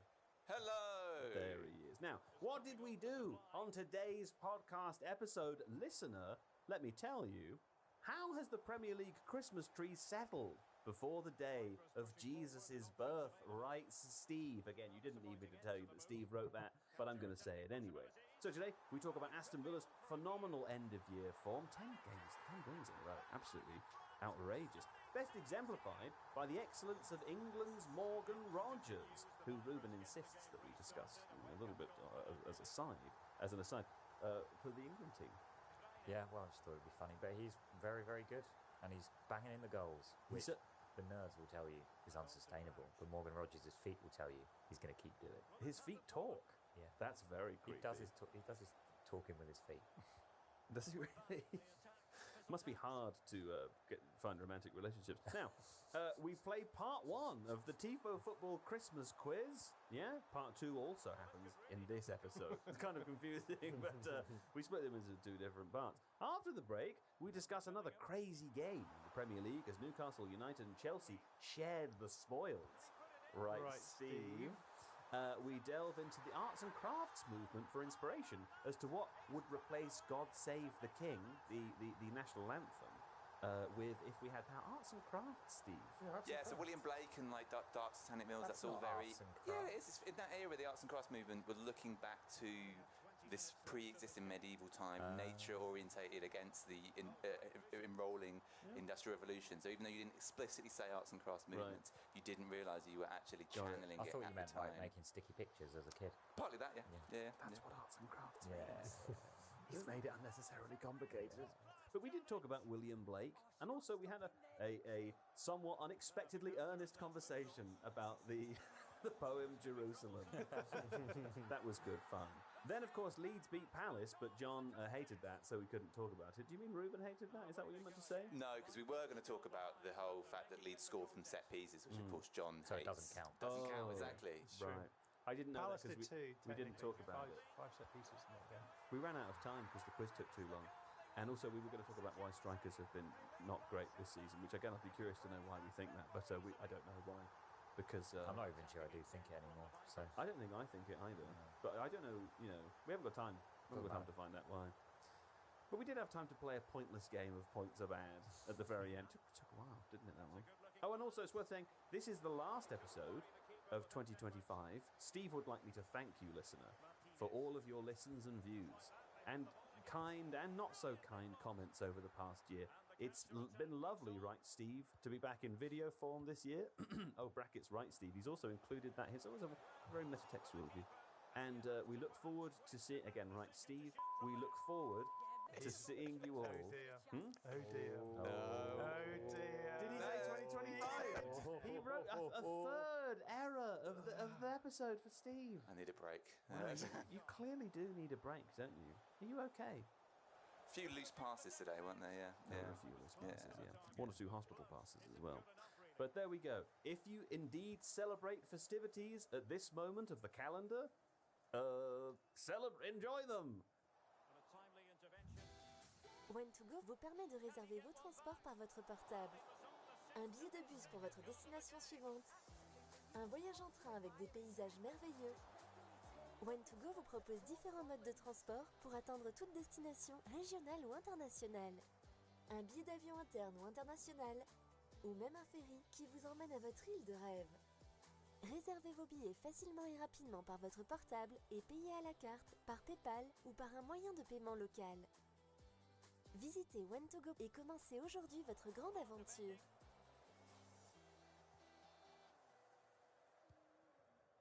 Préparez-vous à une toute nouvelle version, une toute nouvelle sensation, une toute nouvelle expérience de trading. Rejoignez XM et demandez jusqu'à...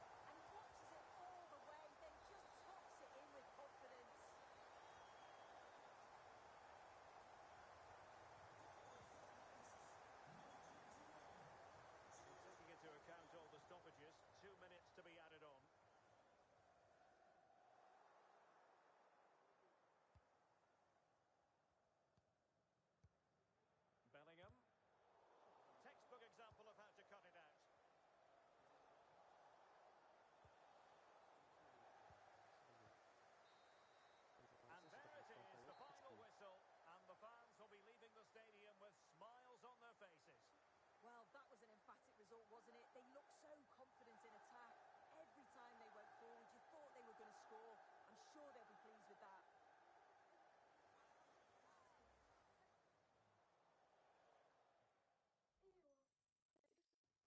Aston Villa 2, 1 Man United.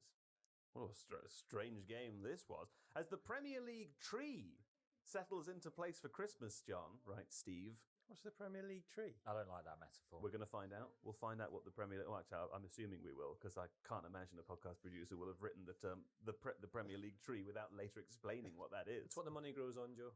Aston Villa find themselves as the third highest bauble on that tree. There we go. There was the context we needed. Aston Villa are the bauble. So the tree's settled. The tree... But the baubles are all... The baubles... The tree is settling into place. So the branches, I think, one may have been tweaked like this because it was in the boot of the car with it. What, you know, and then as they've settled into place, it transpires that the third highest bauble is the Aston Villa bauble. It is really annoying when you buy a Christmas tree and the branches are all pointing upwards to begin with, isn't it? Sure. And then you point it's all at the wrong angle. Much like the Premier League mid-table congestion this season. I mean, it's very congested in there, isn't it? The villains, right, Steve, are shining like a star at this stage of the season, having won 10 games. I think this is going to be a long I believe podcast. villains isn't actually spelled like that. Yeah, it doesn't have an I. Villain. But yet again, people can't see the script, can they, John? And yes, again, thank you for pointing out my flaws. I think it's clear that Joe pronounced it with an I. That's right. The Villains are shining like a star at this stage. Right, Steve. Right, Steve. Having won 10 games in a row. 10 games in a row, by the way. Absolutely incredible. That guy would have shaved his head twice if he was a Man United, if he was a Villa fan. He wouldn't have any hair. Yeah. We would have to take him to a hair doctor. The Aston Villa account tweeted that, didn't they? Oh, did they? From their own account, they were like, that United fan could have had 2 haircuts. No. We're the same as the Aston Villa social media. Banter levels are off the scale. Oh my God. Anyway, after 8 games of the Premier League season, Villa were 11th with only 12 points. So this run of form it really is quite extraordinary, isn't it? I mean, John, let's start with you. What do you think has changed in the most recent 10 games that has caused Villa, a team that I'll remind you, we had Sam Tighe join us like weeks ago now to do an episode almost all focused on Villa, and he's a Aston Villa fan, knows a lot about the teams, been talking about them for a long time. He was quite scathing about them earlier in the season, and since his appearance, I believe they've won every game. What's changed, if anything? Yeah, I guess the system hasn't changed much. It's the system that Emery has played. I guess for me, they're a team that maybe lacks physicality in certain parts of the pitch, which is why they like to sit in quite a passive mid-block, because when we see them jumping up into like more aggressive pressing moments, they can sometimes get played through. So I think that they play that system because they don't have the physicality so much. But they have brought in some players who've, I think, helped them in that respect. So bringing in, for example, Ian Maatsen at left back has given them a bit more, I think, the ability to sort of carry the ball more, get higher up the pitch, be a bit more physically dominant in that position than Luca Dean. And because Villa play so narrow, often those wide channels open up. So I think you need to have width provided by your 2 fullbacks. Matty Cash has chipped in with a few goals as well. They've then got they've got Onana and Kamara in the pivot spots, but they brought back Yuri Tielemans back from injury, and that's improved them as well. They're hard to judge from a tactical point of view because they are so passive out of possession. So that does mean that they will allow certain teams plenty of time on the ball, and I guess the trade-off is that they don't give up a huge amount of space, so teams have to break them down. But I don't know, in the game against Manchester United, it felt weird to me because it almost feels like Unai Emery likes to play games on hard mode, because Manchester United were able to press them quite aggressively, quite high. They actually generated their goal from one of those high pressing moments. But then the other way around, Emery doesn't want to do the same for his opponent. So it's almost as though he's saying, we're going to try and bait you on, play through you. We know that's how Villa play. But then the other way around, they're not going to pressure opponents in their build-up phase. So for a team like Man United, who maybe struggle a little bit more in build-up at the moment, they're almost getting a free pass to be able to progress the ball a certain way down the field and then try and break Villa down. Now, it meant that the game felt to me as though for long stretches Manchester United were exactly where they wanted to be and causing the problems they wanted to cause. But obviously Morgan Rogers is on a tear at the moment, as they say. Yeah. Let's talk about him, though. We should do, right? Who wants to talk about Morgan Rogers? Who would like Morgan Rogers? I love Morgan Rogers. Go on, tell me why. I think Sir Alex Ferguson would have signed him in the summer. Like, that is the kind of player that Man United should have.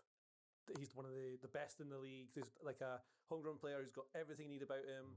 The physicality, but the first touch is always perfect. The things he does, like the first goal he scores is when he takes the ball down over the top. He has to chase it down and control it, keep it in, and then pings it in from a corner. But I think it was Paul Merson on punditry who pointed out P-Merce. P-Merce. Yeah. As he likes to be called. Yeah. A couple of touches he takes to control and just like perfectly keeps it away from the defender to give himself distance to be able to put it into the corner as well. He keeps doing it. He was like 6'3" as well, I think. He's not taller than you think, but he plays like he's 5'8". Yeah. He's one of these nippy little players. That's what they said about me. They still say that about you. They say that about me now. Yeah. Well, now that Kai has joined us. You know that you are actually 5'8". You think you're 6'8", but you're actually 5'8". People say I've got the energy of a 5'3" man in a 6'4" body. That's right. But I think that's just a self-confidence issue. I don't know. Yeah.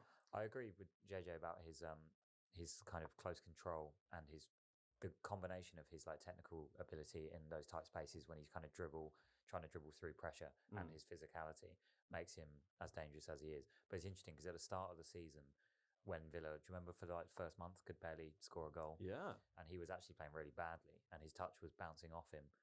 And I asked Sam Tighe what is behind his kind of transformation into the most informed player of the league, and apparently there doesn't seem to be a secret. It's just he just kept playing him.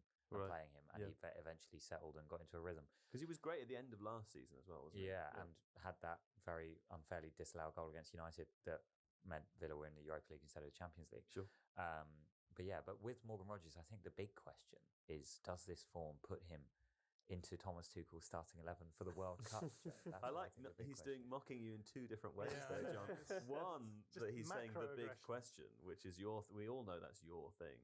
I'm the one who asked the big questions, Ruben. I do think it's an interesting question. Whether it's the big one or not, I don't know. But it's not that big. I was just doing it for a reaction. No, but to take the other team that were part of this game, all of the talk about Manchester United last week was about Kobbie Mainoo and the other youth players.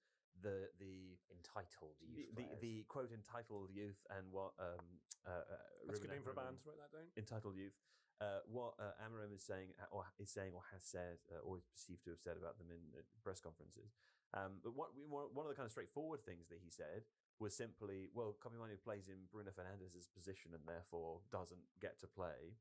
I do wonder if Morgan Rogers is going to be one of those unlucky players that just happens to be the same age as, or maybe even 1 year older than Jude Bellingham, going to be behind like presumably a generational talent, who is also not all of the best players are like this, right? But Jude Bellingham is one of the best players where he just plays anyway. It doesn't matter if he's not really playing that well. He just there's something about him that like insists that he plays. But I think the fact that Rodgers is kind of drifting to the left a lot for Villa now might play into his favour for the England sort of conversation, because both his goals sort of came from that left-hand channel. He's kind of drifting in and doing a lot of damage in there. He's kind of becoming a moments player as well. Like, he's not, I wouldn't say he ran the game or anything like that, but in crucial moments, he's being decisive, which is kind of key at international level. and he's making big differences for Aston Villa from that left-hand side, which obviously the number 10 position in England is ridiculously stacked, but the left wing position, Marcus Rashford is doing it pretty good at Barcelona. Anthony Gordon's kind of been in and out of form this season. Beyond that, there's not too many players. I'm sure people in the comments will tell me more, but I think that might be his better bet of trying to get into the England team. Okay. Well, you got to play all your best players. And so you put Foden, Bellingham, Rodgers, Palmer. I would say put them all at the same time. Yeah. Saka. Get Saka in there as well. Eze. Put Rodgers in goal, I think. Oh, yeah. I think so. 6'3". Yeah. Yeah, he could probably score from there. Works for me.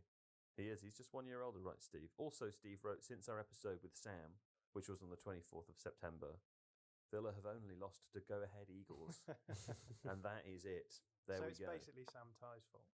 That's what's happened. I think it might be. Yeah. It's incredible. We've had 2 of those now, haven't we, on the podcast? We had Sam Tighe being very rude about Aston Villa. I thought awfully rude. I knew back then. And then we had you saying Liverpool were going to win all these games that they then lost. You remember that one? Villa. Yeah, I do remember that. Villa did lose that game, though, right? Which game? The Liverpool game. So surely that was after Sam. No, I just checked. Really? Yeah. Steve sounds shakily confident. Yeah. I'm sure we had Sam on before that game. No, 24th September. And then, just checked through. And if I'm wrong, I'm going to go check and then apologise in a second. I know you can't see John's face, Steve, but he doesn't believe you. Anyway, let's move on. Man United lost Bruno Fernandes to injury. We were just talking about him a moment ago. At the same time that Kobbie Mainoo was also unavailable due to injury. So all of a sudden, the Man United team a little stuck for creative. Oh, England should play Kobbie Mainoo too. Yeah, maybe they should do that as well, shouldn't they? Yeah. The second incarnation. 8 midfielders. Yeah. I would be on board with it. Do you remember the Thiago Motta formation that everyone misunderstood? Let's do the misunderstood version of that. I agree. And just have them all in the middle. At least it's art. Yeah. 2-7. 1-2-7. Yeah. People were just looking at the pitch the wrong way, weren't they? I think they were. They were looking at it sideways. Or at least he was talking about it sideways. Depends where you are in the stadium, really. That is true, yeah. That is true. It's bad timing for Kobbie Mainoo also being injured right now, isn't it? Although, I think the thought is that his injury is relatively minor and therefore he could see some playing time. Yeah. There's been so much talk about him. I mean, the T-shirt that went viral didn't really help his case, but What was the T-shirt? Was it just free Mainoo? Free Kobbie Mainoo. Free Kobbie Mainoo. There's his brother wearing it as well. It was his brother. Brother-in-law. Yeah. Brother-in-law. Sorry, At Old brother-in-law. Trafford. Imagine having family members who support you like that. My family wouldn't. Get him out. Doesn't deserve They it. regularly write to me and say, sack him. He's rubbish. Oh, that's who it is in the comments section. Yeah. The big question is, why is John still working here? But Mainoo's been on the bench and there's been a lot of talk about he doesn't get much game time and he probably does deserve a bit more, but he's been coming off the bench for like 20 minutes here and there. And I don't normally agree with everything Roy Keane says, but he made a point recently on that show saying, just bide your time. You're like 21 years old. Like, it's okay. Like, you don't need to kick up a fuss and leave because you're not starting at 21 just because he had a premature break into the first team. Like, Roy Keane is a guy who would kick up a fuss at 21 if he wasn't playing there, right? Is very he not? true, yeah. Probably. Well, and then he'd make a snide remark about how it never happened to him because he was too good. Yeah. I think also, I genuinely think Messi and Ronaldo have set expectations unrealistically high for young players who want a benchmark because I think maybe when you were Roy Keane, you could start at 21 and say, okay, give it a few years. I'll wait to be a starter at 24 and it's still fine and you have a great Premier League career. But with Messi and Ronaldo, scoring 50 goals from 20 years old. I mean, Lamine Yamal isn't going to be 21 for 2 years, 3 years? There you go. There's also that. Roy Keane was ready when he was younger, and that's why he got in the team. And he can also play in the midfield too, definitely. I don't think Mainoo can really play in that too. I don't think he's got it. I think if he's in a 3, he can be the more advanced. I think he's misprofiled. I think people think he's not something that he is, a bit like McTominay was forever. Yeah. I think he's better in the final third, receiving passes rather than making them. He likes to carry it. I think he's a bit like McTominay, actually. Right. And so you're probably better playing him further up, but I don't think he's going to really create or produce that much. Right. And I think everyone's just got this mad thing, this young English players come through and they've gone, oh my God, he has to play every game. Right. And he's all right. He is good. He is really good. Yeah. But if he played for a different team that wasn't Manchester United, do you think there'd be the same level of clamour? I think it would be not. The same thing. I mean, I think James Garner has been amazing at Everton this season. He's ex-Man United. Like he couldn't get in the team, so wasn't quite good enough. But he needs to go somewhere to really cement himself in the team. Yeah. I think if it was someone like, I don't know, if they were playing a 3, I think he'd have had much more time playing, and I think he would probably be further along. But it's really difficult. You don't want to leave. You don't want to lose players like that from Man United because they're squad homegrown. You want to keep them in because you get some identity of the club as well. It's also that weird position, isn't it, where like it becomes or it can very easily become a kind of extreme conversation one way or another, where we're either saying, fans might say, well, Kobe Mainoo has to play because he's the generation's next best player. Yeah. And then anyone that disagrees with that can come across as sounding as though they're saying Kobe Mainoo's shit, which neither of those things are true. It's just It's also really hard for like you come off the bench, you've got not much time to get in. It's also the game state is different when you come on in different times. So that either maybe you've already won and it's kind of like running out a little bit, or you don't really have the time to open anyone up, or I don't know if you should go on loan. Maybe I remember like Jack Wilshere went on loan from Arsenal, didn't he? That was like the making of him. A lot of players do that, but I think he's already shown he's good enough to play at the level that he is at. Yeah. But I don't think he makes them better. If that makes sense. It does make sense. He has played a little bit in the kind of left forward position in the past in this 3-4-3, and now with the injuries that's what I mean. He's played high up the pitch. Which is I agree with you. And even then, that position's probably not quite ideal for him, but it's better than playing him as deep as they want to. But because they've got some other injuries now, so there might be like Mount's gonna. You could play Mount deep. Mount might have to move across. I don't think he's got quite the size, physicality to be in there. You need more athletic players in that bit, especially the way that Amram wants to play. Either way, Ugarte and Lisandro Martinez is not a central midfield partnership that they would be pleased to be playing. Absolutely not. Okay, well, listen, why don't we... Hey, Steve, I know this isn't what it says in the plan, but do you think, what if we did a little bit of quiz now, and then some chat, and then a little bit more quiz later? Yeah, that's nice. Yeah. Well, I think before we do that, you should read the highlighted text that you haven't read yet. Which bit is that? It's Oh, here it is. I didn't even notice this, John. It is here. It says, John was right. Liverpool beat Villa 2-0 on the 1st of November, but it was at the bottom of the page, and so I missed it. Oh, Steve. Goodness me.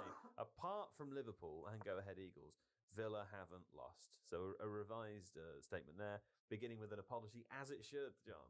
Yes, of course. Yeah? Steve did misspell Bruno Fernandes in the script as well. I think that's important to say. Well. Ruben kind of spared his blushes. So, he put a Z in there. Yeah, we can't let him get away with that. He's not Spanish. The end of a long year for Steve. Yeah. Ain't that true? All right, let's do a little bit of quiz now, and then we'll have a break, and then we'll come back. We'll talk about Newcastle, Chelsea shortly, and we're going to split this quiz up into two, so it sort of spreads throughout the episode. It's not a Christmas quiz. It's just a football quiz. Is there a prize? Is there a prize? Yes, there is a prize. Good. If you're the winner, you get to leave early. You get to leave the show early. How about that? Yeah? Exciting? Yeah? Okay, here we go. Now, this is how the quiz is going to work, okay? It's at first serve, first come. That doesn't work. It's a first come, first serve. That phrase has never sounded more erotic. NSFW Wimbledon over here. I'm thinking in the Mr. Whippy ice cream van. It's a first come, soft serve. It's a first come, first serve basis, okay? So we don't have any real buzzers in here, but I will be giving you a buzzer that you'll have to make the noise yourself. I'm going to choose my own buzzer. You want to choose your own? Yeah. Because I've chosen everybody else's. So it would be quite an egotistical thing to do to come in here and choose your own buzzer. You happy to do that? Absolutely. Got it. Okay, fine. Right. Ruben, your buzzer. If you want to answer a question, you've got to get in there with a before anybody. Why do I have to do that? No Joe? reason. No reason. Okay, fine. Yeah. It's just a noise I've assigned you. Yeah, I'll do that. John, if you want to answer a question.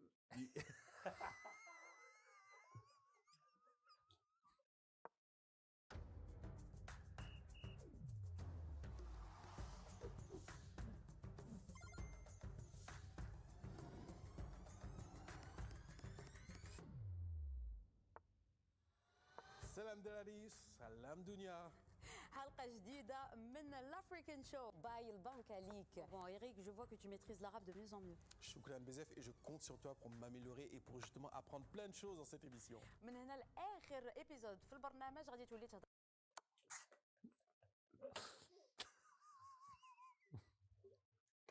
You got to get in there with a Okay, you got to do that.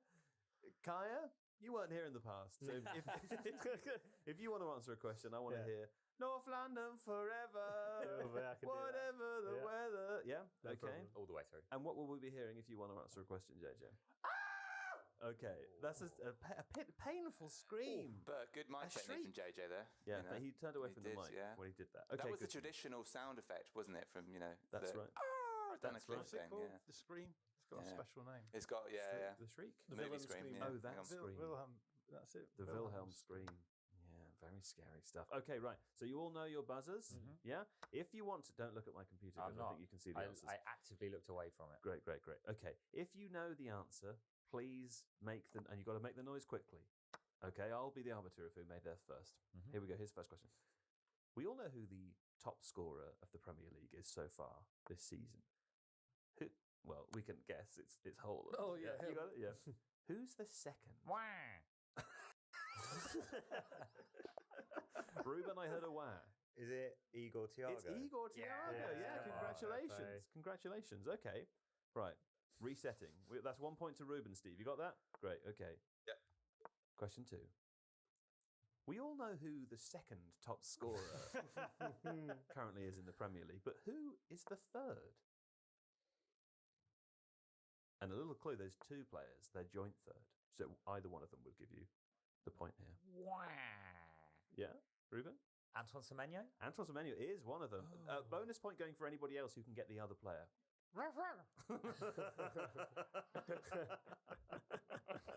Yes, John. I don't know if this is right, but is it Phil Foden? It's not Phil Foden. Good guess. It's not. No, it's not. If you want to talk, you got to bark.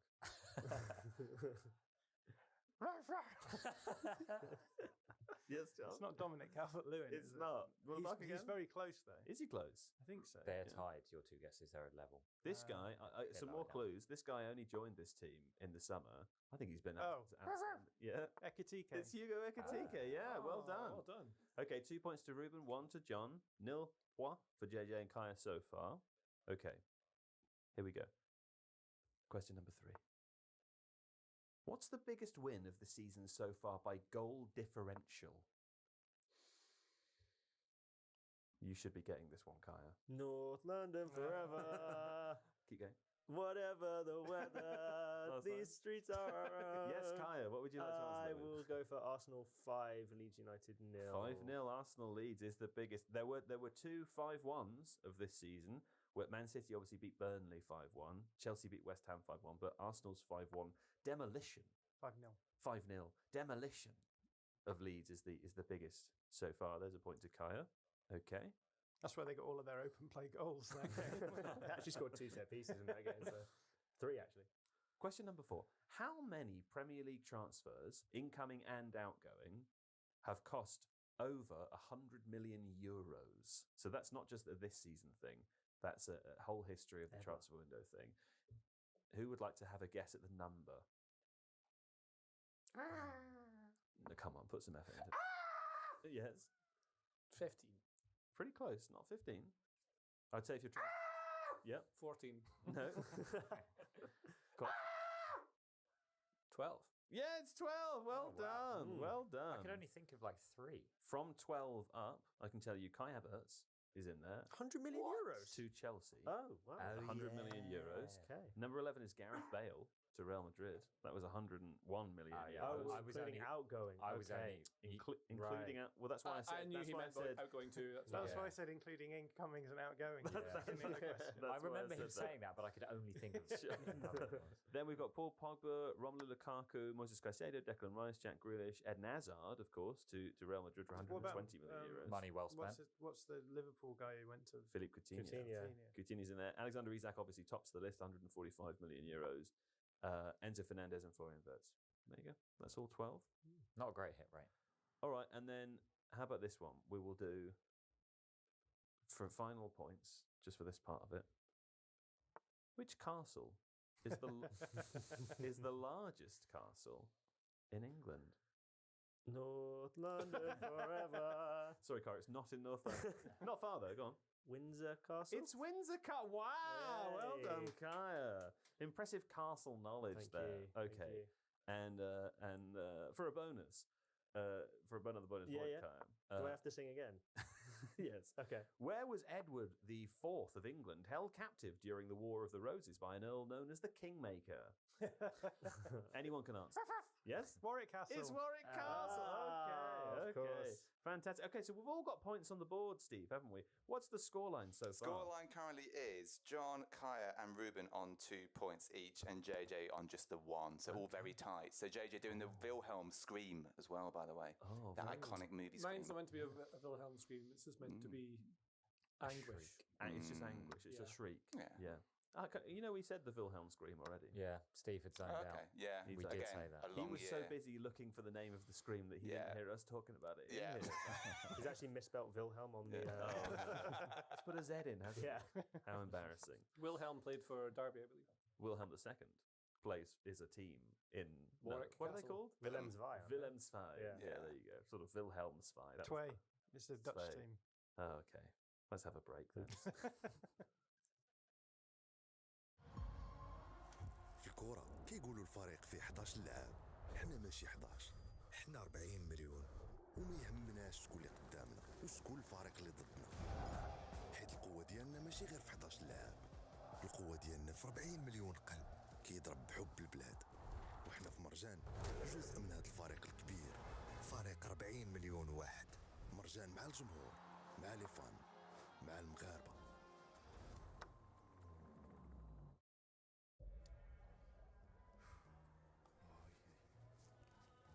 ومالك هاز الهم؟ كانوا دارك سيده وانا دابا جالس بلا خدمه. مع أطلنطا سند ما تهش الهم. أطلنطا سند ديما في جنبكم، سواء في حالة وقوع حريق، تهرس لكم الدجاج، ولا تسرق لكم الكاميو، ولا حتى الأغراض ديالكم، ونزيدكم في حالة حادثة كنعوضوكم على الأضرار اللي وقعوا الكاميو، وكتستافدوا حتى من التعويض على الأيام اللي جلسوا فيها بلا خدمة. أطلنطا سند أحسن تأمين بأحسن ثمن. الله يخرج سيرفيسكم على خير. ما تنساوش خصم 50% على عقد حوادث الشغل. جديد السلعة ديالكم اللي كتنقلوها مأمنة ضد الأضرار، وزدنا حتى ضمان توقف أجهزة التبريد ومخاطر التحميل والتفريغ. أطلنطا سند للتأمين، الحياة تقربنا. All right, that was a nice break, wasn't it? Now let's talk Newcastle 2 to Chelsea. It was an end-to-end showstopper, right, Steve, of a game at St James's Park over the weekend. As Newcastle United and Chelsea shared those precious Premier League points. On the tree. On the tree. On the settled tree. Right, of the Steve. baubles. Nick Voltemade had given Newcastle a 2-0 lead before Chelsea came back to level through Reece James and Joao Pedro. Chelsea sit 4th with Newcastle further back, right, Stephen, 12th, but only 6 points off the Blues. There we go. Okay, I mean, this was a very entertaining game, wasn't it? Who watched this one? Did you watch this one, JJ? I did watch this one. I watched all the football. Why was it so entertaining? Because it was end to end. Yeah, right, Steve. A showstopper, one may argue. Like we said, or I think I've said every single week about Newcastle, they are really good when they go with momentum and energy and aggression, which you can't do every 3 days. And it turns out they couldn't do it for more than about 40 minutes. Right. So for 40 minutes, they went at them. And it was very fun, just chucking the ball forward, getting in amongst it, winning all their battles. And Chelsea just couldn't deal with it. Like the first goal, I think it was Fofana comes out with the ball and he just has no options to pass to because everyone's like, don't pass to me. And sort of hiding behind it. And then he gets snapped in the ball and then they chuck it in the box and they end up scoring. And it just felt like this relentless thing. And St James's Park gets into it and there's a roar and everyone just becomes a bit smaller. Then the second half, Chelsea are like, this, and then they come out and go with exactly the same thing and they go at them and then they get 2 goals and Reece James scores a ridiculous free kick. And they get the share of the spoils. There's nothing better, is there, than when you decide maybe you're playing a video game or indeed you're in a real game of football and you it's half time, you're down and you go let's gun. Yeah, I love and it. the gun works. You know, you think like, oh my god, this gun works. Or even better, if you're in like something like Metal Gear Solid, which is supposed to be super quiet, you're like this, and you're like, let's go in, and you just storm your way through it. I love rushing through a level of Mario, just zooming through, narrowly avoiding things, making it seem like it's skill. It's not skill. What was that World of Warcraft meme where the guy was like, they're all planning their attack, etc., and then this one guy goes, Leroy Jenkins, and just goes flying in. I'm mainly stuck on you saying World of Warcraft. Yeah. It's World of Warcraft. World of Warcraft a terrific guy. There we go. Okay. Well, I mean, Voltemada, another goal. How are you assessing his impact so far, Room? He's been fun, hasn't he? I like him. I love that guy, Nick Voltemada. Very exciting. He's really good. He's a different profile to what they had before. But there was a lot of talk when he joined that actually, despite the fact that he's really tall, he's not actually a target man. He's actually more of a number 10. That was the hipster take. And he is. That's what we said. Yeah, we all said it. Yeah. But he is clearly very good at both things, I think, and shown by him getting on the end of some lovely crosses from Anthony Gordon. And I kind of am interested to see how he can maybe play with Johan Wissa now that he's also fit and not going to AFCON, because it might give them the dynamism in behind that they miss post Isak. Yeah. Anyway, there was we talked about a crazy game last week, didn't we, John? Which was Bournemouth Man United 4-4. Was this just another? Is this another crazy Premier League game? Same example? Yeah. In that conversation, we talked about how there's a lot of teams now who are using, physicality, intensity to destabilize opponents who are trying to possess the ball and control games with the ball. And I think what's really interesting in the Manchester United game, as in the Newcastle game, is in the first half of the first half of that Manchester United Bournemouth game, Man United put up, I can't remember what it was like 2.5 XG, and you got it right and I got it wrong, and it was great fun. Yeah. The same sort of thing happened. Do you remember here. when Steve got it wrong earlier, though, and you got it right? Yeah, that was also great fun. It goes round, doesn't it? It does go round. You just have to take those L's and admit you were... Not for Steve. But it goes round for everyone else. But yeah, the same sort of thing happened in this game, right? That's why it's so fun, because Newcastle came out with a really intense press. As a result, were able to stop Chelsea from doing what they were trying to do, which is trying to access the space in between the lines. It's something that Newcastle had a bit of a weakness this season. And yeah, I think Maresca came out at the end of the game and said we could see from the game plan that our tactics were still the right tactics to play. So we sort of knuckled down and doubled down. We put Enzo Fernandez in there for Malo Gusto, so we had two pocket players who are a bit more natural pocket players. And then with the intensity of the Newcastle press dropping off, then the game sort of followed the way that they wanted from the beginning. So really kind of interesting that we're starting to see this happen now, where yes, you can get teams coming out really physical first 20 minutes, and it's not necessarily about being good all the way through a game. It's about managing games through periods. So if you're a team coming up against one of these intense sides, making sure you're not giving away too much, staying in touch with the game, and then having the patience to know that actually eventually our in possession approach will become easier to hold on to. Hold on to is the wrong word, to enact. Whereas on the other side of the equation, you've got teams like Manchester United, Newcastle. Newcastle managed to get a 2-0 lead, weren't able to keep that 2-0 lead in the second half. Yeah. Manchester United had a 1-goal lead, so probably didn't make the most of their quick start against Bournemouth. So yeah, I think that's sort of the way that things seem to be going in the Premier League. We're seeing this sort of battle between teams who are trying to out-intense opponents who want to control the ball a little bit more, and it's about being able to manage the sort of ebb and flow of games. Another thing interesting in the game is that you had Reece James as a midfielder. He was playing right back a bit, Augusto off, but he was outstanding throughout the entire game. He's been so good this last few months as a midfielder mostly. And then you had for Newcastle, Lewis Miley playing at right back, who Joe Cole compared to Paolo Maldini. Did he actually? Yeah, and he's not. I mean, I know exactly what he means. So there's one bit where I think Garnacho takes him on the outside, and Miley, his distancing's perfect. He's got him lined up. He just blocks off. He takes him down the line, and he just can't get anywhere. Muscles him out. It's brilliant defending, properly superb. And Miley's a big, tall midfielder. We see this quite a lot now. Them dropping into fullback because they've got the engines to get up and down, but then oftentimes you can just move them inside the pitch as well. Yeah. So I wonder if Miley. I wonder if they do that with Miley again. He's good, really decent as a central midfielder, and his cousin cuts my hair. Really? He's a nice boy. Yeah. I think they'll have to do that with Miley because they've got a bit of an injury crisis at the moment, which is why he's filling in there. But like you say, his profile with it really works, and I think it also works for Reece James to play more in midfield, given his injury records with his hamstrings and stuff, because it's maybe less explosive sprinting, but he can still kind of dominate physically in duels and stuff. Very exciting. Lewis Miley's speaking of a shoulder to shoulder defending, that Chalobah incident, I say incident because it was such a violent tackle on Anthony Gordon, should definitely be a penalty. Am I wrong? I didn't see it. It's excess force. It's definitely excessive force. It's like Chalobah's one of these who seems really nice, but he just leaves bits in on people now and again, and I don't mind that because it's quite funny as long as it's not me getting hit. Yeah. But the Chalobah does this. I seem to have now and again, and he's like, "No, I didn't do anything." But like he properly goes into Gordon, who Gordon gets in front of him, and he comes in from I think it's from the side, isn't it? Yeah. But fully shoulder barges him, like tries to like shoulder barge him out of the stadium. Yeah, to the moon. Yeah. If Gordon was ready for it and was going to shoulder barge him back, I think probably they would have split the atom. Right. So that would have been fine. But because Gordon's not doing that, The large Gordon collider, I think they call that. well, yeah, well, that's exactly what they do, and it's actually him spinning around really fast That's in right.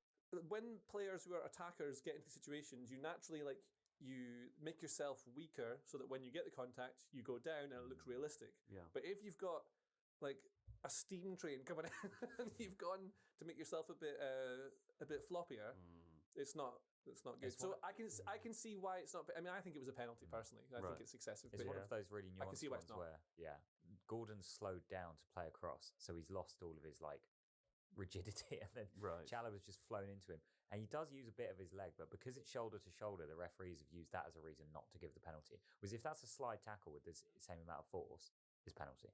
I think they said shoulder to shoulder because it sort of was, but I think as soon as you step across a player, you can't say it's shoulder to shoulder anymore. It felt to me like he stepped across to try and get the ball, missed it, and then because his momentum carried him into Gordon, he sort of leveraged him over his leg, and for me it was just a bit too much. What he should have done is just try to block the path of the ball rather than take out the player. Yeah.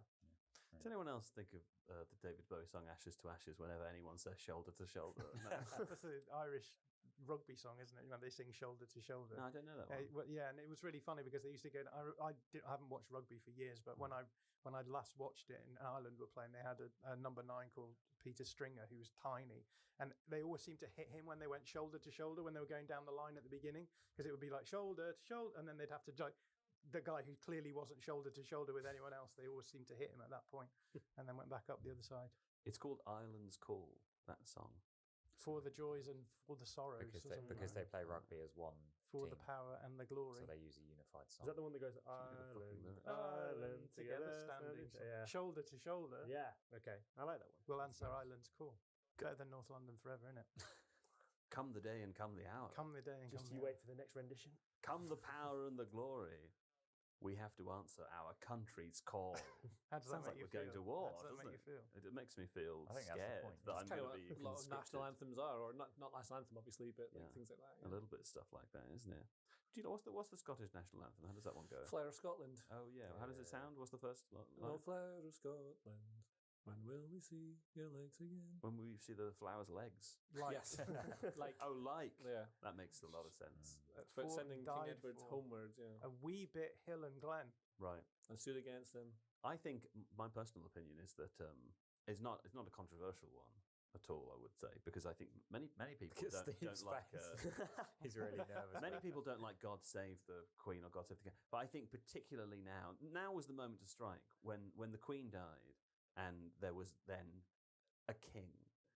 The song just sounds so stupid. I honestly think at the World Cup, I wonder if it will become more of a talking point, because when you watch these guys who have nothing to do with. Do you know what they should make the national anthem instead? What? "Careless Whisper" by George Michael. Well, I mean, the thing is, there are several other like excellent potential choices. Jerusalem is the correct answer. Well, I mean, maybe it's definitely a better song. It doesn't enforce a kind of a political opinion on people like "God Save the King" does. Sure. And it's just about England being green and lovely. And they Give me my arrows of desire. And they sing it at the cricket, and it's magic. That's true. Should we see like I wonder if there are any betting odds on what the national anthem would be changed to. What could the English national anthem be changed to? Okay, England by the national. So land of hope and glory is the other one that perhaps comes up. That's a bit too jingoistic. Over land and sea. There's also Rule Britannia, which I don't know. Rule Britannia rules the waves. England never shall be. Don't. Lord, it could not possibly be that. It's very imperialist. Good melody, though. That's really annoying, isn't it? That's the thing. It is a good melody. I actually think that Jerusalem is an incredibly political song. I quite Is like it. It's quite socialist, I think. Is it? Let's read the lyrics. It's basically saying, you know, the first line is, "And did those feet in ancient times walk upon England's mountains green," or whatever it is. Yeah. And was the Holy Lamb of God, John? Not was the Holy Lamb of God, John. Was the Holy Lamb of God on England's pleasant pastures seen? And did the countenance divine shine forth upon our clouded hills? And was Jerusalem builded here among these stark satanic It's mills? It's a rhetorical question, right? It's saying, how would you feel if Jesus walked in England right now? Because it's a bit. What does it mean among these dark satanic mills? Well, yeah, he's talking about the Industrial Revolution, right? So he's saying, what would Jesus think if he came here and saw the fog, the smog, and the mills and the way that you're treating people? Jesus famously hated smog. He wasn't a fan of smog, and he hated in the Industrial Revolution. Yeah, he didn't like. He thought, why are you trying to make a god out of machines? You'll never see Jesus with an internal combustion engine. Jesus would hate ChatGPT big time. It's true. And if William Blake were to write that song now, he would change it to, you know. I did not understand that song, but fair enough. I still like it. Yeah, no, I agree. I think it's I think it's stirring. It's like we should expect better. It's kind of amazing, though, how many of the poets around the time of Industrial Revolution were like, it was better in the past. We liked it more in the past. Where are the Industrial Revolution poets who were like, yeah, let's build more machines? What a chimney. Yeah, the age of steam. Good Lord. The other great quality of that hymn for national anthem purposes is that God Save the King ends on a downward... And with this one, you can actually lift it up and go on England's green and pleasant. And it's much more positive. You know what I mean? Yeah. I mean, just to finish it, bring me my bow of burning gold. Bring me my arrows of desire. Bring me my spear. Oh, clouds unfold. Bring me my chariot of fire. I will not cease, JJ, from mental fight, nor shall my sword sleep in my hand till we have built Jerusalem in the middle of...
No, wait, sorry. Not that bit, Steve. Oh, my sweet Lord.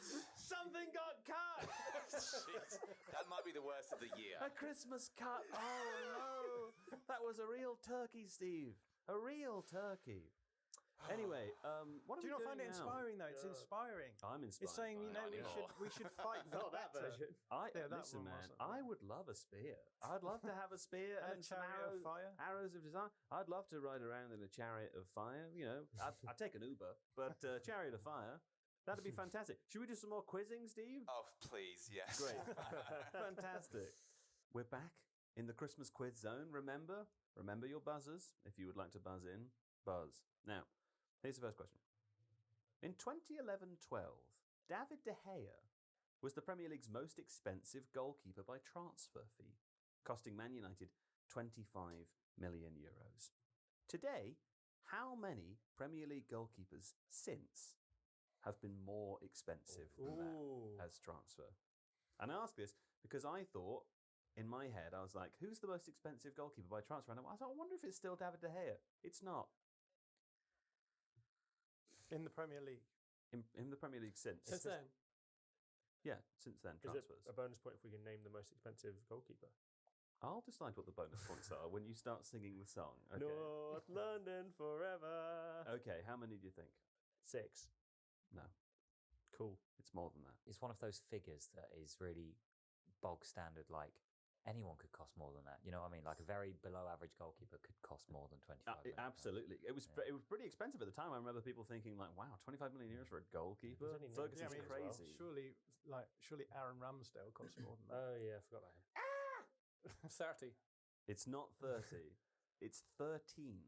Oh. Okay. That's what I said. Yeah, that's what you said, right? Yeah. There's a point. I think there's Steve shaking his head. Steve shaking his head. I'll give you though, because you were the screamer and the answerer. I will give you a bonus point if you can name 5 of them. Oh. Allison. Allison's in there. He cost 72 million euros. Ederson. No, really. Oh. Edison surely is in there. Oh, Edison is in there. He's 40 million euros. Yeah. David Raya. David Raya is. Ooh. Yes. His is confusing. Yeah, he's in there. Sorry, I'm blind. Oh, sorry. Yep, David Raya's in there. 32 million euros. That's 3. Robert Sanchez. from Brighton to Chelsea. Yeah. It's a good shout. Hold on. No. Robert Sanchez cost 23 million euros and is outside. Okay. There you go. You have forfeited. You've gone. Yeah. There's one that I know Kaya is desperate to say, so I'm going to sneak in ahead of him. Is it Kepa Arrizabalaga? Kepa Arrizabalaga is the top player. Costs 80 million euros. You'll remember you used when he went to Chelsea. Here's the other players on the list above David De Gea. So just is above, Ramsdale in there? Yeah, I'll be on there. I mean, I'm going to read the list. Like as discovered, I can't read when you ask me the question. I'm going to read from the most expensive down. Okay, Kepa, as discussed, is number 1. Kepa who? Arrizabalaga. Very good. Was number 1. Very good. Alisson's in there. Number 2. Andre Onana, another Man United goalkeeper, cost 50 million euros. He was in there at number 3. 4 was Edison. JJ got him. Thibaut Courtois is in there at number 5. He's 35 million euros. David Raya to Arsenal. James Trafford to Man City is in there at 31. Gianluigi Donnarumma is in there, 30 million euros to Man City.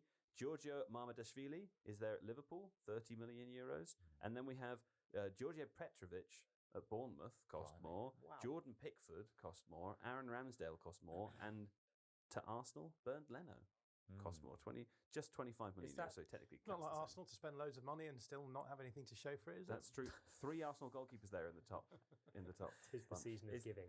Is that Thibaut Courtois transfer from Atletico to Chelsea? No, that one's actually to Real Madrid, so I guess that's an outgoing. That's outgoing. Yeah. Okay. How about that? There we go. Yeah. Okay. I think no points for anyone there, Steve. Maybe we'll get some points with this one instead. Okay. Now, here's how this question is going to work, right? We all know who the top 3 goal scorers have in the Premier League season. Now, in joint 4th, there are 7 players on the top goal scorers list so far this season. What I want from you guys is the number of how many you feel confident naming. Okay, here's how that will work. If you say, JJ, that you think you can get 2, but John says 3, your decision, mate, can you do 4, or do you leave it to John to get 3? Okay, and if John doesn't get 3, then you get the point and he loses. Okay, I mean, that goes for all of you, basically. So, of 7... Can you tell us what the 7 goals. 7 goals is 7. There's 7 people who've scored 7 goals. I had a look at this earlier without knowing what the quiz questions were, so that served me quite well. So you felt relatively confident. How many would you say you could name? 3. Okay, so Ruben says 3 of the 7. Would anyone like to guess that they could name more than 3 of the 7? Absolutely. You can, yeah. How many can you name? 5. 5? Oh my God! Could anyone like to say that they could guess more than 5? No. Kaya? I think Kaya's going to say yes. I want 6. Oh my God!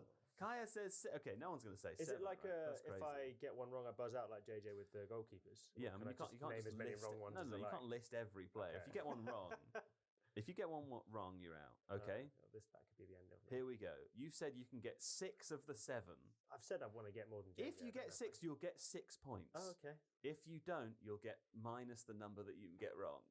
Yeah, and everyone else. Surely he's only going to get 1 wrong. Spread throughout the. Then I might as well get the first one wrong. Don't worry, the scoring. No, that means you'd get minus 6 points. I understand. You wouldn't want to do that. I understand now. Here we go. Okay, go. Phil Foden. Phil Foden's in there. That's one. Wow, this is so tense. The most stressful moment of my life. I'll give you clues as well because it's hard. Can I have We've the already clues? named. Whoa, whoa, whoa, whoa, whoa, whoa. We've named some already, haven't we? I don't know, have we? So who's been said? We said Semenyo. Earlier we said someone was pretty near, pretty close. Yeah, and the best dressed player in the Premier League. The best striker in the Premier League. I think you'll find. He needs extra clues. Look at him. He still doesn't know the answer. He knows all the footballers. Dominic Calvert-Lewin, there you go. Okay, I thought he only had 6. JJ, put it this way: he's currently on -5 points. So he needs our help. Okay, easily reverse psychologized by JJ. It's quite a intense game, this, because you go from like -5 to potentially 6. It's even more intense. Where I'm sat in the studio, I've got a massive spotlight right on my face, which is making me even hotter and sweatier. Okay. One of these players is very tall. Nick Voltamada. Oh, he's got 3. He's got 3. He's got 3. I don't know if I'm enjoying more you getting them right or JJ being at the start. Okay. See if you can edge towards one without a clue now. No. Ruben's a big fan of one of these players. Jean-Philippe Oh, there he goes. That's number 4. Wow. God, you're so good at this game. You gave him all of half a second to think without a clue. Okay, that's 4. Yeah. What about another player that we've mentioned and talked about quite a lot on today's episode already? In the first section for being great and scoring 2 goals. Yeah, Morgan Rogers. Where did he get that from? Oh my God. That's 5. Those are the 5 I would have got. Really? Yeah. Are they actually? Yeah. You would have got those 5. I know one more. I wouldn't have got all of those. I don't know if I'd be able to get 6 now, so here we go. So if I get this wrong, I lose everything. Yeah. No, you lose 1 point. There's 2 players left. You lose 1 point. Your house, your passport. Okay, Yeah. okay. Oh, Christ. Okay. No, I'm not helping you now. That's fine. You haven't helped me the whole time. I'm going to go for Daniel Welbeck. Danny Welbeck's on the list. Yes! He named 6. Really good. Named 6. Okay, that's 6 points for you, Kai. Thank you. Now, Never in doubt. JJ, if you can name the 7th, you'll get 7 points. What? It's incredible. It's incredible. Who could that be, though? If he loses, does he lose 7 points? If he loses 7 points, yeah. Do you choose to accept this risk? Obviously for the fun. This is stupid. I don't know if it helps. I would never have guessed this. Can you give me one little? I think the clue. I think I know who it is. No, you can't. If he gets it wrong, if he comes to down boy. If he gets it wrong, I'll come to you. Is this a fair clue? I think many of these goals might have been earlier in the season. I don't know the answer. Oh, the answer's here. You see the answer?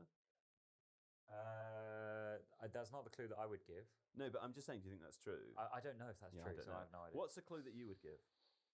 Most of his goals are consolation goals. Oh. That's quite a good clue. That's a really good clue. I don't know who this is. Yeah, because we discussed it. I think it's Cody Gakpo. It's not Cody Gakpo. -7 points. -7 points to JJ. John, you've roughed? No, I'm not going to go off that clue because I was going to say Gyökeres, but I don't think they're -7 points to John. It's not Gyökeres. Ruben? Having looked, who could it be? No, let me think. Kaya will get Can I have my points multiplied by 7 if I get it correct? I'll decide after if you get it correct. I kind of know it based on Ruben's clue. I don't want to say. It's got to be someone who's losing all the time. It's not Richarlison or something. It's Richarlison. He is so used to his Can goals. I get my points back? No. Can I get 6 of them back? No. Can I get 5 of them back? I'll put you back at neutral. How about that? Okay, final question now. Okay. And this is all to play for. Because the person who gets the answer to this right wins the quiz. This is your time to shine. This is the golden snitch. This is the golden snitch, okay? Now remember your buzzer sounds. If you buzz once, you get the answer wrong, you have to wait before you buzz again until everyone else has had a turn. I mean, I'm on 0, so there's nothing riding on me, just roughing. How many competitions, according to Transfermarkt, and so that could be domestic cups or European cups or whatever, how many competitions has John Joe Shelby played in his career, according to Transfermarkt? 7. You know there's 2 bucks in your... Come on. You said... 7. That's wrong. Back to 0, I guess. Yeah? 12. Very close but wrong. Wow. Very close but wrong. North London forever, whatever the weather. These streets are our own. I'm not done yet. My heart, we'll leave you now. I'll play with him forever. Run through the snow.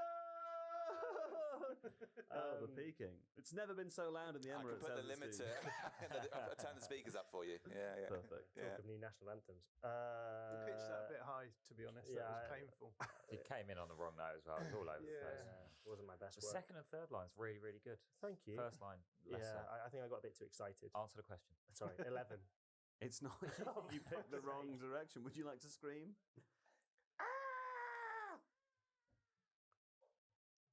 15. Oh no! Come on, you only had you were six. Okay, it's back to John. 30. Yeah! He didn't bark. He didn't bark.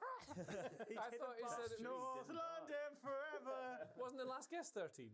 No, the last I guess 12. 12. I said very close. He said 11. I was like, oh, that was wrong. in my head you you know. said 13. That was stupid. No, Well, don't worry. Whoops. Would you like to hear all the competitions that he's played in? No. The EFL Championship. He's played in the Premier League, The Premier League. the Championship, The FA The Cup. two the FA Cup, The League Turkish Cup. Super League. the League Cup, and the Super League. Yeah, and the second. Yes, that's 6.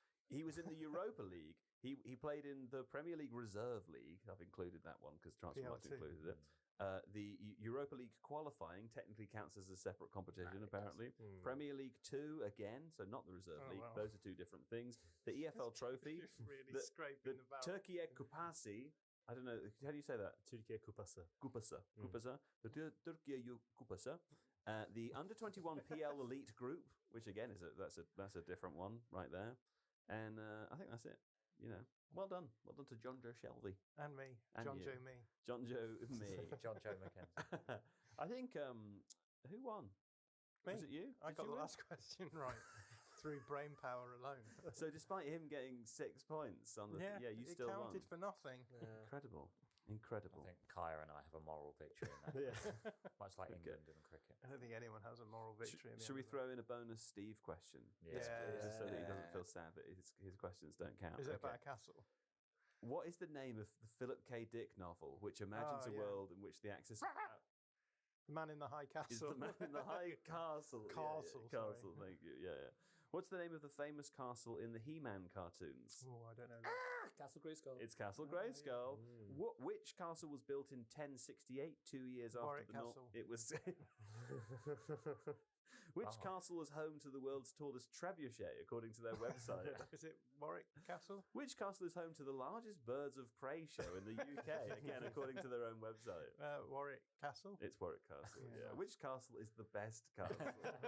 According to Joe Devine, 2025. And according to Merlin Entertainment, the sponsors of today's show. They're not sponsors. They're not sponsors. All right, there we go. Well done, John, to winning the Christmas quiz. Congratulations. Yeah. Dear Lord, what a sad little life. That was a very tepid round of applause there, wasn't it? Let's play Points Are Bad, where we will be revealing what happened last week and, of course, predicting some Christmas results as well, or results for over the festive period. Now, here were the totals of the week from last week. Incredibly, It's a Christmas miracle. It's a Christmas Joe. miracle. John, you had a perfect round. A perfect round. Incredible. Of course, listeners will remember that we were predicting for Tottenham, Liverpool, and Aston Villa, Manchester United. You correctly predicted that Tottenham, Liverpool would be 1-2. You correctly predicted that Aston Villa, Man United would be 2-1. I'm getting bored of all of this winning, Joe. Good Lord. Okay. Well, there you go. You added 0 points. The 1-1 bot added 2. What a stupid bot. He doesn't know anything. Incredible. I added 3. I had a pretty good round as well. Kaya, I can't remember who played with Jacob you. played for me. It was Jacob who played. He got 3. And Ruben, you got 3 as well. Congratulations. JJ, you got 6, unfortunately, because you predicted 0-0 and 0-0, and it was in fact 2-1 and 2-1. So that adds up to 6 there. Oh. Which does mean that the total scores currently have you on 80, with me just ahead of you on 70. Ruben, you're on 65, Kaya on 65, John on 64. That's a very tight little chasing pack, isn't it? Because, of course, you're all chasing the 1-1 bot that's on 49. Very impressive from the bot. That was you there. last season, that was. That was me, the 1-1 bot. I mean, I threw a couple, I was a bit more rogue. I was a bit more Yeah, unpredictable. if you'd have gone with 1-1s, you'd probably have won more comfortably last season. I mean, I did win. You know. More comfortably. Winning's all that counts. There's no goal difference in this game. I mean, there is. Quite That's literally the game. That's literally it. Only goal difference. Okay, right, here we go. So, JJ, you were the loser of the week. that means that you get to pick the fixtures that are upcoming. Now, remember, there's no second show this week. There's no shows next week. So you've got a sort of run of 10 days of games to choose from. The next time we record a podcast is on January the 5th. So pick the 2 games that speak to you between now and then. Manchester United versus Newcastle on Boxing Day. Wow, that's a big one. That's good fun. The only game on Boxing Day, annoyingly. Is it? When did you say we are filming again? Back on the 5th. On the 5th. Oh, so okay, ages to pick from. Okay. Yeah, you got ages. Manchester City versus Chelsea. Wow, when's that? The 4th. Oh, that's exciting. Okay, so that's just before we come back. Yes. Fantastic. Was it Newcastle United or Manchester United Manchester at home? United at home. It was Manchester. Fantastic. Both terrific United teams there. Nothing was cut out. Right. Okay, you're to guess first. So Manchester United versus Newcastle United. 4-3. Wow. I mean, to be fair, in the new Premier League, anything could happen. Couple of Prosecco's in the morning, you never know. Okay, and then the other game was Man City versus Chelsea. That's correct. And what do you think for that one? That will be 0-0. I mean, to be fair, I think that could be a 0-0. Okay, terrific. Right, so next up to... No, it's fine. Don't worry. I needed to check who was next to predict anyway. Calm down. Next up to predict is me. So I'm going to say for Manchester United, Newcastle have that terrible away record, don't they? Man United with a terrible home record. Choices. I think that might be... I mean, this is a classic 1-1, I would say. But in lieu of that, I'm going to say 2-2. Okay? And then for Man City versus Chelsea... I think Chelsea are going to win that game. And it's not based on anything other than it just seems like the kind of thing would happen this season, right? Arsenal are top at Christmas, but all their fans are shitting it because Man City are only 2 points behind. Chelsea have been so inconsistent and wobbling all over the place. Man City look like they're going to charge to the title. I think the evidence of my life so far is that what I think is going to happen doesn't happen. So therefore... Chelsea will win, and now instantly. Doesn't make any sense. By what score? 2-1. 2-1. Right, okay.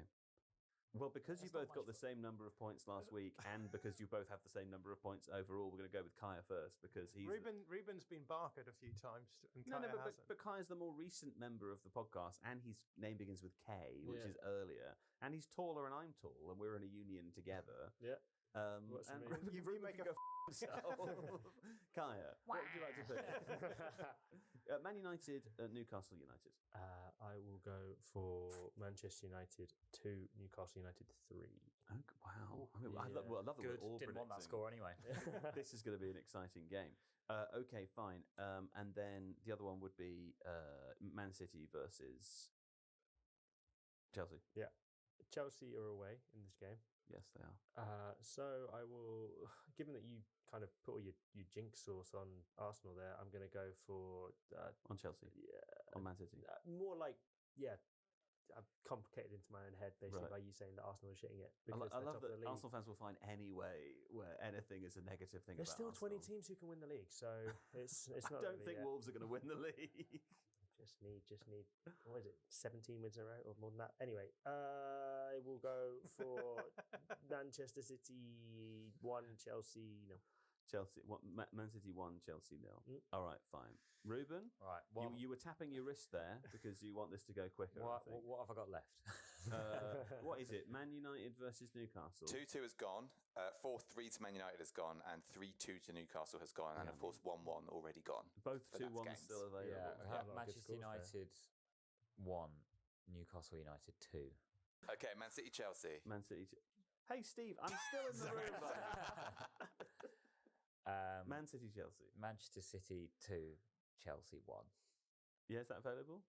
It is. Yeah, okay. There you go. You complained about what was left, but all of the good scores are available. Okay, John, you're up last. How about that? I'll take the opposite to Ruben's 2-1. So go Man United 2, Newcastle 1. Is that available? Yeah. Yeah. It is, yes. And then Manchester City, Chelsea. Ooh. It's tough. 2-1 to Chelsea's gone, 2-1 to City has gone, 0-0 has gone, 1-0 to City has gone, 1-1 has gone. Yeah, those are the most likely ones, aren't they? Okay. I think a good 3-1 Man City's in order here. Yeah. I mean, yeah. I think that's probably maybe 2-0. 2-0. 2-0 available. City. It is. Yeah, I'll go 2-0 City. If it's 3-1 now, you'll be devastated. I'm just playing the percentages, and it's getting me a long way. That's right. That's right. Okay, great. There we go. That's it, isn't it? Right.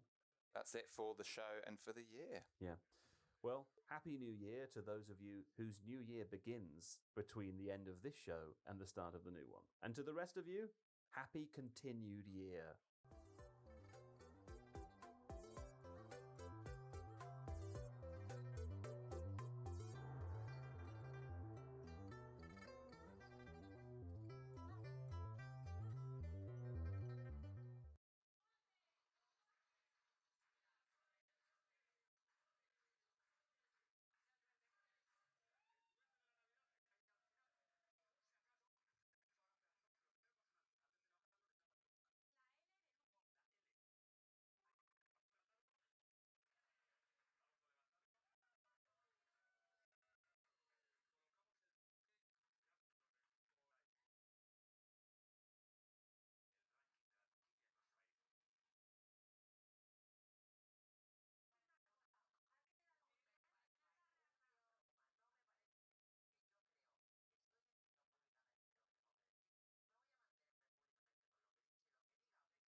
No, the missions are... Hélicoptère d'exfiltration en vue. You're doing exfil? Marque un contrat.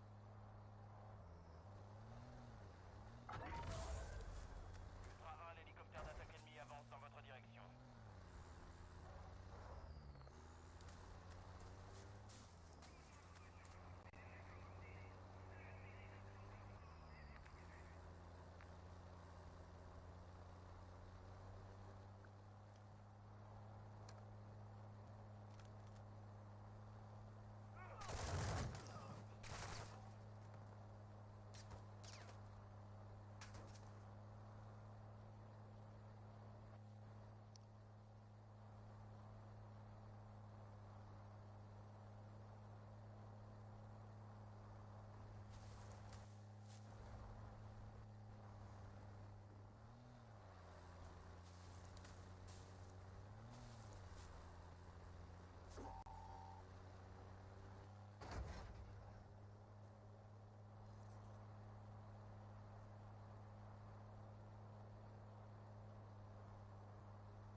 squad d'opérateurs près de votre position.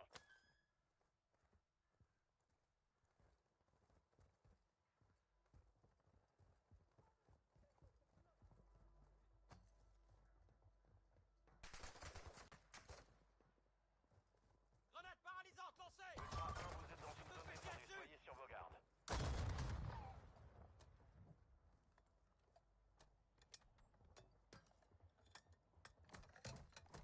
Ultra 1, élimination confirmée. Si vous continuez comme ça, votre tête sera mise à prix. Je suis blessé!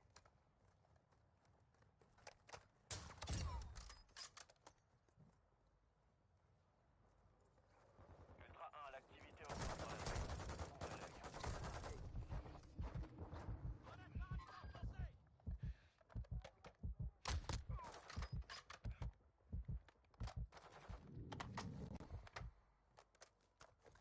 Ultra 1, on a repéré des opérateurs ennemis près de votre position.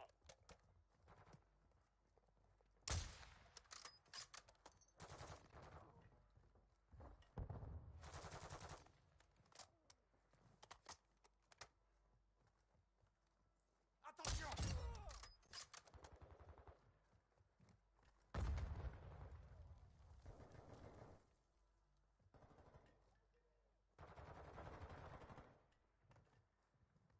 Ennemi en mouvement. Ultra 1, attention, un opérateur a demandé des soins dans votre zone.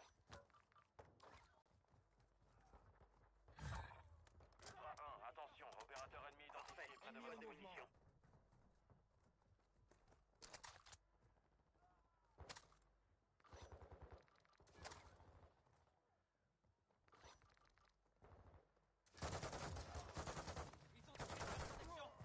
Ultra 1, attention, une escouade d'opérateurs se trouve près de votre position.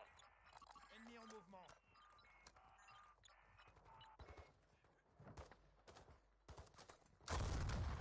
J'essuie des tirs. Ennemi en mouvement. Komm schon, was? Ah, noch einer. Nein. Ennemi en mouvement. Serre les dents et bats-toi.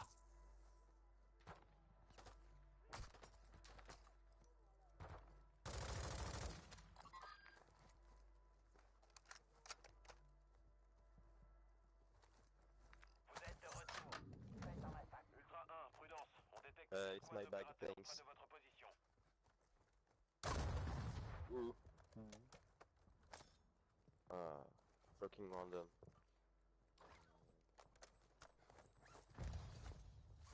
Ultra 1, c'est une zone défendue. Les ennemis seront nombreux. Ah! Je me suis pris une balle.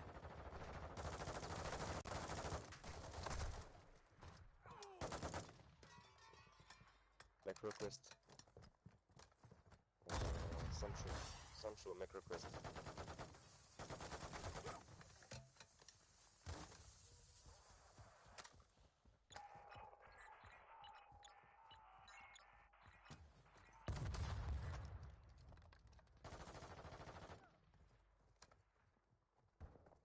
Ennemi en mouvement.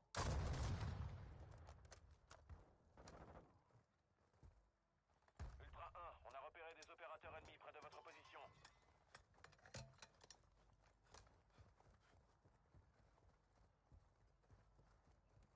Je place une mine. Ennemi en mouvement. J'ai trouvé du matos.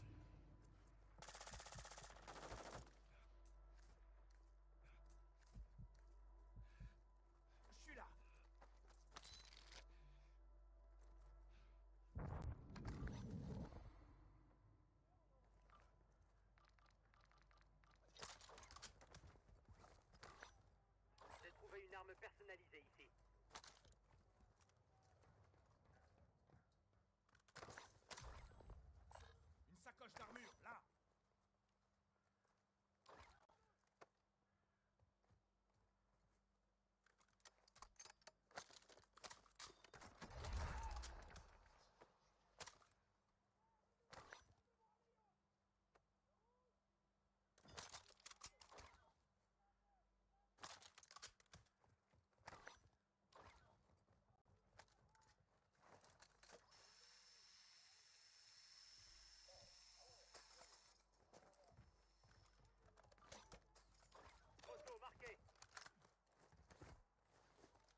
oublier ça.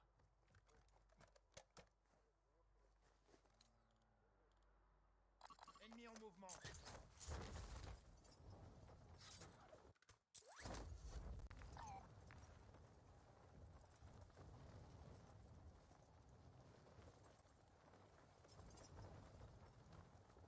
Ultra 1, la menace ennemie est modérée dans la zone des opérations.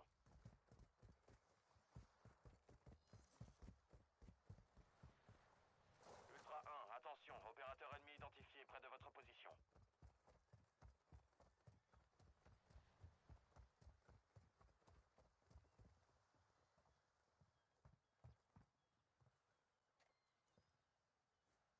Ultra 1, renfort ennemi en approche.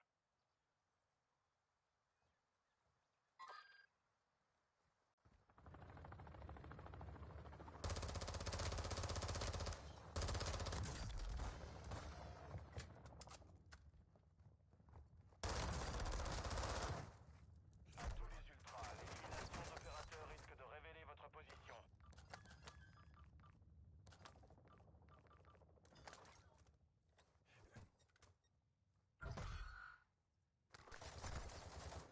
Ultra 1, un opérateur proche de vous a besoin de soins. Sacoche d'armure, là.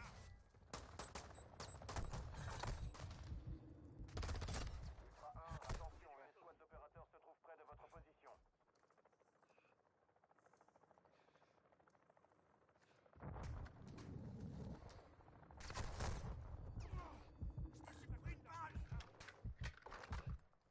Ultra 1, l'activité ennemie augmente près de vous. Restez sur vos gardes. Oh, you wasted Ultra 1, mine. votre escouade s'éparpille. Restez groupés pour augmenter vos chances de survie. You bunch of dicks, man.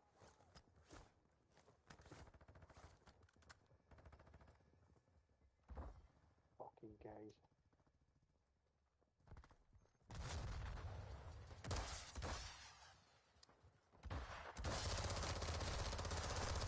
Wow. Essuyez des tirs.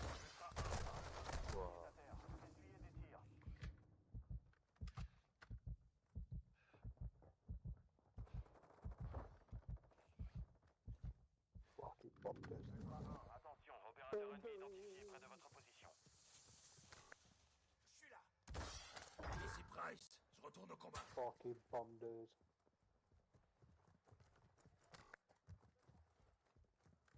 Fucking cross boxes.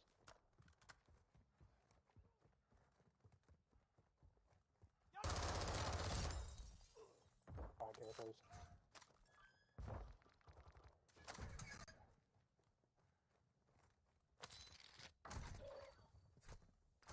Fucking robbing, thieving, dirty gypsy fucking rats.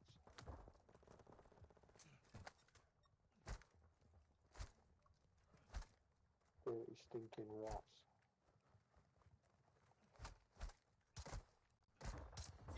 What the? Fucking bender.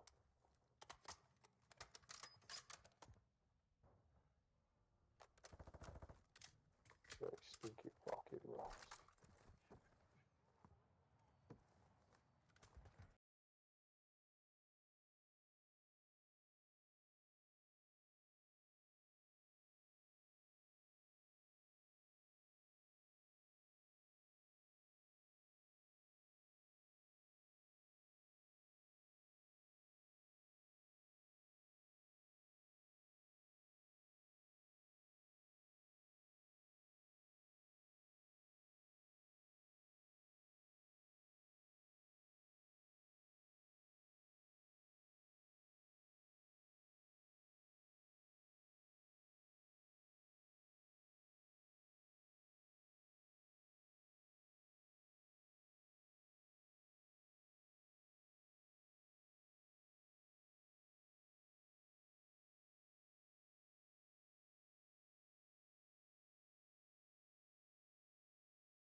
Let's go in.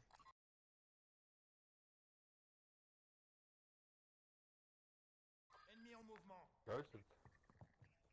Perfect, kom. Waar is het? Waar is het? Waar, ik zie het, waar is ik fly niet? Dat is fly, ja.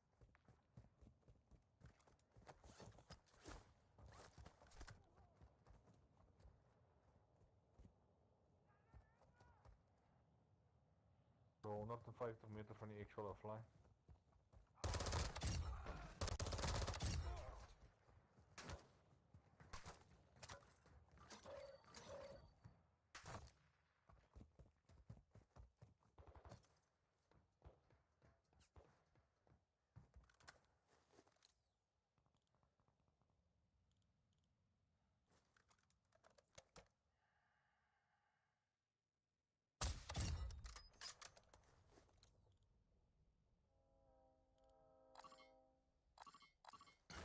L'extraction est en route.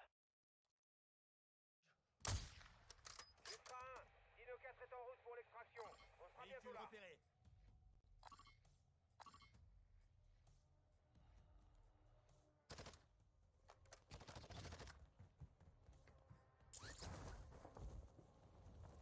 Toch erop.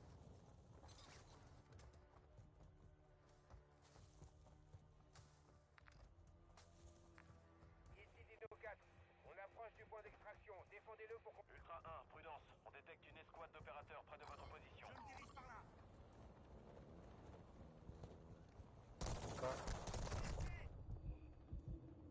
Drone hostile dans la zone.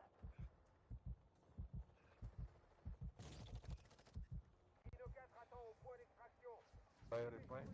Ultra 1, un de vos coéquipiers est à terre. Vous essuyez des tirs. Ultra 1, un de vos coéquipiers est à terre. Vous essuyez des tirs.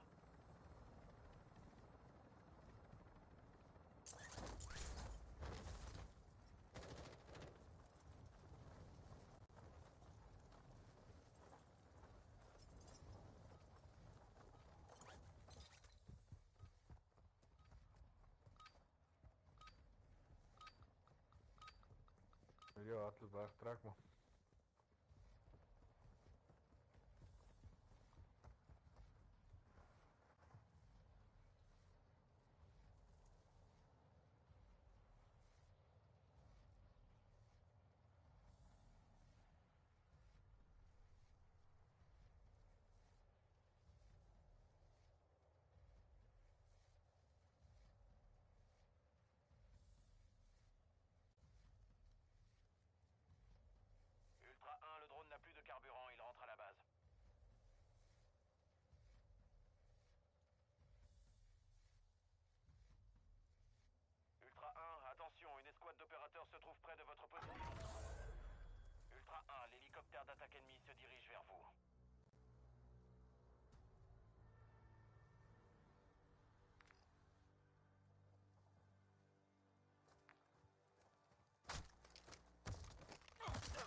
what is a lovely evening for football.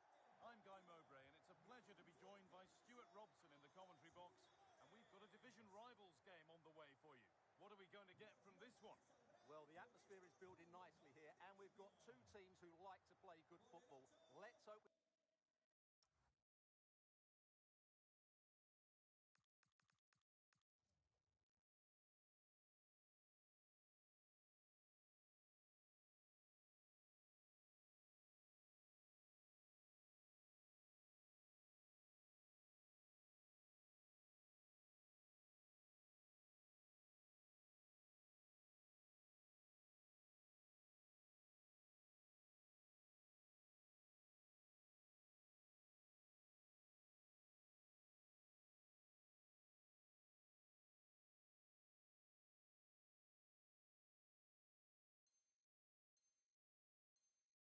We get a good...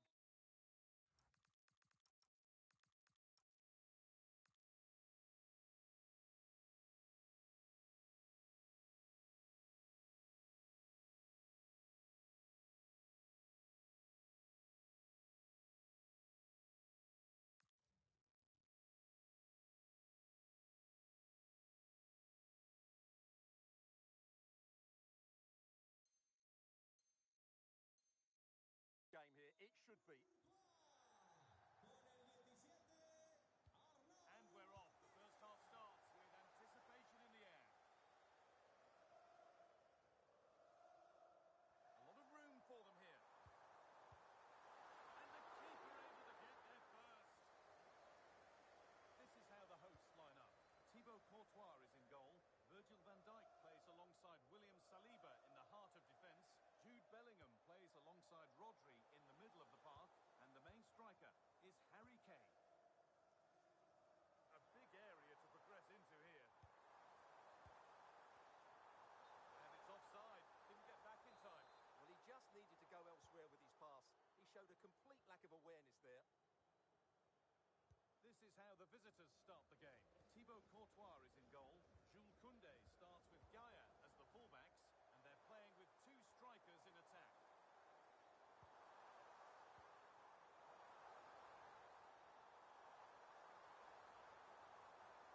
Well, it was looking good, but ultimately nothing doing. Well, they made some good decisions there.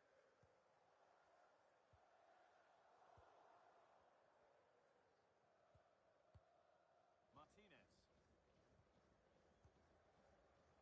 All one, well read. Nico Williams. And the chance slips away. Here's Francesco Totti, ready as ever to bring his own unmistakable style to the game. What sort of impact do you think he'll have? What a performance it was for him last time out. Those 3 goals were absolutely outstanding. But it was his general performance that I admire. Oh, hang on, Stuart. And we haven't had to wait long for the opening goal. It's 1-0. Off we go at 1-0.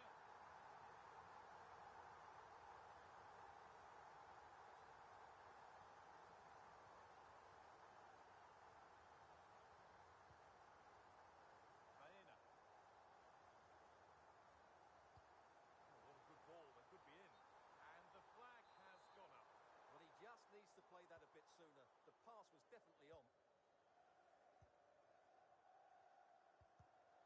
Read the pass well and cuts it out. Davis. Baena. Rodri. Alex Baena. Rodri. A really good interception to take the ball.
Just off target. Davis in the right position to cut out the pass. Yeah, that's the way to win the ball back. Good reading of the game. Gaia. Nico Williams. And it's pinched. Read his mind there. Moving nicely and real purpose to this. Totti! Well, it's not going to count. Flag up quickly. Offside. Yeah, he was offside.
offside. He just needed to hold on to the ball that little bit longer.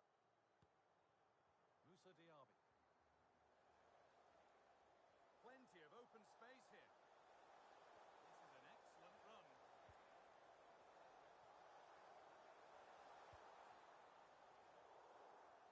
That's gone out of play. Throw in to come.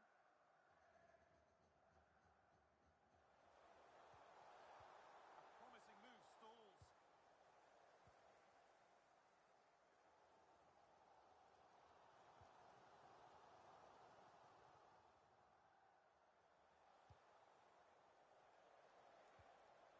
Oh, real opportunity. A really promising attack has come to naught. Harry Kane. A handy position now for a late winner. And the referee's whistle brings the game to an end.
A warm welcome to you and thanks for joining us for another game live on EA TV.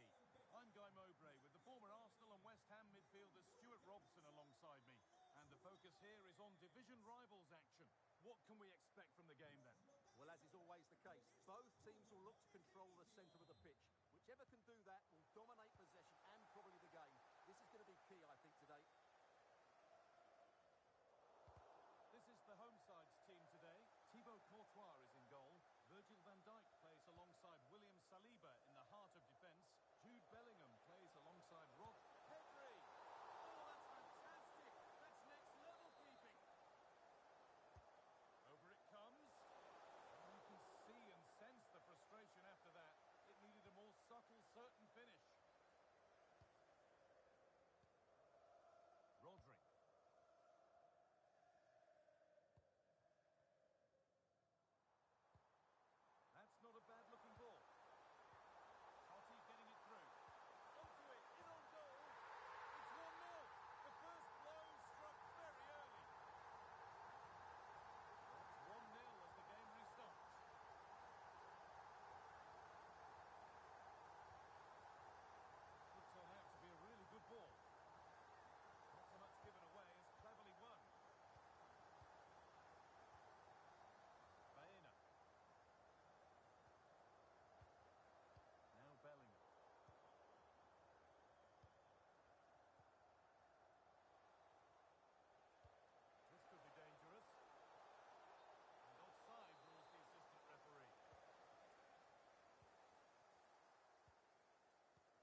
Pina. Williams. Excellent reading of the game to win the ball. Oh, great block. That really is a good block. Breaking at pace, this could be dangerous. That's a lovely ball. There might be something building now. And with a slight hint of alarm, it's nicely knocked to the keeper.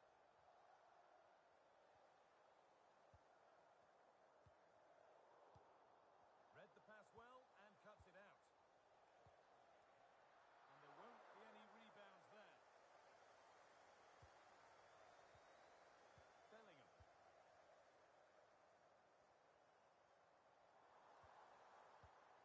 Could take things forward a notch here. Oh, what a chance! Genuine chance here. And there's his second of the match, leading the way for the team.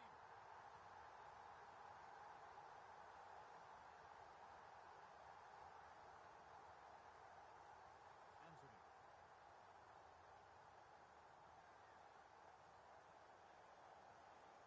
This is an excellent run. Possession lost just at the point of something happening.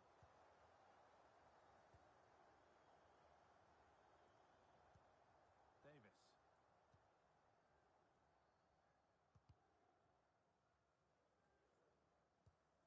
And it's pinched, read his mind there. Claudia Pina.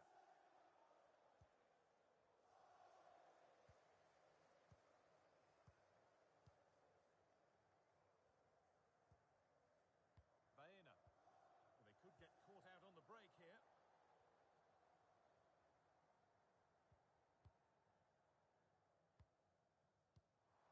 Not forcing the issue, moving the ball nicely. Oh, should score! Well, there's another, and they're running away with it now. It's become a question of just how many they'll get. Need to get tighter here.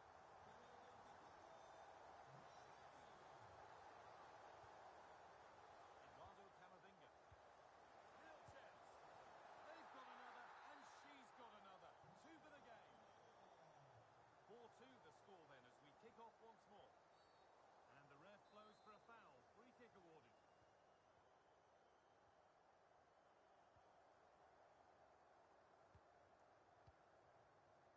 William Saliba.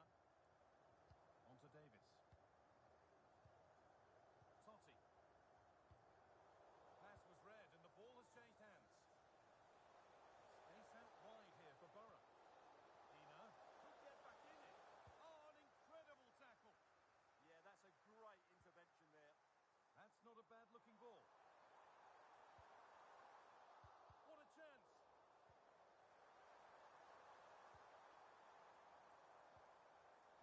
Big chance. There it is. Dispatched well, much to the delight of the fans.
A warm welcome to you and thanks for joining us for another game live on EA TV.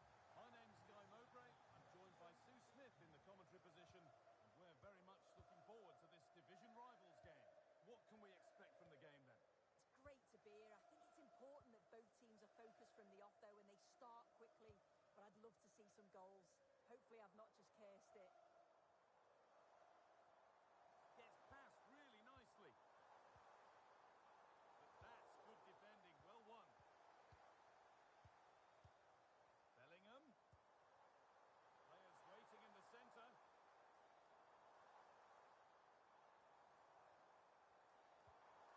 That's a good ball. Waiting for the right moment.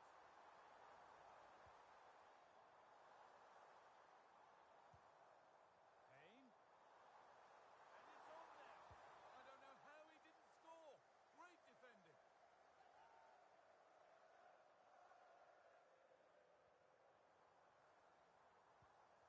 Rodri. In the right position to cut out the pass. That looks like a good advantage played. Beautifully weighted ball. It's for the lead. Oh, ho, ho! That has flown into the net. What a strike. A superb volley. So it's 1-0 as the ball gets rolling again.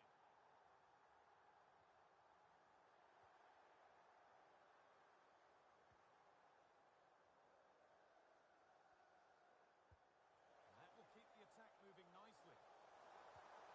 Oh, so close to a two-goal cushion there. Yeah, you've got to take moments like that, haven't you? Should have gone either side of the keeper there.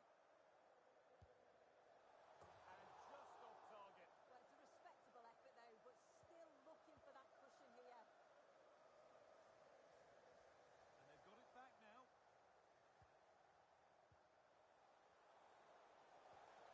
And the chance slips away.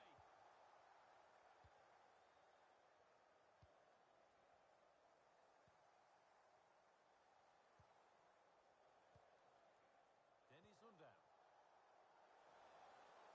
Now it needs a good ball in. And they might be in. Ooh, got in the way of it.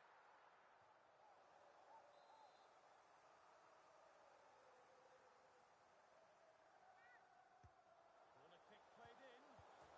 Crucial defending.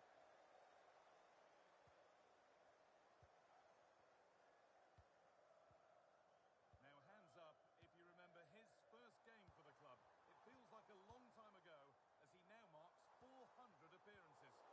Yeah, he's such an important member of the squad. He shows some great strengths both on and off the pitch. It's a great accomplishment to play 400 times for the club. Played in with that. Real opportunity. It's hit the woodwork. Oh, now hang on, the flag's up. The effort would have been in vain.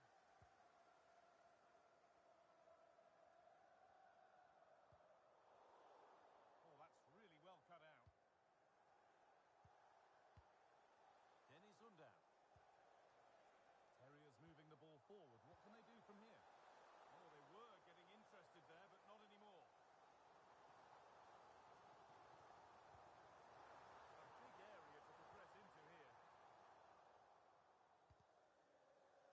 Good strong tackle. It'll be a throw-in. Well, the visitors have dominated possession over the past 15 minutes. They're making good opportunities too, and you think if they score again, they should go on and win this game. The attack broken up. Yeah, it looked really promising that, didn't it?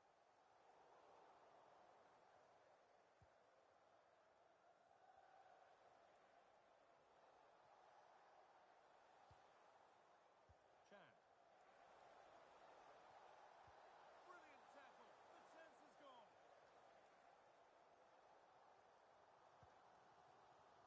Francesco Totti. Totti with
Yeah, certainly not their best performance, was it? Beautifully.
And good evening on what is a perfect night for football. The floodlights shining down on the players as we speak. I'm Derek Ray, and joining me for commentary is the former England international Sue Smith. And we've got action from the Division Rivals League coming right up. Tell us about your pre-match thoughts. Yeah, it's always good to watch a team in form. They'll have the home support behind them too. And you think if they do play the way that they have done recently, they're going to be tough to beat. Rodri.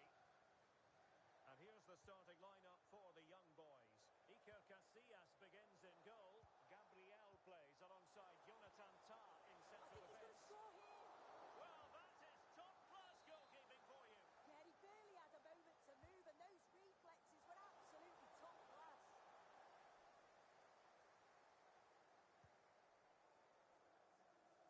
Kevin Schade. Oh, good vision.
defending to bring it to an end.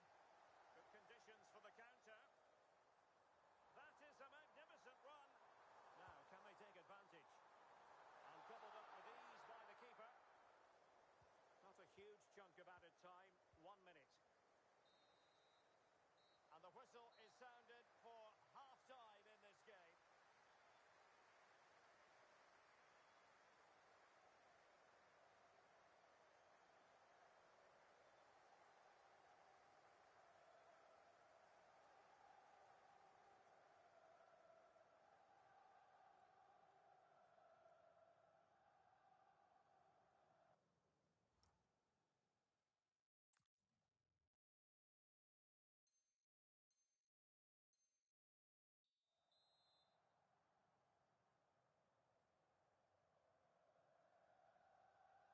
Well, the young boys very much bossing the game up to now. Will there be a response in the second 45?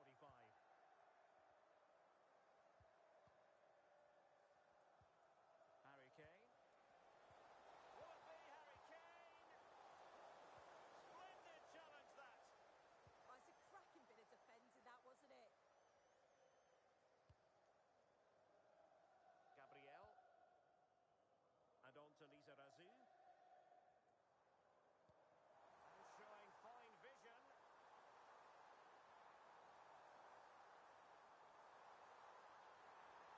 They keep plugging away. Showing good situational awareness. And teammates around him. Might be a chance to break. Can they make it count? Harry Kane. Oh, magnificent reaction. Threading it. Giving it air. And that's handled without any trouble at all.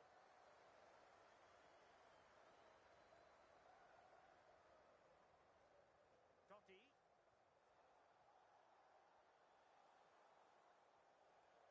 Well, I must say that was an absolutely unbelievable first-half performance that she put in. Interested to get your verdict. Well, that's an outstanding first-half performance. Her goals have been really well taken, but it's her all-round game, her movement, her work rate. I just wonder how many she's going to get today. Well, now they have possession. Rodri. Ready to break, perhaps? But they dealt with the threat posed.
Materazzi. On to Scott. Frustration growing. Can't get the ball. Yeah, it's good game management, isn't it? I think the manager will be happy with this.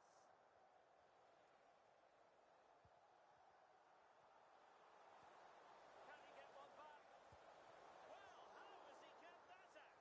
Well, that was all about split-second reactions, and he showed us just how sharp he is. That's a great stop. They take it short.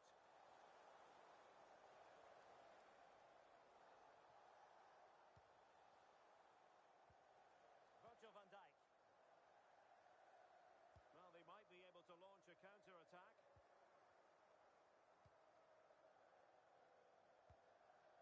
Oh, this looks useful. Totti. And good work from the young boys to win the ball back. And in with a real chance. In it goes! To rubber stamp it once and for all.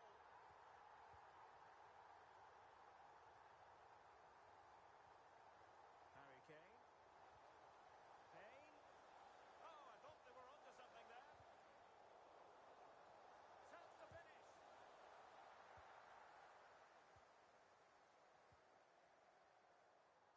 And is she going to score from here? And both hands on it. Good goalkeeping. And that will be all for this game anyway. And defeat for the visitors, much to the disappointment of their supporters. Well, you can see how gutted some of the players are. They know they've been poor today.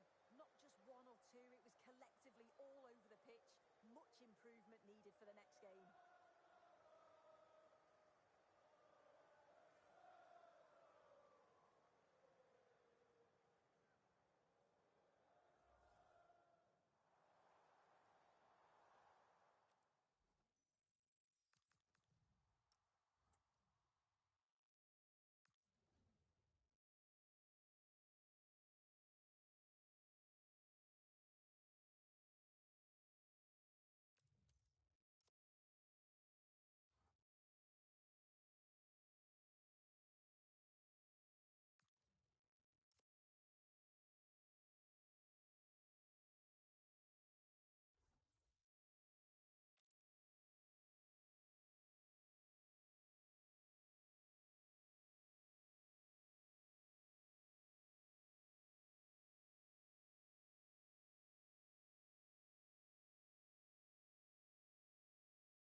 just the sort of weather the fans were hoping for this evening. It's absolutely ideal. I'm Derek Ray, and sitting alongside me, ready to provide tactical analysis, is Sue Smith. And we have action from FUT rivals coming up for you. What might we see today? It's great to be here. I think it's important that both teams are focused from the off, though, and they start quickly. But I'd love to see some goals. Hopefully I've not just cursed it. Oh, beating his opponent with ease. Cross! A truly magnificent start. An early goal in the game. Just what they were hoping to produce. Interesting pass.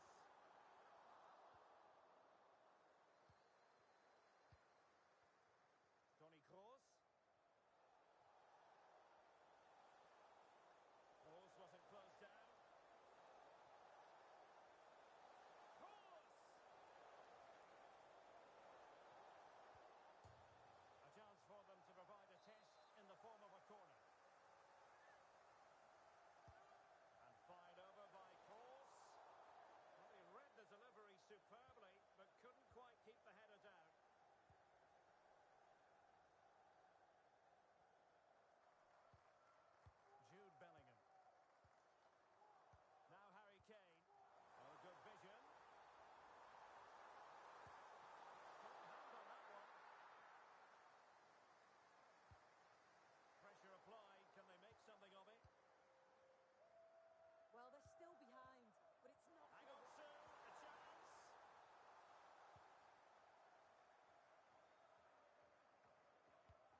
offside it is.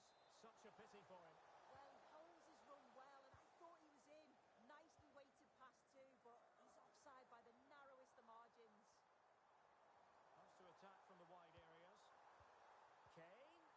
Real chance. And a little too close to the keeper in the end. Jude Bellingham. So 1 minute of stoppage time. That's what the officials have said.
Attendez-vous à de la résistance. D'autres SMP sont peut-être dans la zone.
Je te laisserai pas mourir.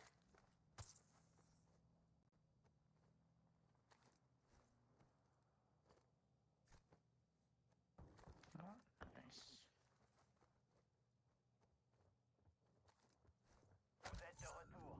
C'est un massacre. Ultra 1, plaque récupérée. Vous êtes traqué par des opérateurs ennemis. Restez sur vos gardes. Je marque une auto-réanimation.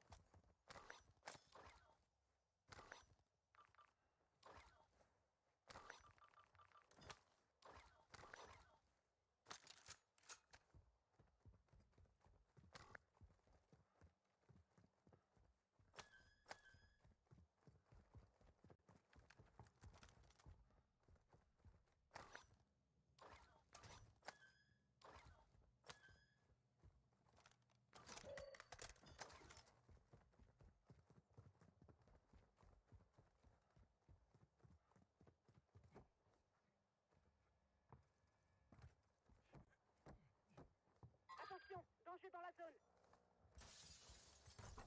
Drone de reconnaissance actif. Ultra 1, un de vos coéquipiers est à terre. Vous essuyez des tirs.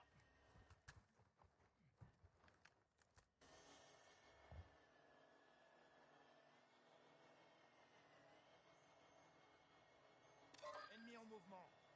Sniper ennemi. L'ennemi a détruit notre drone de reconnaissance. Ultra 1, un de vos coéquipiers est à terre. Vous essuyez des tirs.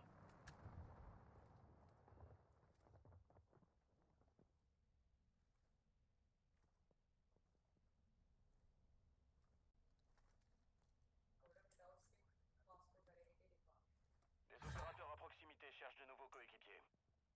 De l'équipe ennemi en mouvement.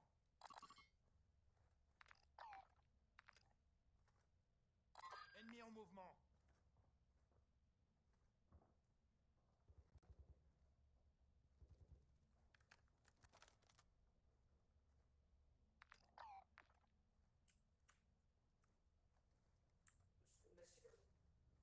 What?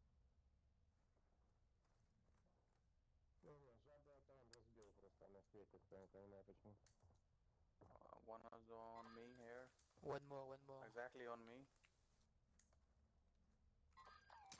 Is your team wipe or there is one more teammate somewhere? Hello? Talking to you. No, Ultra 1, un membre de votre escouade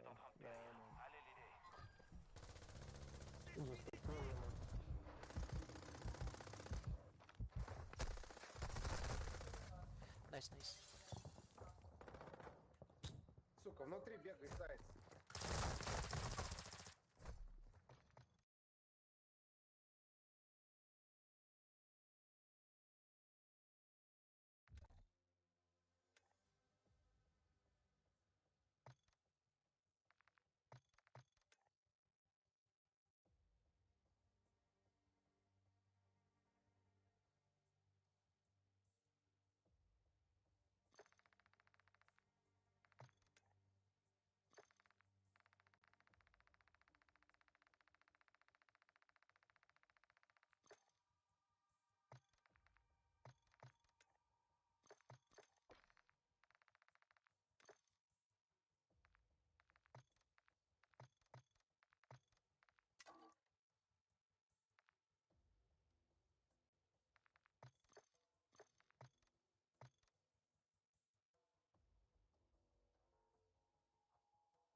Подключение, подключение.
Bienvenue à Al-Mazrah. Explorez, récupérez des renseignements.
Face aux balles perforantes.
Près de vous. Restez sur vos gardes.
Sacoche d'armure, là.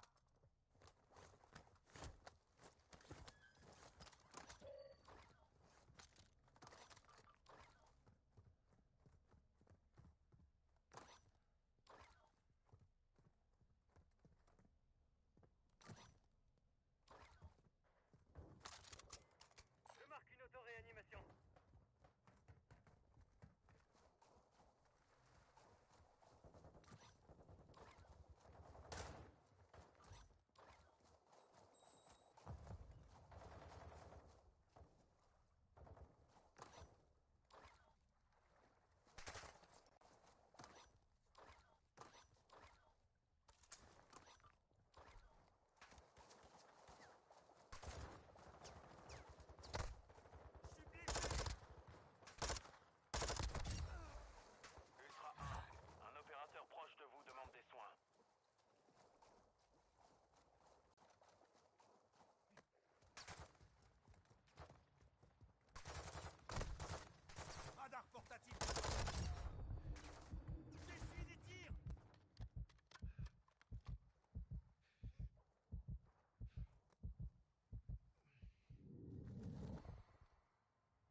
Je me dirige par là.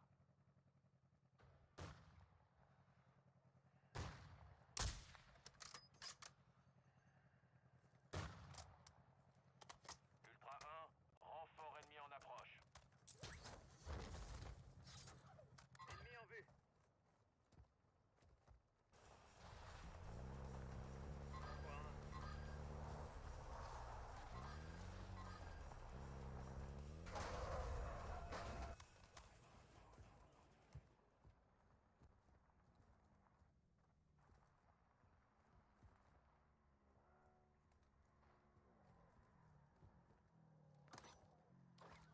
Ultra 1, l'activité ennemie augmente près de vous. Restez sur vos gardes.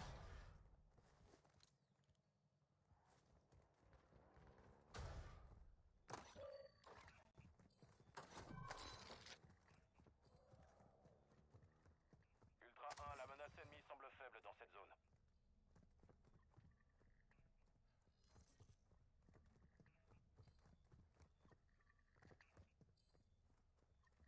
Je marque un ennemi.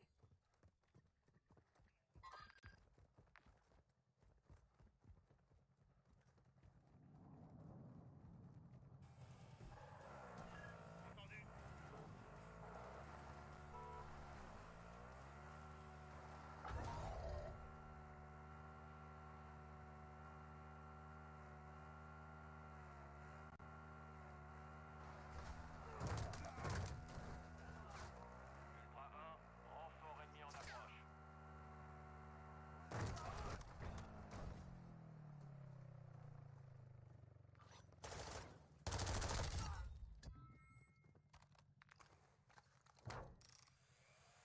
Ultra 1, attention, des ennemis viennent pour le coffre. Préparez-vous à combattre. Ultra 1, votre escouade est divisée. Je vous suggère de vous regrouper.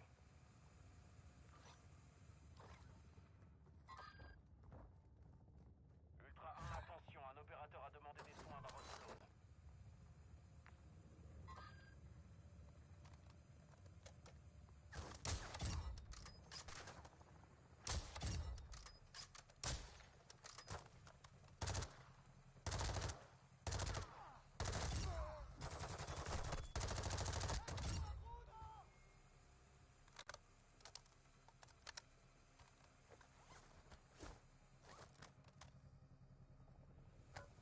Ultra 1, on détecte une augmentation de l'activité ennemie dans la zone.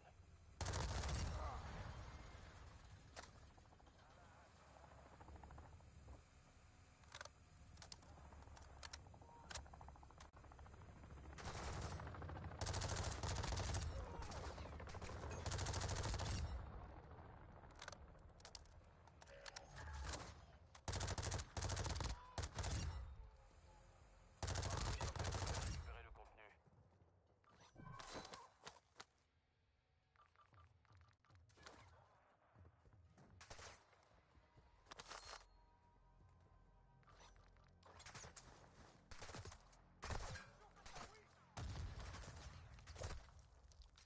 Ultra 1, un de vos coéquipiers est à terre. Vous essuyez des tirs.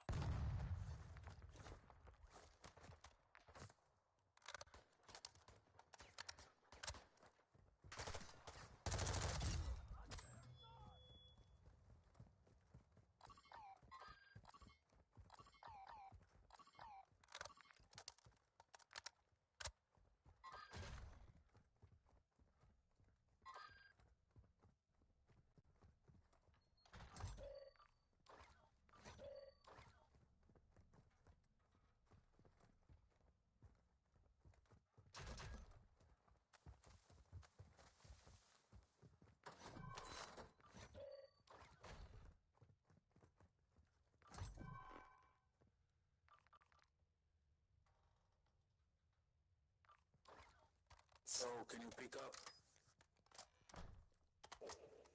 Yeah.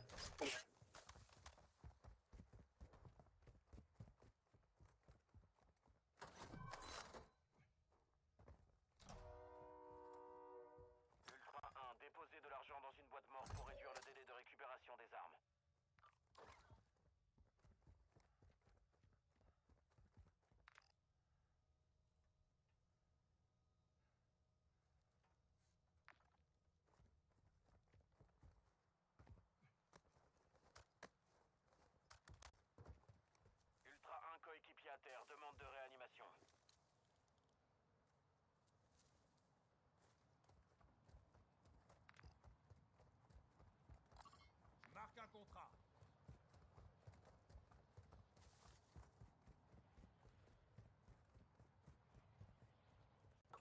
Yo, can you pick up?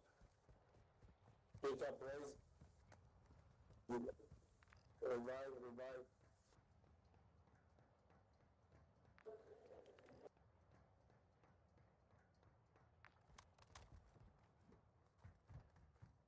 Ultra 1, renfort ennemi en approche.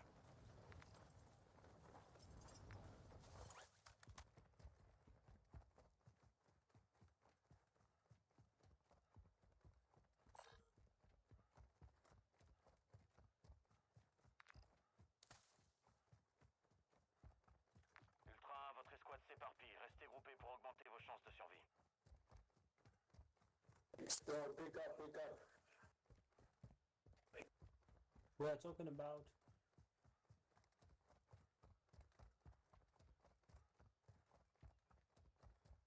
Ultra 1, la menace ennemie est modérée. Inside, inside.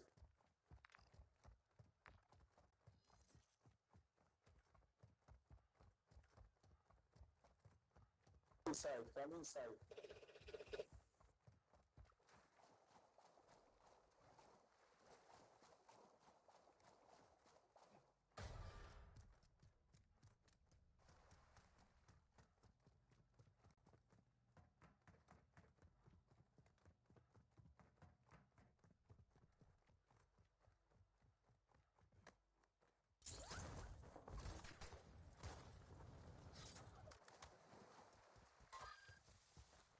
Ultra 1, un de vos coéquipiers est à terre. Vous essuyez des tirs.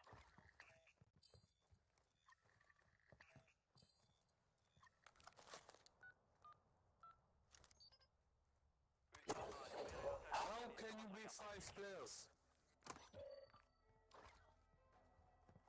5 players in the stronghold? Raise, raise. Raise, raise.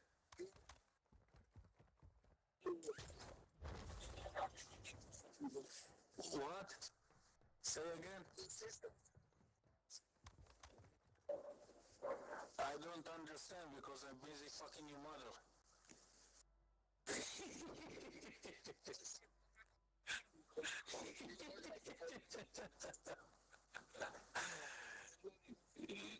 Do me a favor, don't wake me up with my from your mother.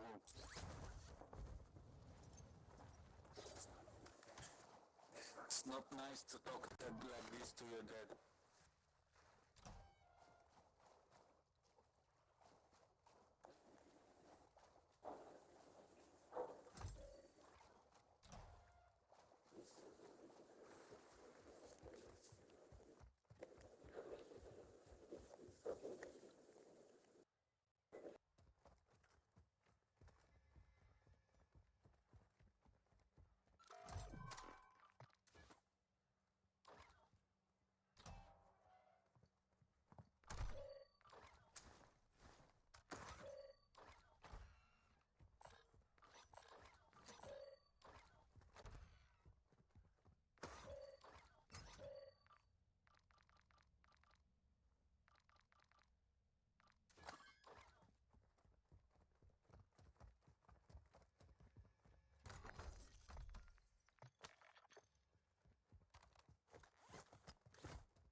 Merci. J'ai bien cru que j'allais mourir. Ultra 1, ici leader. Otage sécurisé. Dirigez-vous vers un point d'extraction. Ultra 1, l'hélico d'exfiltration est en route. Amenez cet otage au point d'arrivée.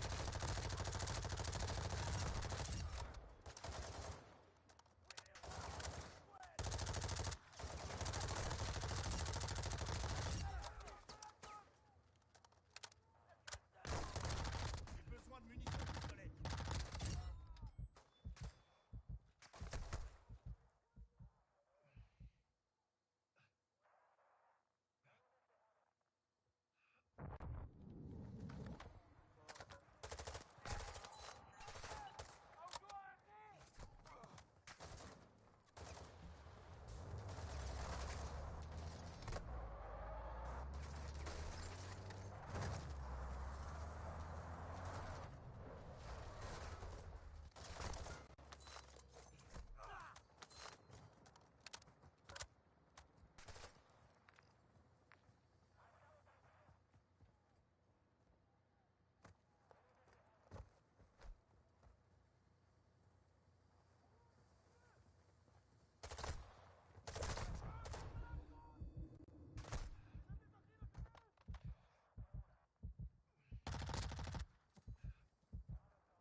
Attendez-vous à de la résistance. D'autres SMP sont peut-être dans la zone.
zone.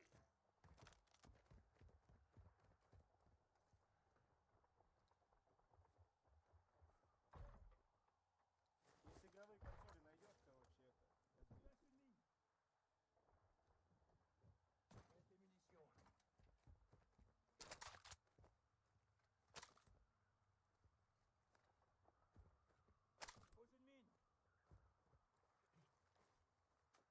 On demande un survol de reconnaissance.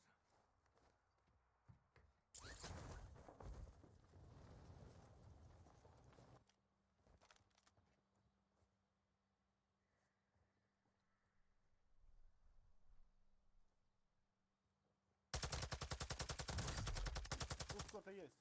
Это кто, бот? Это не бот. Блять, тут ебать, пиздец нахуй.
en mouvement. Véhicule repéré.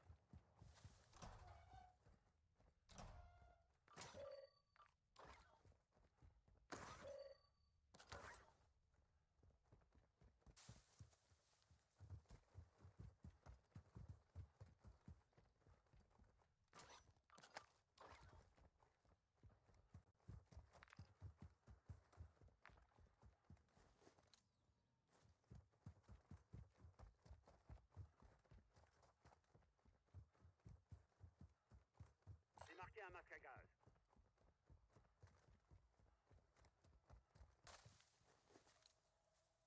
Sniper ennemi. Ok, laissez tomber. Bien reçu.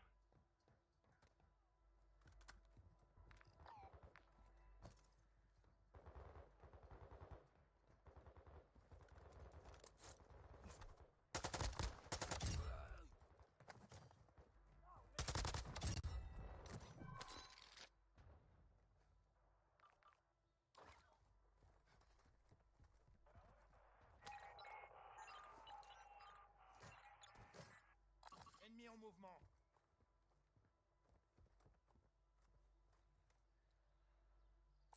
Je marque une auto-réanimation. Véhicule repéré.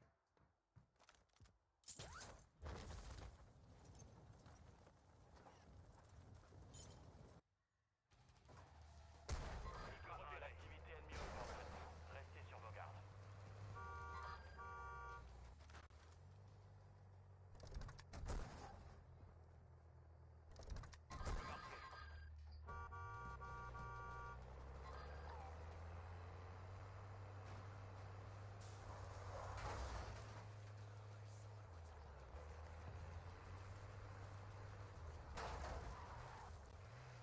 Ennemi en... Je me dirige par là.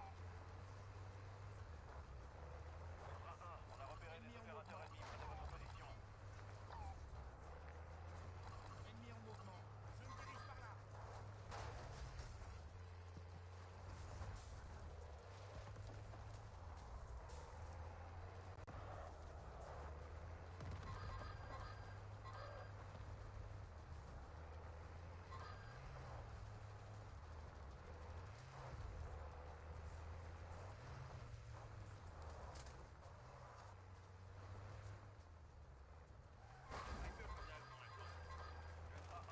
Under you? Yeah, was one shot.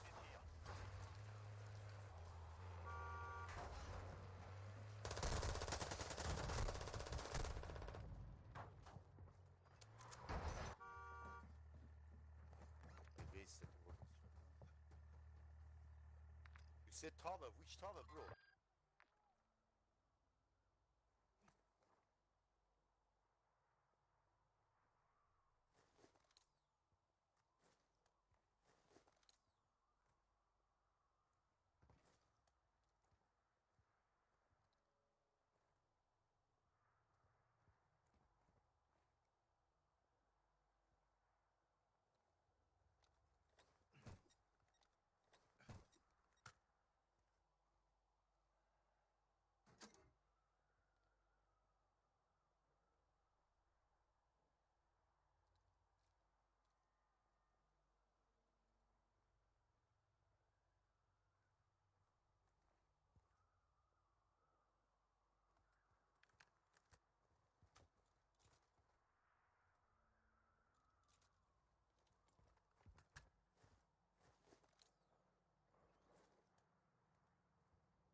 Robuste, tu vas t'en sortir.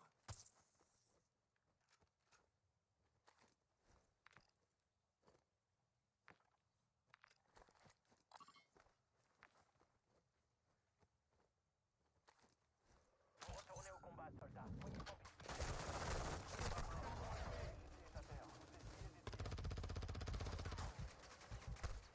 J'essuie des tirs.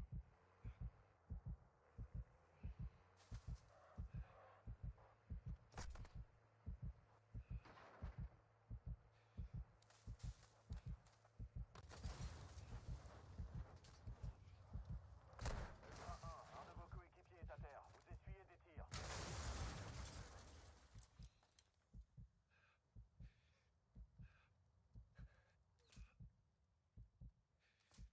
Ennemi en mouvement.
Matrix sull'anteriore, polverata e inutilizzata da tantissimo tempo, ma davvero vettura pari all'uovo, volante nuova, non ha bisogno di presentazioni. Ragazzi, è il più basso d'Italia.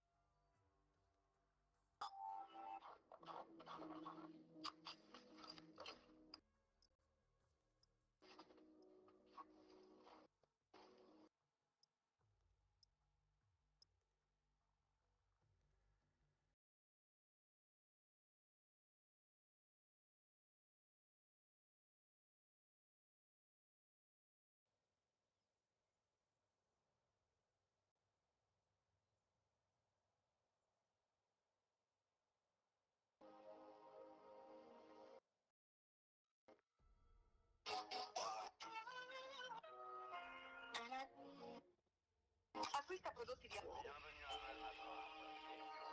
Récupérez des renseignements et du butin pour accéder à de nouvelles missions. Attention, les combats s'annoncent intenses.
Attention, il y a peut-être un ennemi.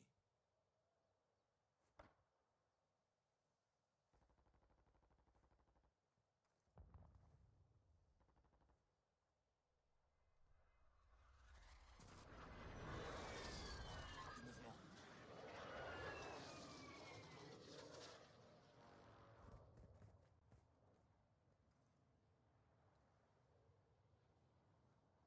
Ultra 1, attention, un opérateur a demandé des soins dans votre zone. J'y vais.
en mouvement. Ultra 1, attention, drone ennemi dans la zone.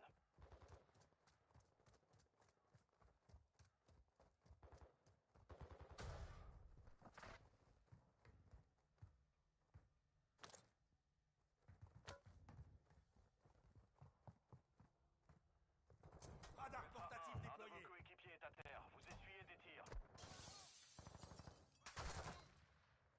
Je lance une grenade. Je suis là.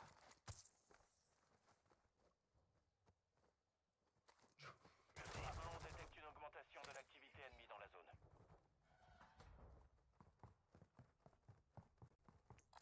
Regroupez-vous sur ma position.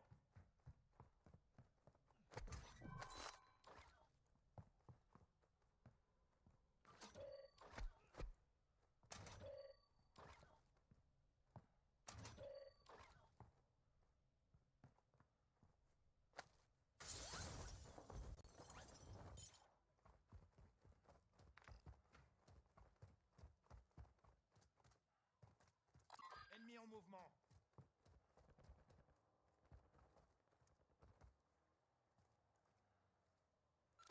Véhicule ennemi.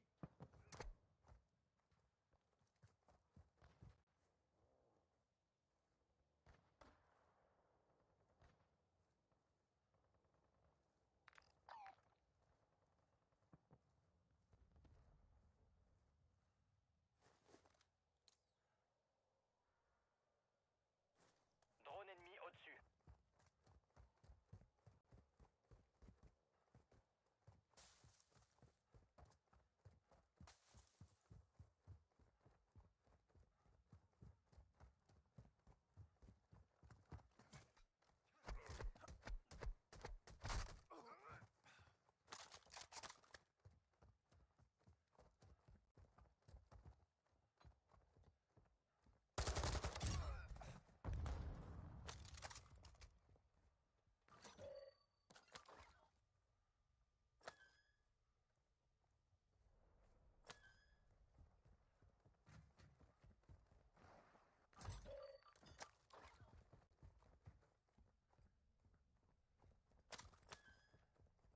Cible identifiée.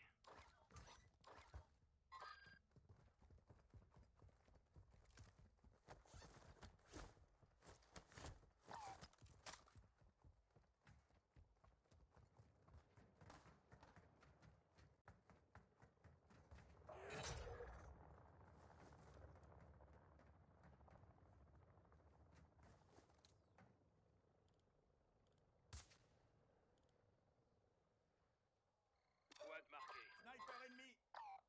Ennemi en mouvement. Je me dirige par là. Ennemi en mouvement. Ultra 1, un opérateur proche de vous demande des soins.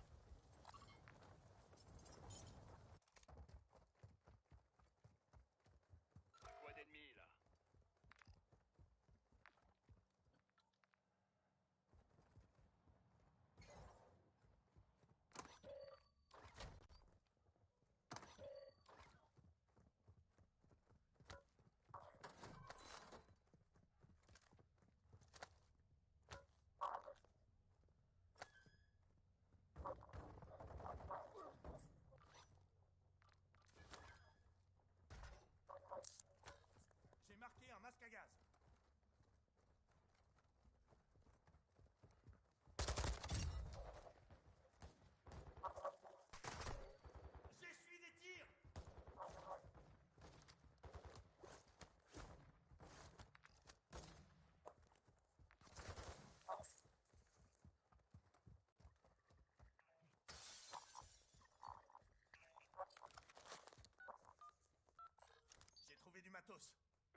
contrat.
to you, and thanks for joining us for another game live on EA TV.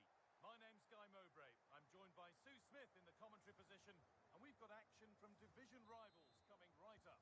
Your thoughts on this game then, Sue? It's a real pleasure to be here. It's been buzzing ahead of kick-off. Let's hope the football lives up to the atmosphere. Here's how the home side lines up. Well, it looks like a 4-2-3-1 when they're in possession. May go to a 4-5-1 when defending. You'd think the double pivot in midfield, they're key to protect the back line, but they also need to get forward to support the press. There's going to be plenty of threat. Oh, they must score! And there it is! The opening goal, and what a bright start it's been! So it's 1-0 as the game restarts.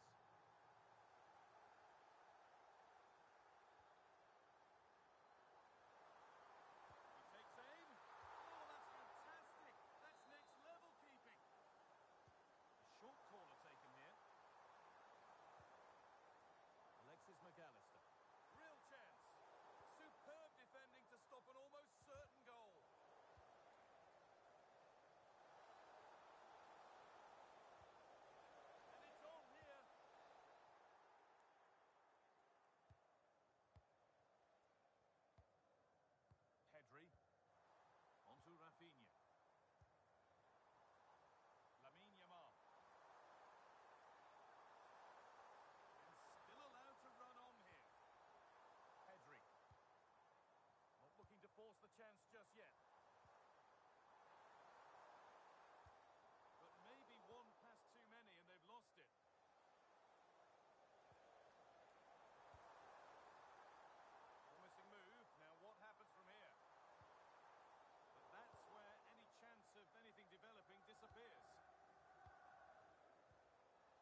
second 45.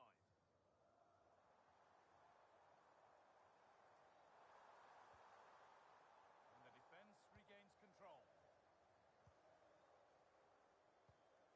Pass as precise as they come. And it must be.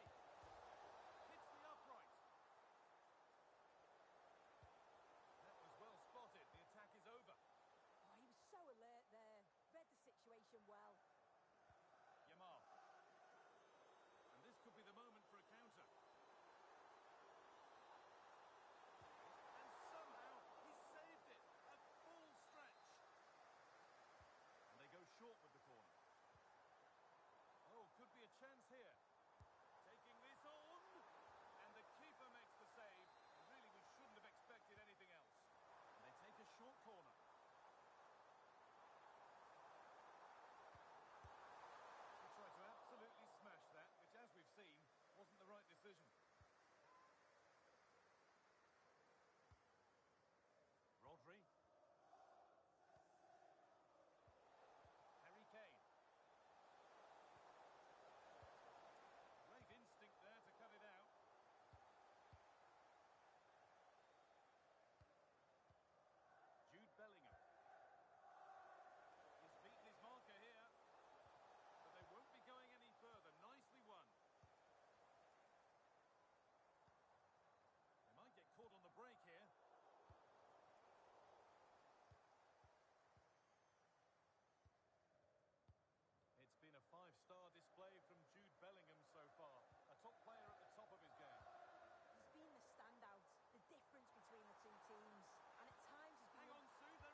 ball there, that's for sure. They go now, there could be a break on.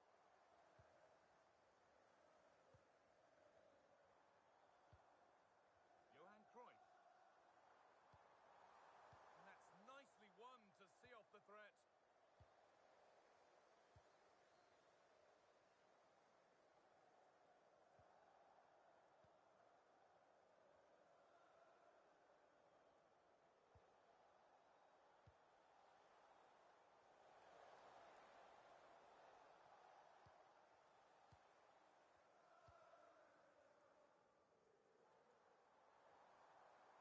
Moving forward under no real pressure. Fearless block. So that will do it for today, and it's the visiting fans who will go home the happier. Your overall impression? Well, it was a very...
Hello and thanks for joining us live here on EA TV.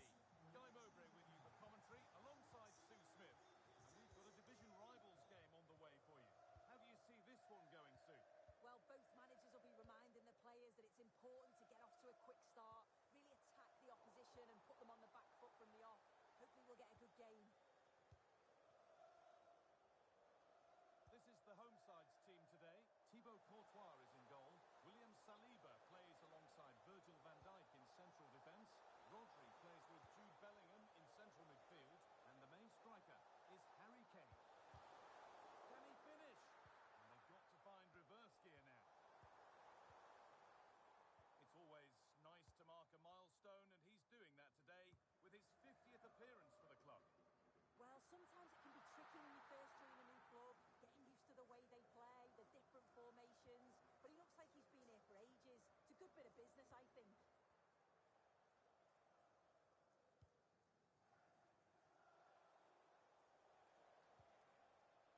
Paulo Dybala. Patrick Guijarro. And they might be in.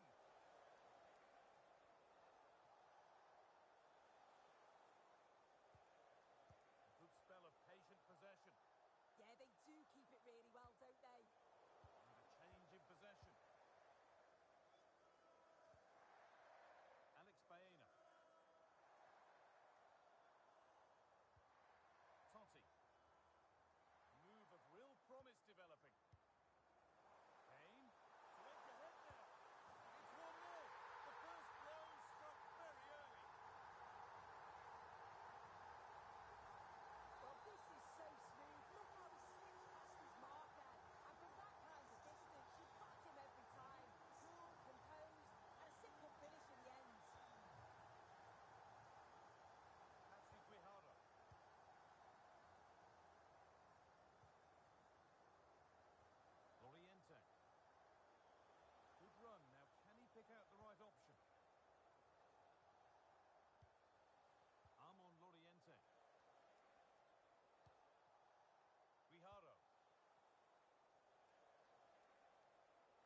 disappointed with not just the result, but also the way that they played. They were a bit sloppy for me.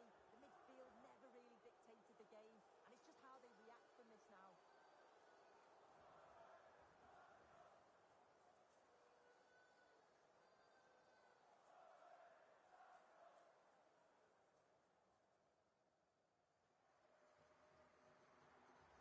A move of real promise developing. Kane. It's 1-0. The first blow struck very early.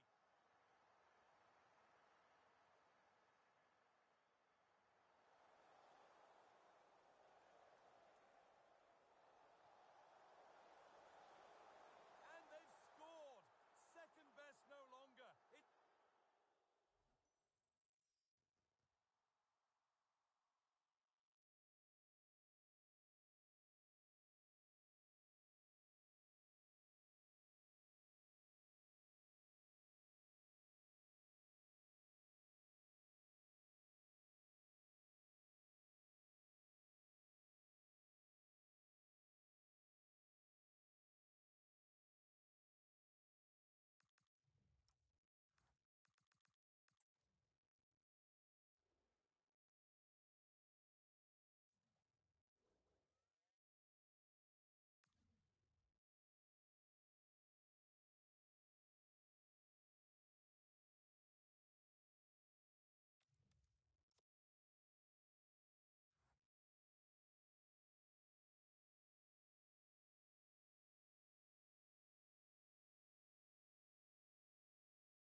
And a warm welcome on what is an ideal night for football, you've got to say.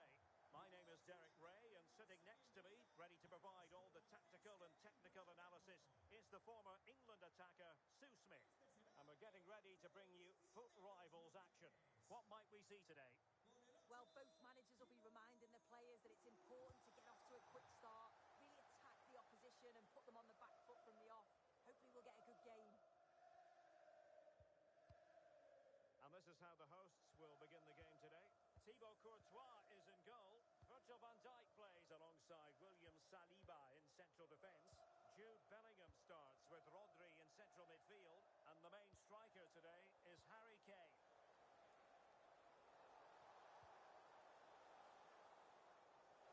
Gives it a go. There it is. A delightful start to this match. Just what they were hoping for. Well, here it is again, and she shows her quality to beat a marker. Finds a yard of space, then it's a finish. It's quality, that. Totti.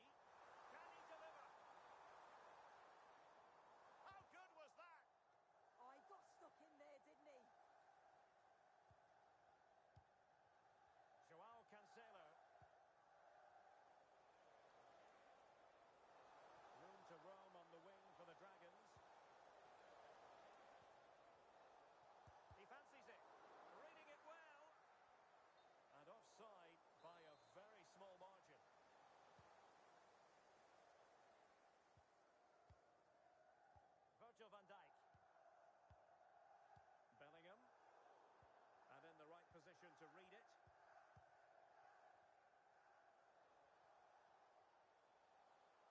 And support available.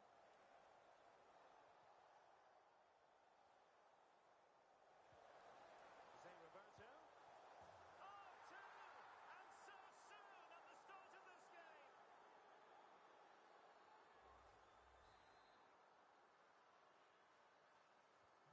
So the ball rolling again. 2-0 the score.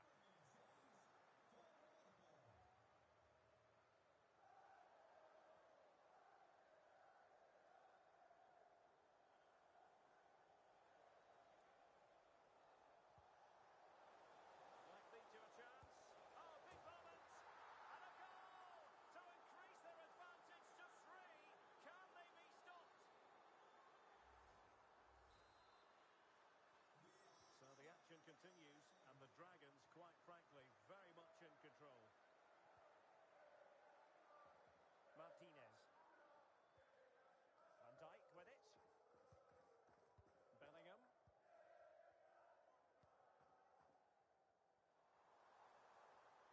Well, good run and good ball control. Oh, could be. But into the keeper's gloves. And this time it's in.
productive. What can they do from this position? Well, didn't go to plan in the end.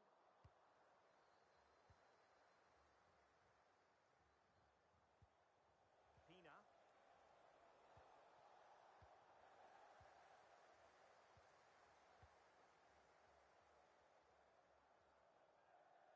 Plenty of support here.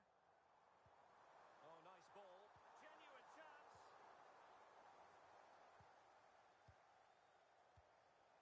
Pina. On the ball, Rafael Leao. Zé Roberto. Tremendous reflexes. Thibaut Courtois.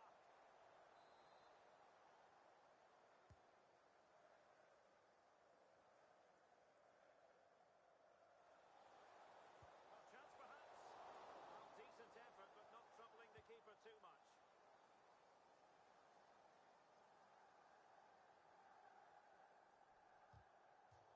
So deflection, and it will be a throw-in.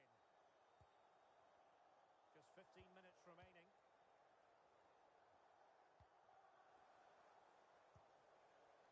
Cherki. Takes it on. And foiled by Van Dijk. It's not just the physicality, it's the timing. And Totti's in.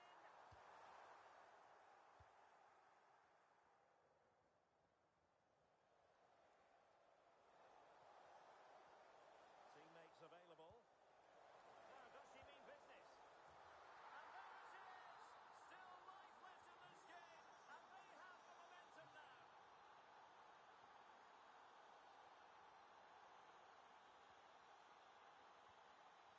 Ryan Cherki.